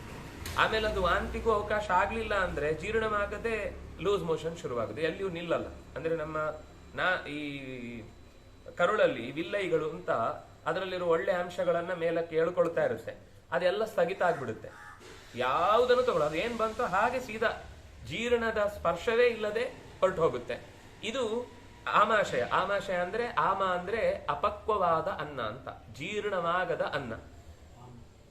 ನಮ್ಮ ಜೀರ್ಣ ಶಕ್ತಿಗೆ ಅದು ಸಿಕ್ಕಿದ್ರೆ ಜೀರ್ಣ ಆಗುತ್ತೆ. ನಮ್ಮಲ್ಲಿ ಆ ಜೀರ್ಣ ಶಕ್ತಿ, ಉಸಿರಾಟ ಹೆಚ್ಚು ಕಮ್ಮಿ ಆಯಿತು ಅಥವಾ ತುಂಬಾ ಘನೀಭೂತವಾದ ಪದಾರ್ಥ ತಿಂದಿದ್ದ, ನಮ್ಗೆ ದೇಹಕ್ಕೆ ನಾವು ಸಿಕ್ಕಾಪಟ್ಟೆ ಐಸ್ ಕ್ರೀಮ್ ಹಾಕೋದು ಇದು ಅಪಾಯಕಾರಿಯೇ. ಯಾವಾಗ್ಲೂ ಒಂದ್ ಸರ್ತಿಗೆ ಆಗೋಗ ಅದು ಸ್ವಲ್ಪ ಸಹಿಸ್ಕೊಳ್ಳುತ್ತೆ, ದೇಹ ತುಂಬಾ ಹೋರಾಡುತ್ತೆ ನಮ್ಮ ಪರವಾಗಿ. ಅದು ನಾವೆಷ್ಟೇ ದೇಶ ಪ್ರೇಮ ಬಿಟ್ರು ಅದು ನಮ್ಮ ದೇಹ ಪ್ರೇಮ ಬಿಡಲ್ಲ, ನಮ್ಮನ್ನು ಉಳಿಸ್ಬೇಕು ಅಂತ ಪ್ರಯತ್ನ ಮಾಡ್ತಿರುತ್ತೆ. ಅದನ್ನು ನಾವು ತುಂಬಾ ಸರ್ತಿ ಅದರ ಮೇಲೆ ದಾಳಿ ಮಾಡಿದ ಕೊನೆಗೆ ಅದು ಅಸಹಾಯಕವಾಗಿ ಕೈ ಬಿಡುತ್ತೆ ಅಷ್ಟೇ. ಅದನ್ನಾಗೆ ಅದು ಆ ಶೈತ್ಯ ನಮ್ಮ ದೇಹಕ್ಕೆ ಸಹಿಸ್ಕೊಳ್ಳಿಕ್ಕೆ ಆಗುದಿಲ್ಲ. ಎಲ್ಲ ತಣ್ಣಗಾಗ್ಬಿಟ್ರೆ ನರಗಳೆಲ್ಲ ಈ ಕೆಲಸ ಮಾಡ್ಲಿಕ್ಕೆ ಲಕ್ಷಗಟ್ಟಲೆ ಕೋಟಿಗಟ್ಟಲೆ ಕಿಣ್ವಗಳು ಕೆಲಸ ಮಾಡ್ತಾ ಇರ್ತವೆ. ಅದೆಲ್ಲ ಈಗ ನೀವು ಹಣ್ಣನ್ನ ಫ್ರಿಜ್ ಅಲ್ಲಿ ಇಟ್ರೆ ನೀವು ಮತ್ತೆ ತೆಗೆದು ತಿನ್ನುವುದು ಹಣ್ಣಲ್ಲ, ಹಣ್ಣಿನ ಹೆಣ. ಯಾಕೆಂದ್ರೆ ಅದರೊಳಗಿದ್ದ ಎಲ್ಲ ಜೀವಾಣುಗಳು ಸತ್ತೋಗಿರ್ತವೆ. ಅದಕ್ಕಿಂತಲೂ ಸೂಕ್ಷ್ಮವಾದವುಗಳು ಕೆಲವು ಇದ್ದದ್ದು ಆಮೇಲೆ ಬಂದಾಗ ಕೆಲವು ಕೆಲಸ ಮಾಡ್ಬೋದು. ಆಗ ಹೆಚ್ಚು ಕೆಲಸ ಆಗುದು ಏನ್ ಗೊತ್ತಾ, ಕೊಳಿಲಿಕ್ಕೆ ಶುರುವಾಗುತ್ತಷ್ಟೇ. ಆ ಕೀಟಾಣುಗಳು ಮಾತ್ರ ಉಳ್ಕೊಳ್ತವೆ. ಆದ್ರೆ ಆ ಪದಾರ್ಥದಲ್ಲಿದ್ದ ಔಷಧೀಯ ಗುಣದಿಂದ ನಮ್ಗೆ ಏನ್ ಲಾಭ ಆಗ್ಬೇಕಿತ್ತು ಅದು ಪೂರ್ಣ ಪ್ರಮಾಣದಲ್ಲಿ ಕೆಲಸ ಮಾಡುದಿಲ್ಲ. ಇನ್ನೇನು ಆ ಜಡವಾದ ಪದಾರ್ಥದಲ್ಲಿ ಸಹಜವಾಗಿ ಏನೋ ಒಂದು ಔಷಧೀಯ ಗುಣ ಇರುತ್ತಲ್ಲ, ಅದೆಲ್ಲೋ ಚೂರು ಕೆಲಸ ಮಾಡ್ಲಿಕ್ಕೆ ಪೂರಕವಾದ್ರೆ ಉಳಿದದ್ದನ್ನ ನಮ್ಮ ದೇಹ ಪಾಪ ಅದು ಜನರೇಟ್ ಮಾಡುತ್ತೆ. ಮತ್ತೆ ನಿನ್ಗೆ ಇಷ್ಟು ಮದ್ದು ಸಿಕ್ಕಿದೆ, ಇದನ್ನ ನೀನು ಹೆಚ್ಚು ಮಾಡ್ಕೊಳ್ಬೇಕು, ಇದು ನಿನ್ ದೇಹಕ್ಕೆ ಬೇಕು ಅಂತ ಅದು ನಮ್ಗೆ ಹೆಲ್ಪ್ ಮಾಡ್ಲಿಕ್ಕೆ ಶುರು ಮಾಡುತ್ತೆ. ಅದರಲ್ಲೇ ಅದೇ ಗಮನಿಸಿ, ಯಾವುದು ಪ್ರಕೃತಿಯಲ್ಲಿ ಪಕ್ವವಾಗಿ ಬೇಗ ಸಿಕ್ಕುವ ಪದಾರ್ಥ ಇರುತ್ತೋ ಅದು ನಿಮ್ಗೆ ಬೇಗ ಔಷಧ ಕೆಲಸ ಮಾಡುತ್ತೆ. ನೀವು ಅದನ್ನ ಜಜ್ಜಿ ಕುಡಿದು ಬೇಯಿಸಿ ಎಲ್ಲ ಹಾಕಿ ಎಷ್ಟೋ ವರ್ಷ ಆದ್ಮೇಲೆ ತಂದು ಅಂಗಡಿಯಲ್ಲಿ ತಂದು ಇಟ್ಕೊಳ್ತೇವಲ್ವ, ಅದು ಬಹಳ ಬೇಗ ಕೆಲಸ ನಾವಿವತ್ತು ಆಯುರ್ವೇದ ಫೇಲ್ ಆಗುದೇ ಈ ಸೂಕ್ಷ್ಮಗಳನ್ನೆಲ್ಲ ಗಮನಿಸದೇ ಇರುವುದರಿಂದ. ಎಷ್ಟೆಷ್ಟು ಪಕ್ವತೆ, ಎಷ್ಟೆಷ್ಟು ಫ್ರೆಶ್ನೆಸ್ ಇರುತ್ತೋ ಅಷ್ಟಷ್ಟು ಅದು ಬೇಗ ಫಲ ಕೊಡುತ್ತೆ. ಈಗ ಇದು ಆಡಿಸೋಗೆ ಇದೆ ಹಿಂದೆ, ಇದನ್ನ ನೀವು ಹೀಗೆ ತೆಗೆದು ಜಜ್ಜಿ ಹಾಗೆ ರಸ ಮಾಡಿ ಪಾಕ ಕುಡಿದ್ರೆ ಕಫ ಬೇಗ ನೀರಾಗುತ್ತೆ. ಇದನ್ನೇ ಅವರು ಒಣಗಿಸಿ ಡಬ್ಬದಲ್ಲಿ ಹಾಕಿ ಯಾವಾಗಲೂ ಇಟ್ಟದ್ದು ನೀವು ಕುಡಿರಿ, ಏನೋ ಡಾಕ್ಟರ್ 3 ಸಲ ಕೇಳಿದ್ದಕ್ಕೆ ಆಗಿದೆ ಅಂತ ಡೌಟ್ ಅಲ್ಲಿ ಹೇಳುವಂಗಿರುತ್ತೆ ನಮ್ಮ ಪರಿಸ್ಥಿತಿ. ಯಾಕೆಂದ್ರೆ ಅವ್ರದ್ದು ತಪ್ಪಿಲ್ಲ. ಇದರಲ್ಲೂ ಇನ್ನೂ ಎಷ್ಟಿದೆ ಅಂದ್ರೆ ಆಶ್ಚರ್ಯ, ಅದಾಗಿ ಗಿಡ ಹುಟ್ಟಿ ಏನು ಪ್ರಕಟಗೊಂಡಿರುತ್ತೆ ಅದರಲ್ಲಿ ಹೆಚ್ಚು ಔಷಧೀಯ ಗುಣ ಇರುತ್ತೆ. ನಾವು ನೆಟ್ಟದ್ದಾಗುವಾಗ ಆ ನೆಲಕ್ಕೆ ಅದಕ್ಕೆ ಆಗುತ್ತೋ ಇಲ್ಲೋ ಗೊತ್ತಿಲ್ಲ, ನೀವು ನೆಟ್ಟಿದ್ದೀರಿ ಅಂತ ಅದು ಬೆಳೆಯುತ್ತೆ, ಅದ್ರಲ್ಲಿ ಸ್ವಲ್ಪ ಕಮ್ಮಿ. ಅದನ್ನ ಅರ್ಶೋಘ್ನದಲ್ಲಿ ಸ್ಪಷ್ಟವಾಗಿ ಹೇಳ್ತಾರೆ. ಸುವರ್ಣಗೆಡ್ಡೆ ಅಂತ ನಾವು ಕೇಳ್ತೇವಲ್ವಾ, ಅದು ಕಾಡಿನಲ್ಲಿ ಬೆಳೆಯುತ್ತೆ. ನಿಜವಾಗಿ ಕಾಡಿನಲ್ಲೇ ಬೆಳೆದ ಸುವರ್ಣಗೆಡ್ಡೆನ ನೀವು ಈ ಪೈಲ್ಸ್ ಮೊದಲಾದಂತಹ ರೋಗಗಳಿಗೆ ಆಹಾರವಾಗಿ ಬಳಸುವುದಿದೆ. ಬಳಸಿದಾಗ ಬೇಗ ಗುಣ ಆಗುತ್ತೆ. ಅದೇ ನಾವು ತಂದು ಅದನ್ನ ನಮ್ಮ ತೋಟದಲ್ಲಿಟ್ಟು ಬೆಳೆಸಿದ್ರೆ ಅದಷ್ಟು ಬೇಗ ಕೆಲಸನೇ ಮಾಡಲ್ಲ. ಯಾಕಂದ್ರೆ ಅದಾಗಿ ಬೇಕಾದ ಜಾಗದಲ್ಲಿ ಅದು ಬೆಳ್ಕೊಳ್ಳುತ್ತೆ. ತನಗೆ ಏನೇನು ಅದಕ್ಕೆ ಸೌಕರ್ಯಗಳು ಬೇಕು, ಮಣ್ಣಿನ ಗುಣಗಳು ಬೇಕು, ಅದನ್ನು ಎಳ್ಕೊಂಡು ಅದು ಅಲ್ಲಿ ಬೆಳೆದಿರುತ್ತೆ. ಅದರಿಂದ ಅದು ಹೆಚ್ಚು ಫಲ. ಹಸುಗಳ ಹಾಲು ಕೂಡ ಯಾವಾಗ ಪಕ್ವ ಅಂದ್ರೆ ಯಾವಾಗ ಅದು ಔಷಧೀಯ ಗುಣ ಇರುತ್ತೆ ಅಂದ್ರೆ ಅದು ಮೇಯ್ಲಿಕ್ಕೆ ಹೋದಾಗ ಏನೇನೇನೇನೋ ಗಿಡಗಳನ್ನ ಮೇಯುತ್ತೆ. ನಾವು ಮನೆಯಲ್ಲಿ ಹಾಕೋದು ಬರೀ ಬೂಸ, ಒಂದಿಷ್ಟು ಹುಲ್ಲು, ಅದರಲ್ಲಿ ಎಂಥದ್ದು ಇರಲ್ಲ, ಬಿಳಿ ನೀರು ಕೊಡುತ್ತಷ್ಟೇ. ಅದರಲ್ಲಿ ಬೇಕಾದ ಔಷಧೀಯ ಗುಣ ಸಿಗಬೇಕು ಅಂದ್ರೆ ಅದು ಗುಡ್ಡಗಳಿಗೆ, ಕಾಡಿಗೆ, ಬೇಲಿಗಳಿಗೆ ಮೇಲಿಕ್ಕೆ ಹೋಗ್ಬೇಕು. ಅಲ್ಲಿಗೆ ಹೋದಾಗ ಅದು ಕೆಲವು ಔಷಧೀಯ ಗಿಡಗಳನ್ನೆಲ್ಲ ತಿಂದಿರುತ್ತೆ. ಅದರಲ್ಲೂ ಕೆಲವು ಹಸುಗಳು ಇಂಥದ್ದೇ ತಿನ್ನುವುದು ಅಂತಿರುತ್ತೆ. ಅದಕ್ಕಾಗಿ ಅದೇ ಪದಾರ್ಥ ಈಗ ಬ್ರಾಹ್ಮಿ ಅಂತ ಮಾಡಿದಾಗ ಆ ಹಸುವಿಗೆ ವಿಶೇಷವಾಗಿ ಬರೀ ಒಂದೆಲಗವನ್ನು ತಿನ್ನಿಸಿ ಅದೇ ಇರುವ ಜಾಗದಲ್ಲಿ ಮೇಯಿಸಿ ಕರ್ಕೊಂಡು ಬಂದ್ರೆ ಅದರ ಹಾಲು ತೆಗೆದಾಗ ಅದಕ್ಕೆ ಅಷ್ಟು ಶಕ್ತಿ ಬರುವಂಥದ್ದು. ಅದು ಅವ್ರದ್ದು ತುಂಬಾ ಲೆಕ್ಕಾಚಾರ ಇರುತ್ತೆ.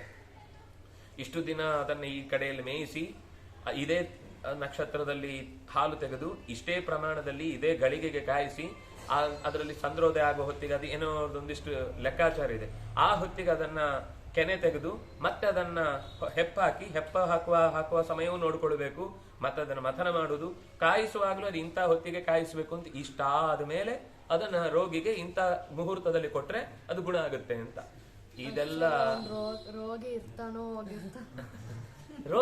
ಬಿಡ್ತಾನೋ ಅಂದ್ರೆ ಅದಕ್ಕೋಸ್ಕರ ಮೊದಲೇ ಅಂತ ಸಿದ್ಧ ಆಗಿರುತ್ತೆ. ಆ ಹೊತ್ತಿಗೆ ಬೇಕಾದ್ದು ಅವನಿಗೆ ಕೊಡುವ ಗಳಿಗೆ ಮಾತ್ರ ಕಾಯ್ತಿರ್ತಾರ ಅಷ್ಟೇ. ಇದ್ರಲ್ಲಿ ತುಂಬಾ ತರ ಇದೆ, ಎಲ್ಲ ಒಂದೇ ಗುಣದ್ದು ಇರುವುದಿಲ್ಲಲ್ಲ, ಬೇರೆ ಬೇರೆ ಗುಣಕ್ಕೆ ಸಂಬಂಧಪಟ್ಟಂತೆ ಬೇರೆ ಬೇರೆ ಔಷಧಗಳು ಇರ್ತವೆ.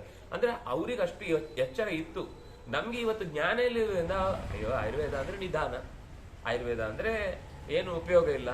ಪಾಪ ಅವರಿಗೂ ಕೂಡ ಅನಿವಾರ್ಯವಾಗಿ ಹೊರಗಿನ ಮೆಡಿಸಿನ್ ಓದಿಸಿ ಅವ್ರು ಅದನ್ನೇ ಕೊಡ್ಬೇಕು, ಅವರೇ ಹೇಳುವಂಗ ಆಗೋಗುತ್ತೆ. ಅವರಿಗೆ ಅವರ ಬಗ್ಗೆನೇ ಎಷ್ಟು ಅಜ್ಞಾನ ಇರುತ್ತೆ ಅಂದ್ರೆ ಇದರಲ್ಲಿ ಗುಣ ಆಗದಿದ್ರೆ ಇದೊಂದು ಮಾತ್ರ ತಗೊಂಡ್ಬಿಡಿ, ಮೆಡಿಕಲ್ ಅಲ್ಲಿ ಸಿಗುತ್ತೆ ಅಂತ ಹೇಳುವಂಗ್ ಮಾಡ್ಬಿಡ್ತಾರೆ ಪಾಪ ಅವರನ್ನ. ಆದ್ರೆ ತಮ್ಗೆ ಇರಬೇಕಾದ ಜ್ಞಾನದ ಬಗ್ಗೆ ಅವರಿಗೆ ಪ್ರೀತಿ ಇರಲ್ಲ, ಅಂದ್ರೆ ಅದರ ಮಹತ್ವದ ಬಗ್ಗೆ ಎಚ್ಚರ ಇರಲ್ಲ. ಪಕ್ವಾಶಯ, ವಾತಾಶಯ, ಪಿತ್ತಾಶಯ, ಶ್ಲೇಷ್ಮಾಶಯ, ರಕ್ತಾಶಯ, ಆಮಾಶಯ, ಮೂತ್ರಾಶಯ, ಇದು 7. 8ನೇದೊಂದಿದೆ, ಅದು ಸ್ತ್ರೀಯರಿಗೆ ಮಾತ್ರ ಇರುವುದು ಗರ್ಭಾಶಯ, ಅಂದ್ರೆ ಒಂದು ಉತ್ಪತ್ತಿಗೆ ಕಾರಣವಾದ ಆಶಯ. ಪಕ್ವ ಈಗ ಹೇಳಿದ ಮಾತು ಜೀರ್ಣವಾಗುವಂಥದ್ದು. ವಾತ ಅಂದ್ರೆ ನಮ್ಮ ದೇಹಕ್ಕೆ ಬೇಕಾದ ಗಾಳಿ ಅಂದ್ರೆ ಪ್ರಾಣಶಕ್ತಿಯನ್ನು ತುಂಬಿಕೊಳ್ಳುವಂಥದ್ದು, ಪ್ರಾಣಾಪಾನ ವ್ಯಾನೋದಾನಗಳಿರುವಂಥದ್ದು. ಊಷ್ಮ ಅದು ಪಿತ್ತ, ಪಿತ್ತ ಅಂತಂದ್ರೆ ಬಿಸಿಗೆ ಕಾರಣವಾದಂತಹ ಒಂದು ಜಾಗ. ಶ್ಲೇಷ್ಮ ಕಫ, ಶ್ಲೇಷ್ಮ ಅಂದ್ರೆ ಕಫ. ರಕ್ತ ನೆತ್ತರು, ಅದು ಹೃದಯದಲ್ಲೇ ಸಂಬಂಧಪಟ್ಟದ್ದು. ಆಮ ಅಂದ್ರೆ ನಾಭಿಯ ಮೇಲ್ಭಾಗ. ಮೂತ್ರ ಅಂದ್ರೆ ನಾಭಿಯಿಂದ ಕೆಳಭಾಗ, ಅಂದ್ರೆ 2 ಅಕ್ಕಪಕ್ಕಗಳಲ್ಲಿ. ಗರ್ಭಾಶಯ ಅದು ಅಂಡಾಶಯ, ಹೆಣ್ಣಿಗೆ ಸಂಬಂಧಪಟ್ಟದ್ದು. ಇದಿಷ್ಟು ಆಶಯಗಳಲ್ಲಿ 2 ಆಶಯಗಳ ಬಗ್ಗೆ ಇವ್ರು ಹೇಳ್ತಾರೆ. ಉಳಿದದ್ರ ಬಗ್ಗೆ ಇವ್ರು ಏನು ವಿವರ ಕೊಟ್ಟಿಲ್ಲ. ನಾನು ಇಷ್ಟು ಓದಿದ ಅದು ಆಯುರ್ವೇದದಲ್ಲಿ ಇರುವ ಮಾತು, ಅಲ್ಲಿ ಇದರ ವಿವರವನ್ನು ತುಂಬಾ ಚೆನ್ನಾಗಿ ಕೊಟ್ಟಿದ್ದಾರೆ. ಇದರ ಜೊತೆಗೆ ಅವರೊಂದು ಮಾತು ಹೇಳ್ತಾರೆ, ಏನು ಅಂದ್ರೆ ಪ್ರವೃತ್ತ ಹೃದಯಾತ್ ಸರ್ವೇ ಹೃದಯಾತ್ ಪ್ರವೃತ್ತಾ ತಿರ್ಯಗೂರ್ಧ್ವ ಅಧಸ್ತಥ, ಅಡ್ಡಕ್ಕೆ ಎತ್ತರಕ್ಕೆ ಅಧೋಭಾಗಕ್ಕೆ. ಅಂದ್ರೆ ಶಕ್ತಿಪಾತ ಆಗುವುದಕ್ಕೆ ರಕ್ತದಿಂದಾಗಿಯೇ ತಾನೆ ಎಲ್ಲ ಶಕ್ತಿಪಾತ ಆಗಬೇಕಾದದ್ದು. ಆಹಾರ ಜೀರ್ಣ ಆಗಿ ಮೂಲ ಮುಖ್ಯ ಶಕ್ತಿ ಅದರ ಅಂದ್ರೆ ಸಾರ ರಸ ಯಾವುದು ಅಂದ್ರೆ ರಕ್ತ. ಅದು ರಕ್ತ ಹೃದಯಕ್ಕೆ ಬಂದು ಮತ್ತೆ ಎಲ್ಲ ಕಡೆಗೆ ಶಕ್ತಿಪಾತ ಆಗುವುದಕ್ಕೆ ಬೇಕಾದಂತೆ ಅದನ್ನು ಡಿಸ್ಟ್ರಿಬ್ಯೂಟ್ ಮಾಡುತ್ತೆ. ಅದು ಹೃದಯದಿಂದ ಎಲ್ಲ ಕಡೆಗೆ ಆಗ್ತಾ ಇರುತ್ತೆ. ವಹಂತ್ಯನ್ನ ರಸಾದ್ ನಾಡ್ಯ, ಅನ್ನರಸ ಅಂದ್ರೆ ರಕ್ತ. ವಹಂತಿ ನಾಡ್ಯ, ನಾಡಿಗಳು ಅನ್ನರಸವನ್ನ ರಕ್ತವನ್ನ ಎಲ್ಲ ಕಡೆಗೆ ಕೊಂಡೊಯ್ಯುತ್ತೆ. 10 ಪ್ರಾಣ ಪ್ರಚೋದಿತಾ, 5 ಪ್ರಾಣ ಇದ್ದದ್ದು 10 ಪ್ರಾಣ ಆಗ್ಬಿಡುತ್ತಲ್ವಾ. ನಾಗ, ಕೂರ್ಮ, ಕೃಕಲ, ದೇವದತ್ತ, ಧನಂಜಯ ಅಂತ ಮತ್ತೆ ಉಪಪ್ರಾಣಗಳ ಇದಿವೆ. ಈ ಪ್ರಾಣಗಳೇ ತುಂಬಾ ಇವೆ. ಈ ಪರಮಾತ್ಮನ ಪ್ರಾಣಾಪಾನ ವ್ಯಾನೋದಾನ ಸಮಾನ ಅಂತ 5 ರೂಪ ಇದೆ. ಪರಮಾತ್ಮನ ಮಗನಾಗಿ ಪ್ರಾಣನ 5 ರೂಪ ಇದೆ. ಅವನ ಮಕ್ಕಳ 5 ರೂಪ ಇದೆ. ರುದ್ರದೇವರ ಮಕ್ಕಳ 5 ಪ್ರಾಣರಿದ್ದಾರೆ, ಅವರು ಮತ್ತೆ ಅದೇ ಹೆಸರು ಪ್ರಾಣಾಪಾನ ವ್ಯಾನೋದಾನ ಸಮಾನ. ಬಿಟ್ರೆ ಇವರು 5 ಜನ. ಹೀಗೆ ದೇವದತ್ತ, ಕೂರ್ಮ, ಕೃಕಲ, ದತ್ತ, ನಾಗ, ಧನಂಜಯ, ಇದು 5 ಉಪಪ್ರಾಣಗಳು. ಇವೇನ್ ಮಾಡ್ತವೆ ಅದರಲ್ಲಿ? ಅದು ಭಾರಿ ನಮ್ಮ ಪೂರ್ವಜರಿಗೆ ಇದೆಲ್ಲ ಎಷ್ಟು ಚೆನ್ನಾಗಿ ಇದರ ಬಗ್ಗೆ ಮಾಹಿತಿಗಳನ್ನ ಕಲೆಕ್ಟ್ ಮಾಡಿದ್ದಾರೆ. ನಮ್ಗೆ ಇದರ ಹೆಸರು ಕೂಡ ಗೊತ್ತಿಲ್ಲ, ಅದು ಏನ್ ಕೆಲಸ ಮಾಡ್ತಾರೆ. ಹೀಗೆ ಕೊಟ್ರೆ ಹೀಗಾಗುತ್ತೆ. ಮೆಷಿನ್ ಅಲ್ಲಿ ತೋರಿಸಿದ್ರೆ ಅವ್ನು ಬದುಕಿದ್ದಾನೆ, ಮೆಷಿನ್ ಅಲ್ಲಿ ತೋರಿಸ್ಲಿಲ್ಲ ಅಂದ್ರೆ ಅವ್ನು ಅಲ್ಲಾಡ್ತಾ ಇದ್ರೆ ಇಲ್ಲ ಮೆಷಿನ್ ಹೇಳಿದೆ ನೀನ್ ಸತ್ತಿದ್ದೀನಿ ತಗೊಂಡೋಗು ಅಂತ ಕ್ರಿಮಿಟೋರಿಯಂ ಹಾಕ್ಬಿಡ್ತಾರೆ. ನಮ್ಗೆ ಆ ಸ್ಥಿತಿ ಬಂದಿದೆ. ಯಾಕಂದ್ರೆ ಎಲ್ಲ ಪ್ರಮಾಣ ಪತ್ರದಲ್ಲಿದ್ರೆ ಮಾತ್ರ ನಮ್ಗೆ ಪ್ರಮಾಣ ಪತ್ರದಲ್ಲಿ ಇಲ್ಲ ಅಂದ್ರೆ ನೀವಿಲ್ಲ ಅಂತ ಲೆಕ್ಕ. ಇಲ್ಲ ಸರ್ ನಾನು ಬದುಕಿದ್ದೇನೆ, ಇಲ್ಲ ನೋಡಿ ನೀನ್ ಡೆತ್ ಸರ್ಟಿಫಿಕೇಟ್ ಇದೆ, ನಿನ್ ಬದುಕಿದ್ರು ಲೆಕ್ಕಕ್ಕಿಲ್ಲ ಅಂತ. ಉದ್ಗಾರೇ ನಾಗ ಆಖ್ಯಾತಃ. ಉದ್ಗಾರ ಹೊರಕ್ಕೆ ಚಿಮ್ಮುವುದು, ಅದು ಧ್ವನಿ ಆಗ್ಬಹುದು, ಅಕ್ಷಿ ಬರುವುದಿರಬಹುದು, ರಕ್ತ ಹೊರಕ್ಕೆ ಸಿಡಿಯುವುದಿರಬಹುದು. ಇದೆಲ್ಲ ಒಂದು ರೀತಿಯಿಂದ ನಾಗ ಅನ್ನುವ ಉಪಪ್ರಾಣದಿಂದ ಆಗುವ ಕೆಲಸ. ಕರ್ಮ ಉನ್ಮೀಲನೆ ಸ್ಥಿತಃ, ಕೂರ್ಮ ಉನ್ಮೀಲನೆ ಸ್ಥಿತಃ. ಕಣ್ಣು ಮುಚ್ಚಿ ತೆಗೆಯುವುದು ಅಂತುಂಟಲ್ವಾ, ಈ ಎಷ್ಟು ಫ್ಲೆಕ್ಸಿಬಲ್ ಆಗಿ ಕೆಲಸ ಮಾಡ್ತಿರುತ್ತೆ. ನಮ್ಗೆ ಇದು ಕೆಲಸ ಮಾಡೋದೇ ನೆನಪಿರಲ್ಲ. ನಾವು ಸುಮ್ಮನೆ ಕಣ್ಣು ಮುಚ್ತೇವೆ, ಕಣ್ಣು ತೆಗಿತಾ ಇರ್ತೇವೆ. ಬೇಕಾದ್ರೆ ಸಂಜ್ಞೆ ಕೊಡ್ಲಿಕ್ಕೆ ಬೇಕಾದಾಗ ತಿರುಗಿಸ್ತೇವೆ ಅಷ್ಟೇ, ಬಿಟ್ರೆ ಅದು ಈ ಕೆಲಸ ಮಾಡ್ತಾ ಇದೆ ಯಾಕೆ ಅನ್ನೋದು ನಮ್ಗೆ ಗೊತ್ತಿಲ್ಲ. ಇಲ್ಲಿ ಕೂರ್ಮ ಅನ್ನೋ ಒಂದು ಕೆಲಸ ಮಾಡೋದ್ರಿಂದಾಗಿ ಕಣ್ಣು ಕಸ ಎಷ್ಟು ಫಾಸ್ಟ್ ಬರ್ತಾ ಇರುತ್ತೆ, ಅದು ಇನ್ನೇನು ಕಣ್ಣಿಗೆ ಬಿದ್ದೇ ಬಿಡುತ್ತೆ ಅನ್ನೋಷ್ಟು ಮುಚ್ಕೊಂಡ್ಬಿಡುತ್ತೆ, ಮೇಲ್ತಾಗಿ ಕೆಳಗೆ ಬೀಳುತ್ತೆ. ಅದು ಇನ್ನೂ ಕೆಲವೊಮ್ಮೆ ತೀವ್ರ ಆದ ಕೆಲವೊಮ್ಮೆ ಕಣ್ಣಿಗೆ ಬೀಳುತ್ತೆ. ಬಿಟ್ರೆ ಅದು ನಾವು ಗಾಡಿಯಲ್ಲಿ ಹೋಗುವಾಗ ನಮ್ಮ ವೇಗ ಅದರ ವೇಗ ಎಲ್ಲ ಡಬಲ್ ಆಗಿ ನಮ್ಮ ಕಣ್ಣಿಗೆ ಅದನ್ನು ಅಂದಾಜು ಮಾಡ್ಲಿಕ್ಕೆ ಆಗುದಿಲ್ಲ ಪಕ್ಷ್ಮಕ್ಕೆ, ರೆಪ್ಪೆಗೆ. ಇಲ್ಲಾಂದ್ರೆ ಅದು ಯಾವಾಗಲೂ ತಕ್ಷಣವೇ ಏನಾದ್ರೂ ತೊಂದರೆ ಆಗುತ್ತೆ ಅಂದ್ರೆ ಕಣ್ಣು ಮುಚ್ಚಿಬಿಡುತ್ತೆ. ನೀರು ಏನಾದ್ರೂ ಕಸ ಬಿತ್ತು ಅಂದ್ರೆ ಕೂಡ್ಲೆ ನೀರು ಬಂದು ಕಣ್ಣಿನ ಕಸ ಎಲ್ಲ ಪಕ್ಕಕ್ಕೆ ಜಾರುವಂತೆ ಮಾಡುತ್ತೆ. ಇನ್ನು ಕೃಕರಾಚ ಕ್ಷುತಂ ಜ್ಞೇಯಂ. ಕ್ಷುತ ಅಂದ್ರೆ ಹಾಕ್ಷಿ ಅಂತ ಬರುತ್ತಲ್ಲ, ಅದು ಕೃಕಲ ಅಥವಾ ಕೃಕರ ಎರಡೂ ಶಬ್ದ ಇದೆ. ರಲಯೋರ ಭೇದ. ಕೃಕರದಿಂದಾಗಿ ಕ್ಷುತಂ ಜ್ಞೇಯಂ. ಅಕ್ಷಿ ಅಂತ ನಾವು ಸೀನುವುದಿದೆಯಲ್ವಾ, ಅದು ಕೃಕರ.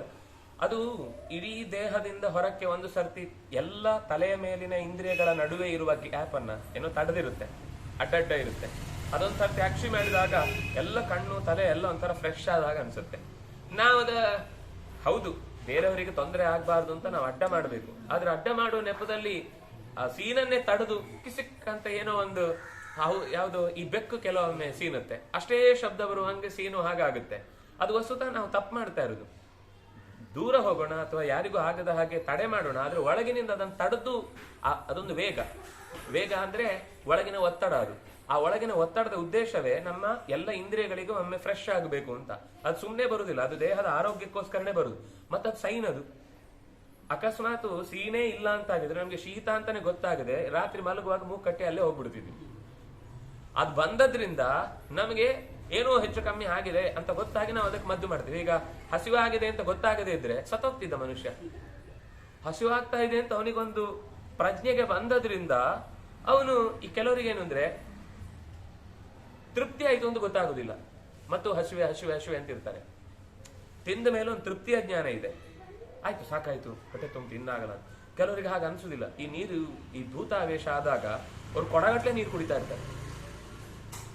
ಲಿಟರಲಿ ಅವರು 1 ಲೋಟೆ 2 ಲೋಟೆ ಕುಡ್ದವರಲ್ಲ ಯಾವಾಗ್ಲೂ. ಆ ಆವೇಶಕ್ಕೊಳಗಾದಾಗ ದೊಡ್ಡ ದೊಡ್ಡ ಕೊಡದಲ್ಲಿ ನೀರು ಕುಡಿದು ಅವರ ಆವೇಶ ಕಳೆದು ಹೋದ್ಮೇಲೆ ತಲೆ ತಿರುಗಿ ಬಿದ್ದೋಗ್ತಾರೆ. ಯಾಕಂದ್ರೆ ಆ ದೇಹಕ್ಕೆ ಅಲ್ಲಿ ತನಕ ಆ ಭೂತದ ಶಕ್ತಿಯಿಂದಾಗ ಅವ್ರ ದೇಹ ನಿಂತಿರುತ್ತೆ. ಅದು ಹೊರಟೋದ ತಕ್ಷಣ ದೇಹ ಉಬ್ಬರಿಸಿ ಅಲ್ಲೇ ಪ್ರಜ್ಞೆ ತಪ್ಪಿ ಬೀಳ್ತಾರೆ. ಆಮೇಲೆ ಅದು ನೀರು ಹೊರಗೆ ಹೋದ್ಮೇಲೆ ಅವರಿಗೆ ಮತ್ತೆ ಎಲ್ಲ ಪ್ರಜ್ಞೆ ನಾರ್ಮಲ್ ಆಗುತ್ತೆ. ಅಂದ್ರೆ ಇದು ಒಳಗಿನಿಂದ ನಮ್ಗೆ ಹಸಿವು ಆಗ್ತಾ ಇದೆ, ನೀರಡಿಕೆ ಆಗ್ತಾ ಇದೆ, ತೃಪ್ತಿ ಆಗ್ತಾ ಇದೆ ಅನ್ನೋದು ಗೊತ್ತಾದ್ರೆ ನಮ್ಮ ಉಳಿದ ಕೆಲಸಗಳನ್ನ ನಾವು ಚೆನ್ನಾಗಿ ಮಾಡ್ಕೊಳ್ಲಿಕ್ಕಾಗತ್ತೆ. ಅದು ಕೃಕಲಾದ ಕೆಲಸ. ಇನ್ನು ದೇವದತ್ತಾದ್ ವಿಜೃಂಭಣಂ. ದೊಡ್ಡ ಬಾಯಿ ತೆಗೆದು ಒಂದ್ಸರ್ತಿ ಆಕಳಿಕೆ ಮಾಡ್ತೇವಲ್ವಾ, ಅದು ದೇವದತ್ತದ ಕೆಲಸ. ಇದರಲ್ಲಿ ಮತ್ತೆ ಉಪ ಕೆಲಸಗಳನ್ನು ತುಂಬಾ ಹೇಳಿದ್ದಾರೆ. ತೇಗು ಇತ್ಯಾದಿಗಳಲ್ಲಿ ಉದ್ಗಾರ ಎಲ್ಲ ತೇಗಿನ ಸ್ವರೂಪದಲ್ಲೇ ಬರುತ್ತೆ. ನಾನು ಅದನ್ನೆಲ್ಲ ಬಿಡಿಸ್ಲಿಲ್ಲ. ಆದ್ರೆ ಯಾವುದೇ ಕೆಲಸ ಆಗಲಿ ಅದಕ್ಕೆ ಒಳಗಿನಿಂದ ಒಂದು ಪ್ರಾಣದ ಕೆಲಸ ಇದೆ. ಇಲ್ಲಿ ವಿಜೃಂಭಣೆಯನ್ನ, ಜೋರಾಗಿ ಆಕಳಿಕೆಯನ್ನ ದೇವದತ್ತ ಮಾಡುತ್ತೆ. ಇದೆಲ್ಲ ಬಿಟ್ಟು ಒಂದಿದೆ, ಅದು ಕೊನೆಗೆ ದೇಹ ಹೊರಟು ಹೋದ್ಮೇಲೂ ಬಹಳ ಹೊತ್ತಿರುತ್ತೆ. ದೇವದತ್ತ ಅದು ಧನಂಜಯ. ಈ ಧನಂಜಯ ನಜಹಾತಿ ಮೃತಂ ವಾಪಿ ಸರ್ವವ್ಯಾಪಿ ಧನಂಜಯ. ಮೃತನಾದ್ರೂ ಅದು ಮತ್ತೂ 10 ನಿಮಿಷ ದೇಹದ ಎಲ್ಲೆಡೆ ಇರುತ್ತಂತೆ. ಆ 10 ನಿಮಿಷ ಕಳೆದ ಮೇಲೆ ಒಳಗೆ ಗಾಳಿ ತುಂಬಿಕೊಂಡು ಉಬ್ಲಿಕ್ಕೆ ಶುರುವಾಗುತ್ತೆ. ಅಂದ್ರೆ ವಾತ ಒಳಗಿನಿಂದ ಕೊಳಿಲಿಕ್ಕೆ ಶುರುವ. ಈ ಒಳಗಿನ ಇಂದ್ರಿಯದ ಅಂದ್ರೆ ಪ್ರಾಣ ಅಪಾನಗಳು ಕೆಲಸ ಮಾಡ್ತಾ ಇದ್ದಾಗ ಆ ಕಿಣ್ವಗಳಿಗೆ ಕೆಲಸ ಮಾಡ್ಲಿಕ್ಕೆ ಆಗಲ್ಲ, ಕೊಳೆಯುವಂತ. ಈಗ ನೋಡಿ, ಯೋಚನೆ ಮಾಡ, ನಾವೊಂದು ಯಾವ್ದಾದ್ರೂ ದೇಹದ ಪ್ರಾಣಿಯ ಶರೀರವನ್ನು ಹೊರಕ್ಕೆ ಹೀಗಿಟ್ರೆ ಸ್ವಲ್ಪ ಹೊತ್ತಾದ್ಮೇಲೆ ಅಲ್ಲೇ ಅದು ಕೊಳೆತು ವಾಸನೆ ಬರ್ಲಿಕ್ಕೆ ಶುರುವಾಗುತ್ತೆ. ನಮ್ಮ ಶರೀರ ಯಾಕೆ ಒಳಗಿಂದ ಕೊಳಿಯಲ್ಲ? ಕೊಳಿಯದ ಹಾಗೆ ತಡಿಲಿಕ್ಕೆ ಈ ಪ್ರಾಣಗಳು ಕೆಲಸ ಮಾಡ್ತಾ ಇರ್ತವೆ. ಅದರಲ್ಲೂ ಧನಂಜಯನ ಕೆಲಸ ಅದು. ಯಾವಾಗ ಧನಂಜಯ ಶಾಂತ ಆಗುತ್ತೋ ಆವಾಗ ಒಳಗಿನ ಉಳಿದ ಕಿಣ್ವಗಳೆಲ್ಲ ಕೆಲಸ ಮಾಡಿ, ಆ ಕಿಣ್ವಗಳು ಕೆಲಸ ಮಾಡುವಾಗ ಅದರಿಂದ ಕೆಟ್ಟ ವಾಯು ಉತ್ಪತ್ತಿ ಆಗುತ್ತೆ. ಅದು ಉತ್ಪತ್ತಿ ಆದಾಗ ದೇಹ ಉಬ್ಲಿಕ್ಕೆ ಶುರುವಾಗುತ್ತೆ. ಉಬ್ಬಿದ್ರೆ ಮತ್ತೆ ಅದು ಉಬ್ಬುದು ಯಾಕೆ ಅಂದ್ರೆ ಒಡೆದು ಅದರ ಗಾಳಿ, ಅದರ ನೀರು, ಅದರ ಬೆಂಕಿ, ಅದರ ಉಳಿದ ಮಣ್ಣು ಎಲ್ಲ ಆಯಾ ಪ್ರಕೃತಿಯ ಭಾಗಕ್ಕೆ ಸೇರ್ಲಿಕ್ಕೆ ಅದೊಂದು ಪ್ರಕ್ರಿಯೆ. ಅದು ಆಗೋದು ಪ್ರಕೃತಿಯ ಒಳ್ಳೆಯದಕ್ಕೋಸ್ಕರ. ಆದ್ರೆ ಪಕ್ಕದಲ್ಲಿ ಇದ್ದವರಿಗೆ ಅದನ್ನ ಸಹಿಸ್ಲಿಕ್ಕೆ ಆಗುದಿಲ್ಲ, ಶರೀರದ ವಾಸನೆಯನ್ನು ತಡಿಲಿಕ್ಕೆ ಆಗುದಿಲ್ಲ. ಉಳಿದ ಎಲ್ಲ ಪ್ರಾಣಿಗಳಿಗಿಂತ ಅತ್ಯಂತ ಕೆಟ್ಟ ಶರೀರದ ದುರ್ವಾಸನೆ ಮನುಷ್ಯನ ಶರೀರದ್ದು. ಯಾಕೆಂದ್ರೆ ಅವನಿಗೆ ಎಲ್ಲದಕ್ಕಿಂತ ಹೆಚ್ಚು ರುಚಿಗಳ ಆಸೆ ಅಲ್ವಾ. ಎಲ್ಲ ಪದಾರ್ಥಗಳ ಮೇಳೈಕೆಯು ಶರೀರದಲ್ಲಿ ಇದ್ದು ಪದಾರ್ಥ ಕೊಳೆಯುವಾಗ ಅಂತಹ ದುರ್ವಾಸನೆ ಬರುತ್ತೆ ಅಂತ. ಹೀಗೆ ದಶಪ್ರಾಣ ಪ್ರಚೋದಿತ, 10 ರೀತಿಯ ಪ್ರಾಣದಿಂದ ಪ್ರಚೋದಿತನಾಗಿ ಶರೀರವನ್ನ ನಡೆಸ್ತಾ ಇರ್ತಾನೆ. ಯೋಗಿನಾಮೇವ ಮಾರ್ಗಸ್ತು ಏಷಃ ಯೋಗಿನಾಂ ಮಾರ್ಗ. ಈ 10 ಪ್ರಾಣಗಳ ಬಗ್ಗೆ ತಿಳ್ಕೊಂಡು ಅದರ ಸ್ಥಾನಗಳನ್ನು ಅರ್ಥ ಮಾಡಿಕೊಂಡು ಅವುಗಳ ಕೆಲಸವನ್ನ ಹೇಗೆ ಅದು ನಡೆಸುತ್ತೆ ಅನ್ನೋದನ್ನು ತಿಳಿದುಕೊಂಡು ತತ್ಪರಂ ಏನ ಗಚ್ಚತಿ, ಇದೆಲ್ಲವನ್ನು ಮಾಡಲಿಕ್ಕೆ ಕಾರಣನಾದ ಮಹಾಪ್ರಾಣನ ಪರಮಾತ್ಮನ ಎಚ್ಚರವನ್ನ ಮನಸ್ಸಿನಲ್ಲಿಟ್ಟುಕೊಂಡು ಜಿತಕ್ಲಮಾಸನಃ ಧೀರಃ ಮೂರ್ಧನಿ ಆತ್ಮಾನಂ. ಇಲ್ಲಿಗೆ ಅದು ಈಗ ಎಲ್ಲ ಹೇಳಿದ್ದು ಇಷ್ಟೆಲ್ಲ ಗೊತ್ತಿರಬೇಕಾದದ್ದು ಯಾಕೆಂದ್ರೆ ಆಶಯಗಳ ಬಗ್ಗೆ ಇದು ಊರ್ಧ್ವಮುಖಿ ಪ್ರಯಾಣಕ್ಕೆ ಕಾರಣವಾದಂತಹ ದಾರಿಯನ್ನು ತಿಳಿಸ್ಲಿಕ್ಕೆ ಹೇಳಿದ್ದು. ಪ್ರಾಣಾಪಾನಗಳು ಎಲ್ಲಿ ಕೆಲಸ ಮಾಡ್ತವೆ, ಅಪಾನವು ಎಲ್ಲಿ ಕೆಲಸ ಮಾಡುತ್ತೆ. ಏವಂ ಸರ್ವೇಷು ವಿತತೌ ಪ್ರಾಣಾಪಾನೌ ಹಿ ದೇಹಿಷು ತೌ ತಾವದ್ ಅಗ್ನಿ ಸಹಿತೌ ವಿದ್ಧಿ ವೈ ಪ್ರಾಣಂ ಆತ್ಮನಿ. ಇದೆಲ್ಲವೂ ಕೂಡ ಟೆಂಪರೇಚರ್ಗೆ ಅನುಕೂಲವಾಗಿ ಇದ್ದು ಪ್ರಾಣ ಮತ್ತು ಅಪಾನ ಬಹಳ ಮುಖ್ಯವಾಗಿ ಉಸಿರಾಟದ ಮೂಲಕ ಇಡೀ ದೇಹವನ್ನು ನಿಗ್ರಹ ಮಾಡ್ತಾ ಇರುತ್ತೆ. ಇಡೀ ದೇಹಕ್ಕೆ ಪ್ರಧಾನವಾದದ್ದು ಪ್ರಾಣಾಪಾನ.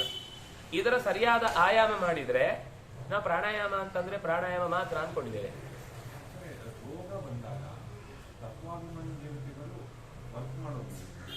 ನಿಲ್ಲಿಸುದು ಅನ್ನೋದಕ್ಕಿಂತ ಪೂರ್ಣ ಕೆಲಸ ಮಾಡಲ್ಲ, ಬರುತ್ತೆ, ಅದರ ಕೆಲಸ ತಡೆ ಆಗತ್ತೆ. ಯಾಕೆಂದ್ರೆ ಕರ್ಮದ ಫಲವನ್ನ ಅನುಸರಿಸಿ ಅವ್ರು ಕಾರ್ಯ ಮಾಡುದು. ಈಗ ಈ ಇಂದ್ರಿಯಗಳ ಕರ್ಮ ಇಲ್ಲ, ಆದ್ರಿಂದ ಅವರು ಕೆಲಸ ನಿಲ್ಲಿಸ್ಬಿಡ್ತಾರೆ. ಇವರು ಆಯ್ತು, ತತ್ವಾಭಿಮಾನಿ ದೇವತೆಗಳು ಆಯ್ತು, ಎಲ್ಲೂ ಸೇರಿನೇ ಒಬ್ರಿಗೊಬ್ರು ಅವರು ನಾನ್ ಮಾಡ್ತೇನೆ ನೀನ್ ಮಾಡದೇ ಇದ್ರು ಜಗಳ ಆಡೋರಿಲ್ಲ. ನಮ್ಮಲ್ಲಿ ಮಾತ್ರ ಜಗಳಗಳು.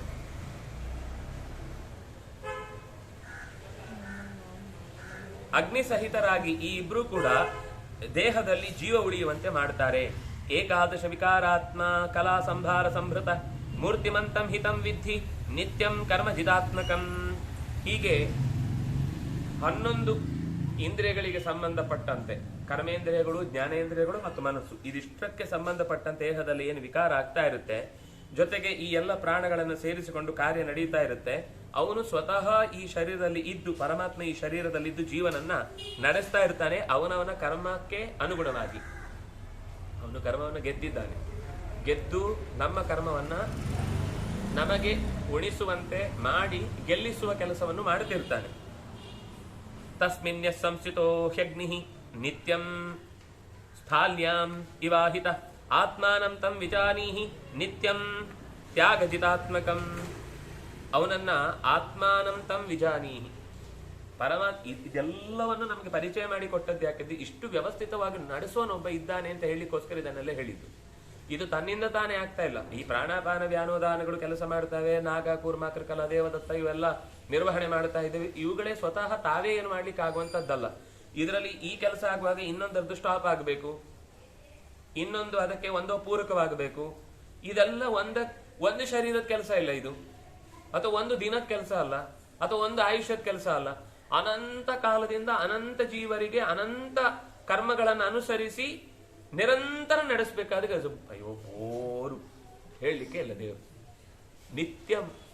ನಿತ್ಯವೂ ನಿಂತುಕೊಂಡು ನಮ್ಮ ಕೆಲಸಗಳನ್ನ ಅಗ್ನಿ ಸ್ವರೂಪದಲ್ಲಿ ನಿಂತು ನಡೆಸ್ತಾ ಇದ್ದಾನೆ. ಅವನನ್ನ ಪರಮಾತ್ಮ ಆ ಆತ್ಮಾನಂ ಅಂತರ್ಯಾಮಿಯಾದ ಸ್ವಾಮಿಯನ್ನು ನೀನು ತಿಳ್ಕೊಳ್ಬೇಕು.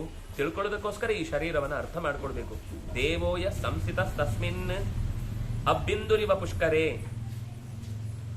ಅವನು ಒಂದು ಸಣ್ಣ ಕಣವಾಗಿದ್ರೂ ಕೂಡ ಇಡೀ ದೇಹದ ಅಷ್ಟೂ ಪ್ರದೇಶಗಳಿಗೆ ವ್ಯಾಪಿಸಿಕೊಂಡು ನಿಂತಿರ್ತಾನೆ. ಅವನನ್ನೇ ಕ್ಷೇತ್ರಜ್ಞಂ ತಂ ವಿಜಾನೀಹಿ ನಿತ್ಯಂ ಜೀವಾತ್ಮಕಂ ತಂ ವಿಜಾನೀಹಿ ರಜಸತ್ವಂ ತಮಸ್ತತ ಜೀವಂ ಆತ್ಮಗುಣಂ ವಿದ್ಧಿ ತಥಾ ಆತ್ಮಾನಂ ಪರಾತ್ಮಕಂ.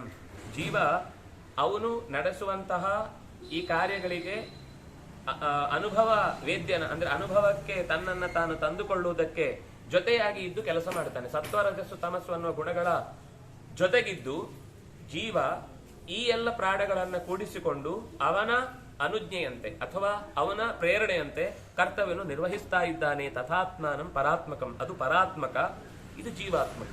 ಇದು ಜೀವ ಅಂದ್ರೆ ಪ್ರಾಣ ಧಾರಣೆ ಮಾಡ್ಲಿಕ್ಕೆ ಯೋಗ್ಯತೆ ಇದೆ. ಪ್ರಾಣವನ್ನ ಧಾರಣೆ ಮಾಡಿ ಅವನ ಪಾಡಿಗೆ ಅವನು ಇರ್ಲಿಕ್ಕೆ ಶಕ್ತಿಯನ್ನ ಭಗವಂತ ಒದಗಿಸಿದ್ದಾನೆ. ಆದ್ರೆ ಕ್ಷೇತ್ರಜ್ಞ ತಮ್ ವಿಜಾನಿ, ಅವನನ್ನ ಕ್ಷೇತ್ರಜ್ಞ ಅಂತ ತಿಳ್ಕೊ. ನೀನು ಕ್ಷೇತ್ರಜ್ಞ ಅಲ್ಲ, ಕ್ಷೇತ್ರಜ್ಞ ನೀನು ಕೂಡ ಪೂರ್ಣ ಕ್ಷೇತ್ರ ಅಲ್ಲ. ನೀನು ಕ್ಷೇತ್ರದಲ್ಲಿ ನೀನು ಕ್ಷೇತ್ರಸ್ಥ, ಶರೀರ ಕ್ಷೇತ್ರ, ನೀ ಕ್ಷೇತ್ರಸ್ಥ, ಅವನು ಕ್ಷೇತ್ರಜ್ಞ. ಅಂದ್ರೆ ಒಂದು ಶಬ್ದ ಅದೇ ಪದವನ್ನು ಚೂರು ಆಚೆ ಈಚೆ ಮಾಡಿದ್ರೆ ಅದರ ಇಡೀ ಕಾನ್ಸೆಪ್ಟೇ ಬದಲಾಗ್ಬಿಡುತ್ತೆ. ಹೀಗೆ ಅವನನ್ನ ಪರಿಚಯ ಮಾಡಿಕೊಟ್ಟು ಮುಂದೆ ಮತ್ತಷ್ಟು ಅಂಶಗಳನ್ನು ಹೇಳ್ತಾನೆ. ಅದರ ಜೊತೆಗೆ ಅವನು ನಿನಗೆ ಇಂಥ ಸಾಮರ್ಥ್ಯ ಬರಲಿಕ್ಕೆ ಆದ ಕಾರಣಗಳೇನು ಅಂತ ಹೇಳಿದಾಗ ತನಗೆ ಈ ಸಾಮರ್ಥ್ಯ ಸಿದ್ಧಿಸ್ಲಿಕ್ಕೆ ಸಾಧ್ಯವಾದ ಕಾರಣಗಳನ್ನ ಮಾತಾಡ್ತಾನೆ. ಅದನ್ನು ಮತ್ತೆ ನಾಳೆಯ ಚಿಂತನೆಯಲ್ಲಿ ಮುಂದಿನ ಚಿಂತನೆಯಲ್ಲಿ ಸೇರಿದಾಗ ನೋಡೋಣ ಅಂತ ಹೇಳ್ತಾ, ಕಾಯಿನ ವಾಚ ಮನಸ ಇಂದ್ರಿಯರ್ವ ಬುದ್ಧಿಯ ಆತ್ಮನಾವ ಅನುಸೃತ ಸ್ವಭಾವ ಕರೋಮಿ ಯದ್ಯತ್ ಸಕಲಂ ಪರಸ್ಮೈ ನಾರಾಯಣ ಇದು ಸಮರ್ಪಯಾಮಿ. ಶ್ರೀಕೃಷ್ಣಾರ್ಪಣಮಸ್ತು.